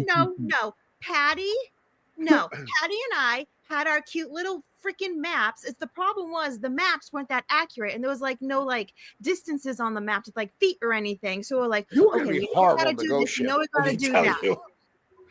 No, James, we're going to Hingham. Is it Hingham, Quincy, Weymouth? Quincy. Where is that Quincy. friggin' boat? do you really think the Fall Hingham River Shipyard still Shipyard has in boats? Quincy. James, Where's we're going down to the the Fall River, the Fall River Shipyard to the haunted ghost ship with Lucky. You want to come along with And us? it's a battleship. It's not. When are you It's going? a there? haunt. It's for Halloween. It's a haunted battleship. Oh no shit! Yeah, I would love to do something like that, man. It'll be fun. Yeah, Yeah. that sounds fun. When's that? John's gonna get scared.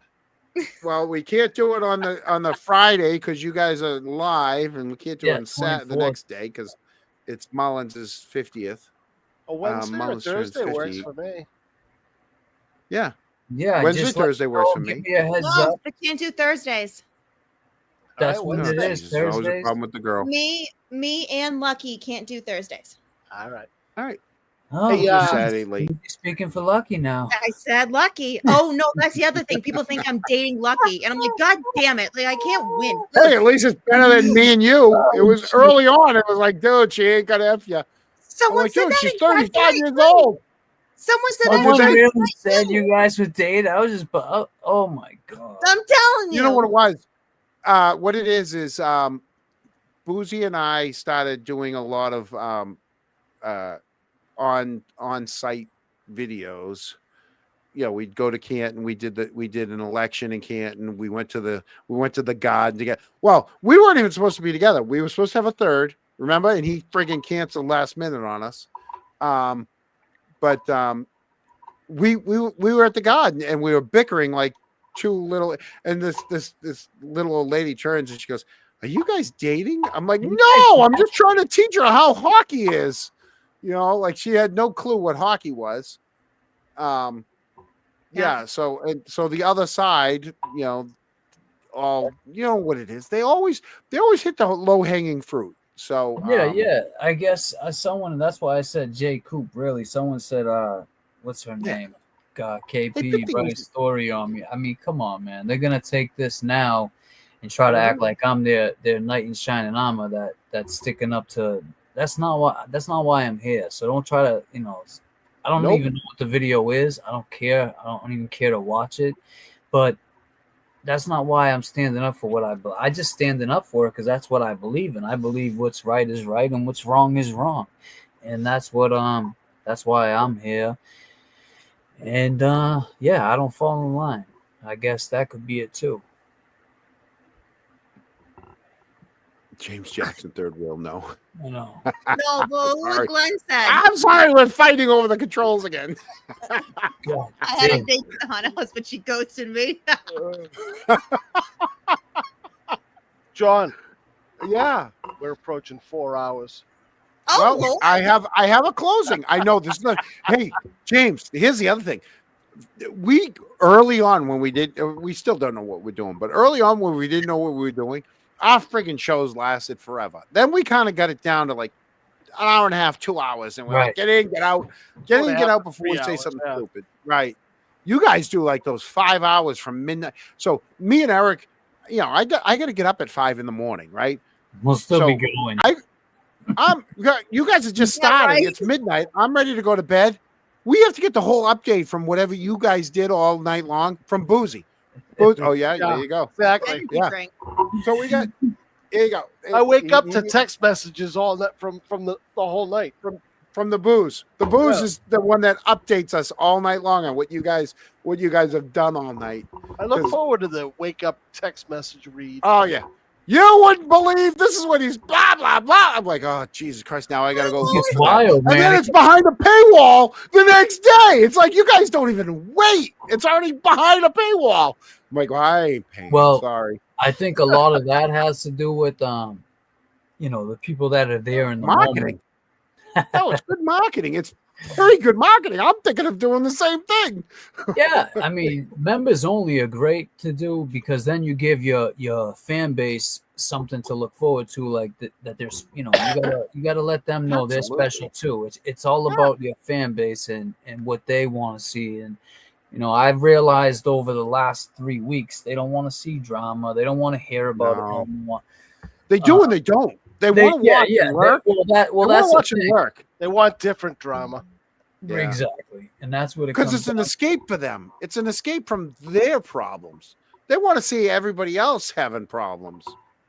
I've seen a lot of people change up and fall, and the reason I say fall in line is because like they would send me emails and paragraphs of how much they love me and everything, but then after the last 2 weeks, it's I'm a piece of shit. I'm an alcoholic. I'm like, I never said I was in recovery. I don't know where that came from. I just said I don't do drugs. I didn't say I didn't drink, whatever. But some nights, I will have a drink. But yeah, that's neither here nor there. I don't know why these people they nitpick. So you love me for all this stuff, but then one bad thing, you judge me on one live stream.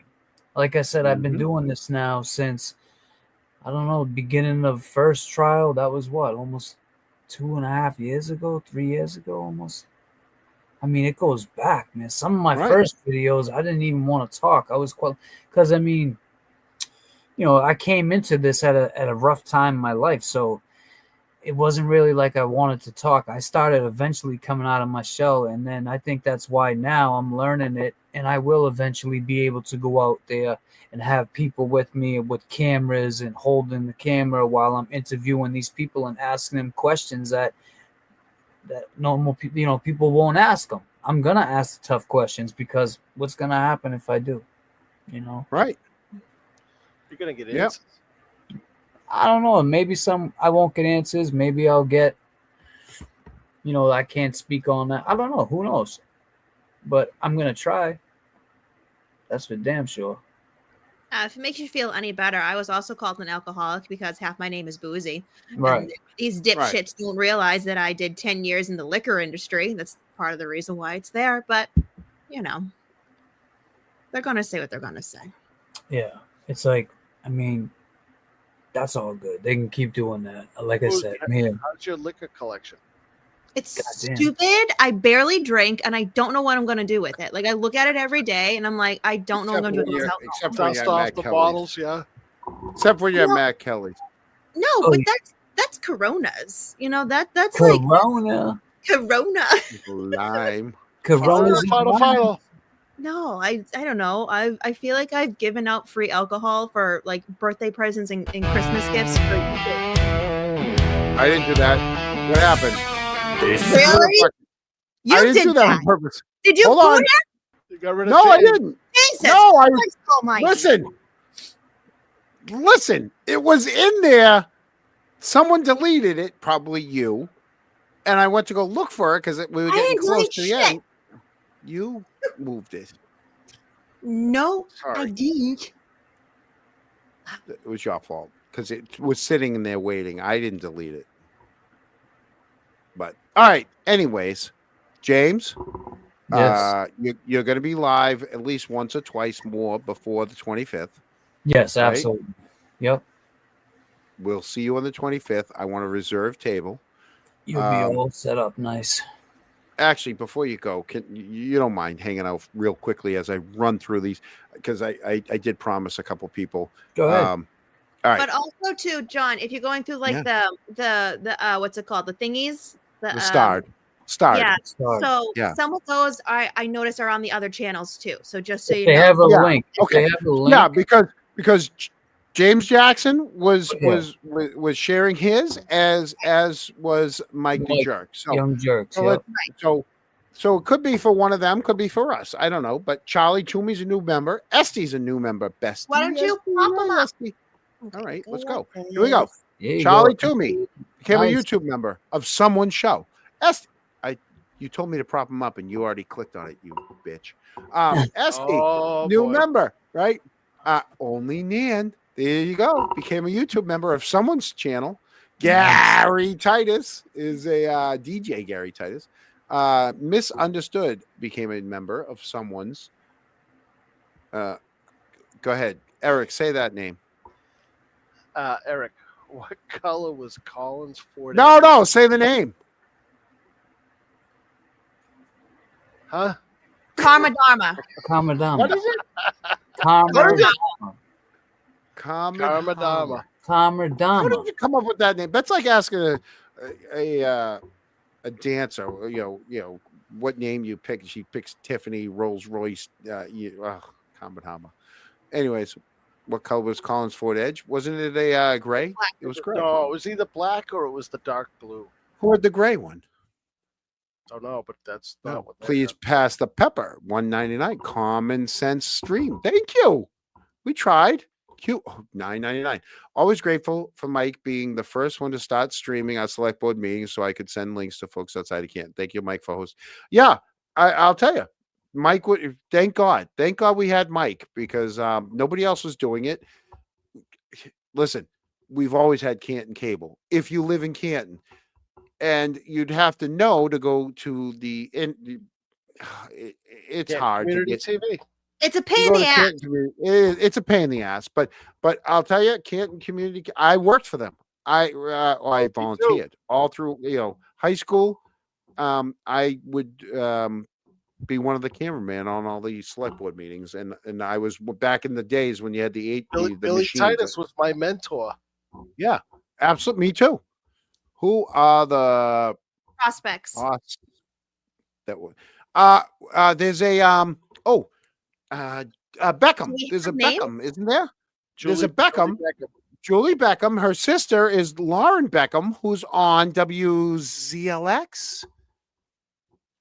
I think her sister Lauren's on WZLX. I think it's a little still too soon to know. Holy frig, Josie. I know who you are. Jen McTooth versus We Know What You've Done. Karen Reed. And I say Karen Reed's over McTooth, loving Canton Chronicles with my Crawford piece. Oh my God. Thank you, Josie, Lou, and company. Holy crap. That was nice. I guess Boozy's gonna have some and somebody did reach out to me during the scream, and I said, listen, whenever I get money, it goes if it's not to a dedicated source, it goes right back to Eric and Boozy whenever we go out, which for the most part's 90% true. I tell you guys, I paid for your hayride. You did pay for the hayride. Thank you very much. Did pay for the hayride. And the maze. Kronks did. Yeah. The Kronks did. October 24th. Boys are back in Malden. Yep. Holy crap. So, 777. Is you're reinvesting into the content. I reinvest into you guys. Every time I'm out with you guys, it's on me or it's on the Kronks, because it's not my money. It's really all three of us. New member. Yep. Schlante. Oh, wait. Go back. Eric. Okay. Who's got that boat? What boat? Who's got that boat? Isn't that some boat? Is that a boat in Marina Bay? It's not Morrissey. I'll have to look up the I have a picture. I just don't know where it is right now. Oh yes, I was looking at that today. Isn't that the Morrissey? Thank you, Michael Morrissey. No, no. That's the Yeah, I name think of it was his boat. something like that. Yeah. That's the name of his boat. Okay, ADHD. Let's keep going. Let's keep going. Yeah, there's like Okay, 31 journalist Jesse James. Oh, he's the outlaw. He's the outlaw journalist. Journalist James, the hard-hitting questions. Hell yeah. Asking him questions nobody Great else show, would. James. Look at that. Oh, fucking all these ladies love James. Jesus God Christ. damn. 3 in a row. Did John have a police scanner? I thought you were talking about you, John. Did John have a police scanner? Karen heard while sleeping that someone was. No, I don't think she would. No. Yeah, I don't think even if he did, I don't think he brought. I mean, who knows? Maybe that's a question nobody ever asked. Actually, But it wasn't over the scanner. It was over. There was a private call. Yeah, wasn't it? Because yeah. I don't know. You think he's gonna carry a scanner in his back pocket that night? I don't think so. No. No. Behind Blue Eyes talking about the Peter Murphy call. Yeah, it was basically if you value your job and your family, you never heard that call, and that was on a show that we had. Came right from the guy who basically said the guy approached him in the garage and said he really wanted to get something off his chest. And, You gotta stop moving that mic. Stop moving the microphone. Yeah. Gotta give him one of those stress things. Jesus Christ.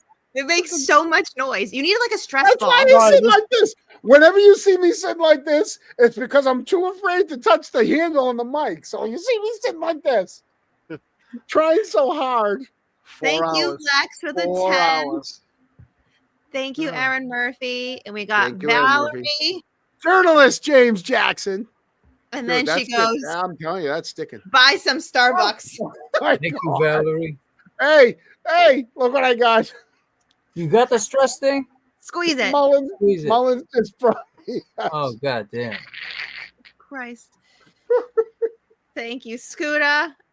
And then E-Pags, long gamers E-Pags, don't want long drama or bad vibes. That's right. Come here. Come on. You're scaring your dog now. See what happens? No, he just came down. He just jumped on the couch. Keep going. Okay. Hurry up.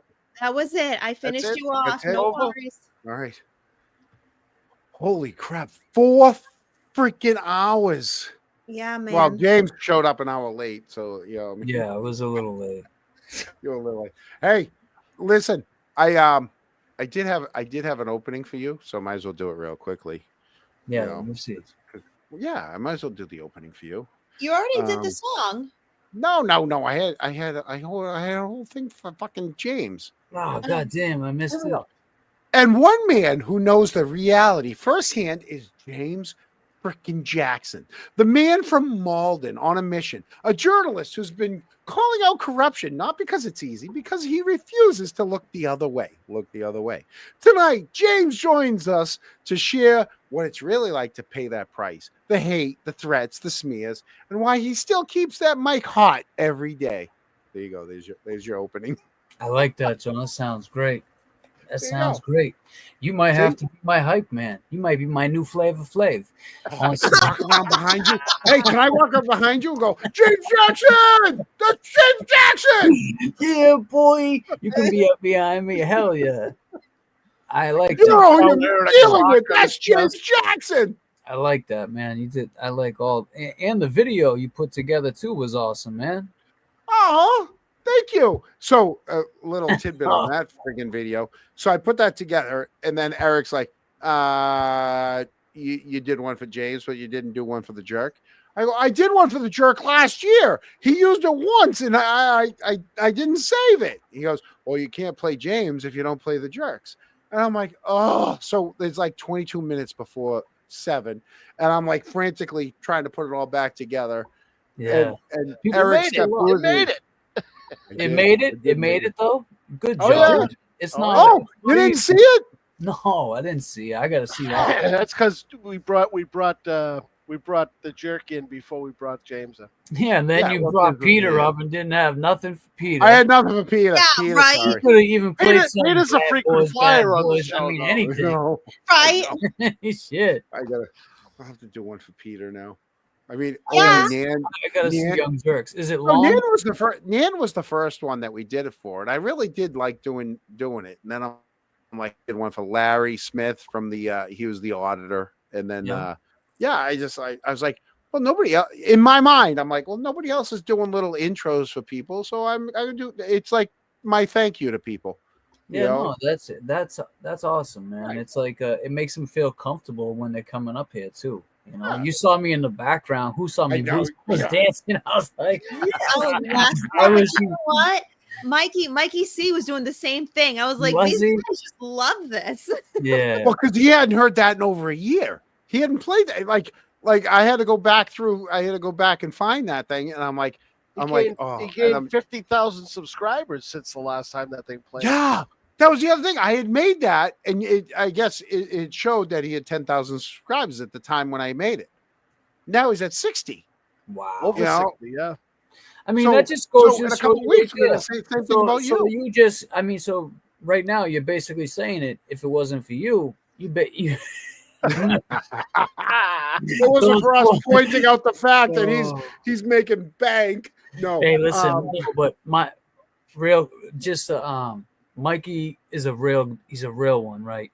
If you have come at Mikey Crawford like that, then you just know like his heart's in the right place. He's doing this for the right reasons. JFK said it, I think, a couple nights ago. He's a dog walker. You got to have a lot of patience for that, man. You got to have a certain kind of soul for that. You can't just be up here talking shit about certain people that really care about this, and this is what they do. This is their life. So, yeah, Mikey, James, I need 13 seconds of your time. Go ahead, my man. Okay, here's 6. Wait, here's 6. Give us fucking McDonough, and we'll go easy on you. Fucking Okay, that's 6. Hold on. Oh, we'll give you another 7. Hold on. Careful. Once you have had a Pricks Insider, you will want it all night. I love Pricks Insider. Well, I know you like it. I was like, oh, he gets my humor, you know. Pricks Insiders. I had them before. They're good. It's good. It's good stuff. It's good stuff. Yeah. And then, you know what? We'll do real quickly. We're gonna play your intro, and then we're gonna throw the exit out. Thank you, everybody. Thanks to everybody. Everybody. Thank you, everybody. But we're gonna replay James Jackson's intro before we leave. I mean, I did an hour before the show. Otherwise, if I did a deep dive, I know I could have done better. But it's on me.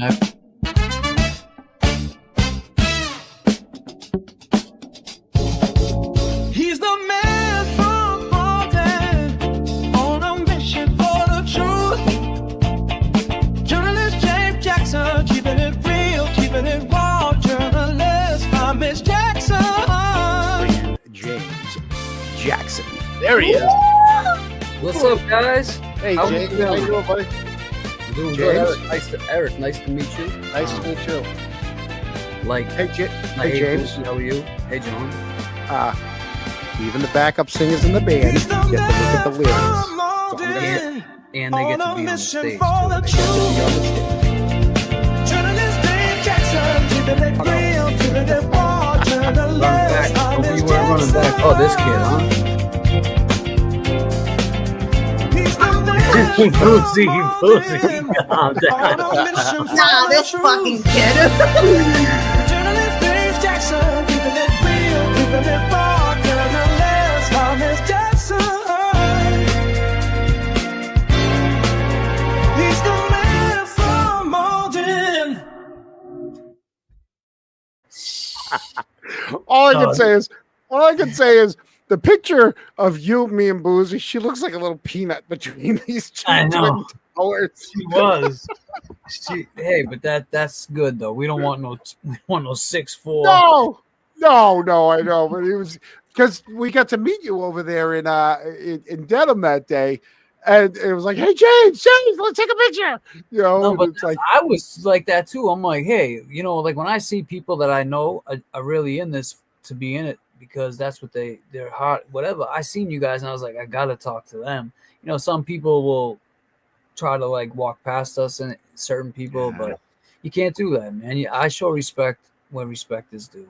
The man from Malden, that's right. yeah. Well, the thing is I don't consider myself.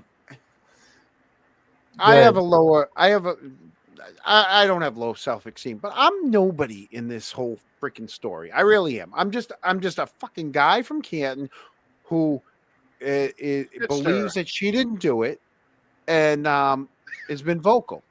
And because I've been vocal, apparently, you know, a lot of people kind of notice me, and you know, I'm a big hairy piece of shit to begin with. So, you know, they really notice me. But when I go over there and I see other people like you and you know, and even Mike Crawford, like Mazza, Mazza's freaking small, anyways. Mazza, yeah, right. You see these people and you're like, you gotta go over and you have to say hi. They're like, hi, you know, I'm Doug Mo. I watch you all the time. Like, I don't think anyone's watching us. I know once in a while people do tune in. I know Nan's, you know, Nan comes in the chat. You know, you'll see though. You'll see. Yeah, You know how it is. I mean, you were out there that day, and people recognize you, and that's a good it sucks because every time I walked down the sidewalk, all I heard was Boozy, Boozy. I'm like, Jesus Christ. Like, I'm here too, you know, but no. No, but that's cool. I mean, yeah, it's all these millennials. Yeah. Yep. Millennials, exactly. Hey, people read on TikTok, but you know what? I know. TikTok's where it's at. Well, at least for a little while longer. I don't know much. Yeah. You know, but yeah, no, I was like, and the same thing, you know, earlier. It is what it is. You see all these other people that you've invested the last 3 years in watching all these different things, and you're like, yeah, you want to run up and meet them and say, hi, I'm so, you know, I watch you all the time, and you know, so yeah, no, so it was great when we saw you. I was like, oh my god, this is James Jackson. I just got done interviewing Vinny, and then like, who would have thought? And then the funny part was the next day I was there wearing like a Jordan or Nike sweatshirt and like shorts and just sneakers. And he walked right by me. I was like, Vinny, it's me. It's me, Vinny. He was like, hey, how you doing? I got to go. I'm like, all right. The one thing, if I could ever change, was I got asked if I would go help in the first trial, and I'm sitting at work. Look, I'm wearing a t-shirt, shorts, and my boots. Okay, my steel toe boots, because you gotta wear steel toe boots at my work. Mm-hmm. And I'm like, yeah, I'm just up the street. I'll come right down. Blah blah blah. I show up on my motorcycle. I park it right against like a cone or something, because I walk by everybody and they're like, oh hey, what are you right? And I walked it because I got asked if I would help. Right. Right. Because I'm like, okay, they asked me for help, I'm gonna do it, right? Because I'm clueless until after the fact when you see it on TV and you're like, look at this just unkempt piece of this Mongo, you know, this giant, you know, baby Huey walking her up the steps, and I'm like, and it didn't hit me right away because I just was like, yeah, whatever, I'll walk in. I didn't know that there would be so many friggin' eyes and cameras on that I'm like, I guess I probably should put some real clothes on for the, you know, like, you know, it's horrible. I cringe every time I see it. That's the one thing I do hate. There's like all these pictures of me wearing my the t-shirt from a bar up at Hampton Beach and Wally's. I was wearing a Wally's t-shirt one day. You walking her in, man. You look like professional. Like you look like you were part of a security team. Oh no! Well,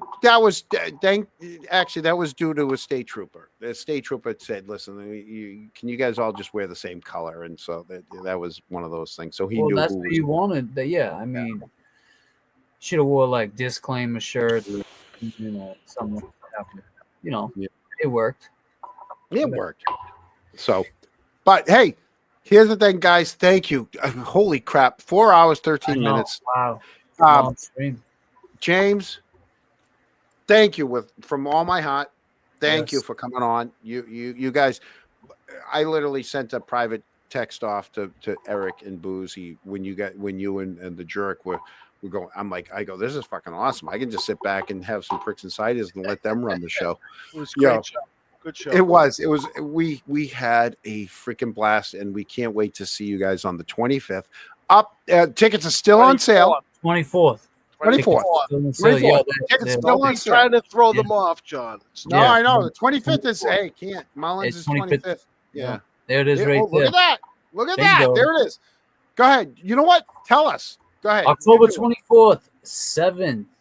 If you're lucky to stay later, you are. JFK, James Jackson, the one and only Nan Gallagher, Mike Crawford from the Young Jerks will be in the building.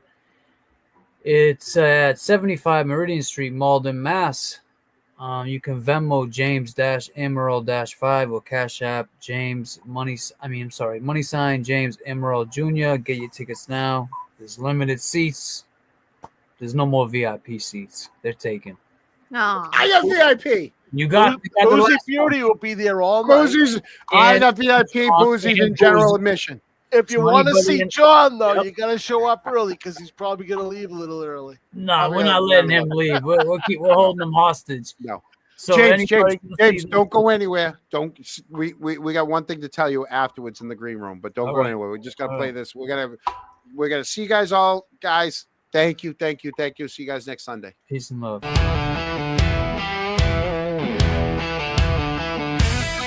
It's the Chronicle signing off with a flame, dropping names, spitting facts, shaking up the game. It's fire, it's grit, it's no holds barred. A mic in one hand, the town on guard. The truth hits harder than a Fairview brawl, and the Chronicle's here to expose it all. From cover-ups to donut runs, we light up the night like Canton Sun's next episode. Yeah, we'll be with more names, more flames, and a truth to say.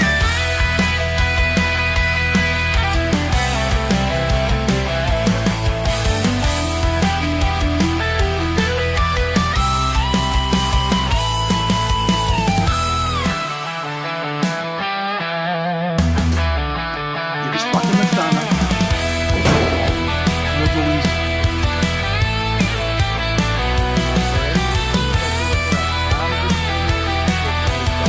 Canton Chronicle. The URL to that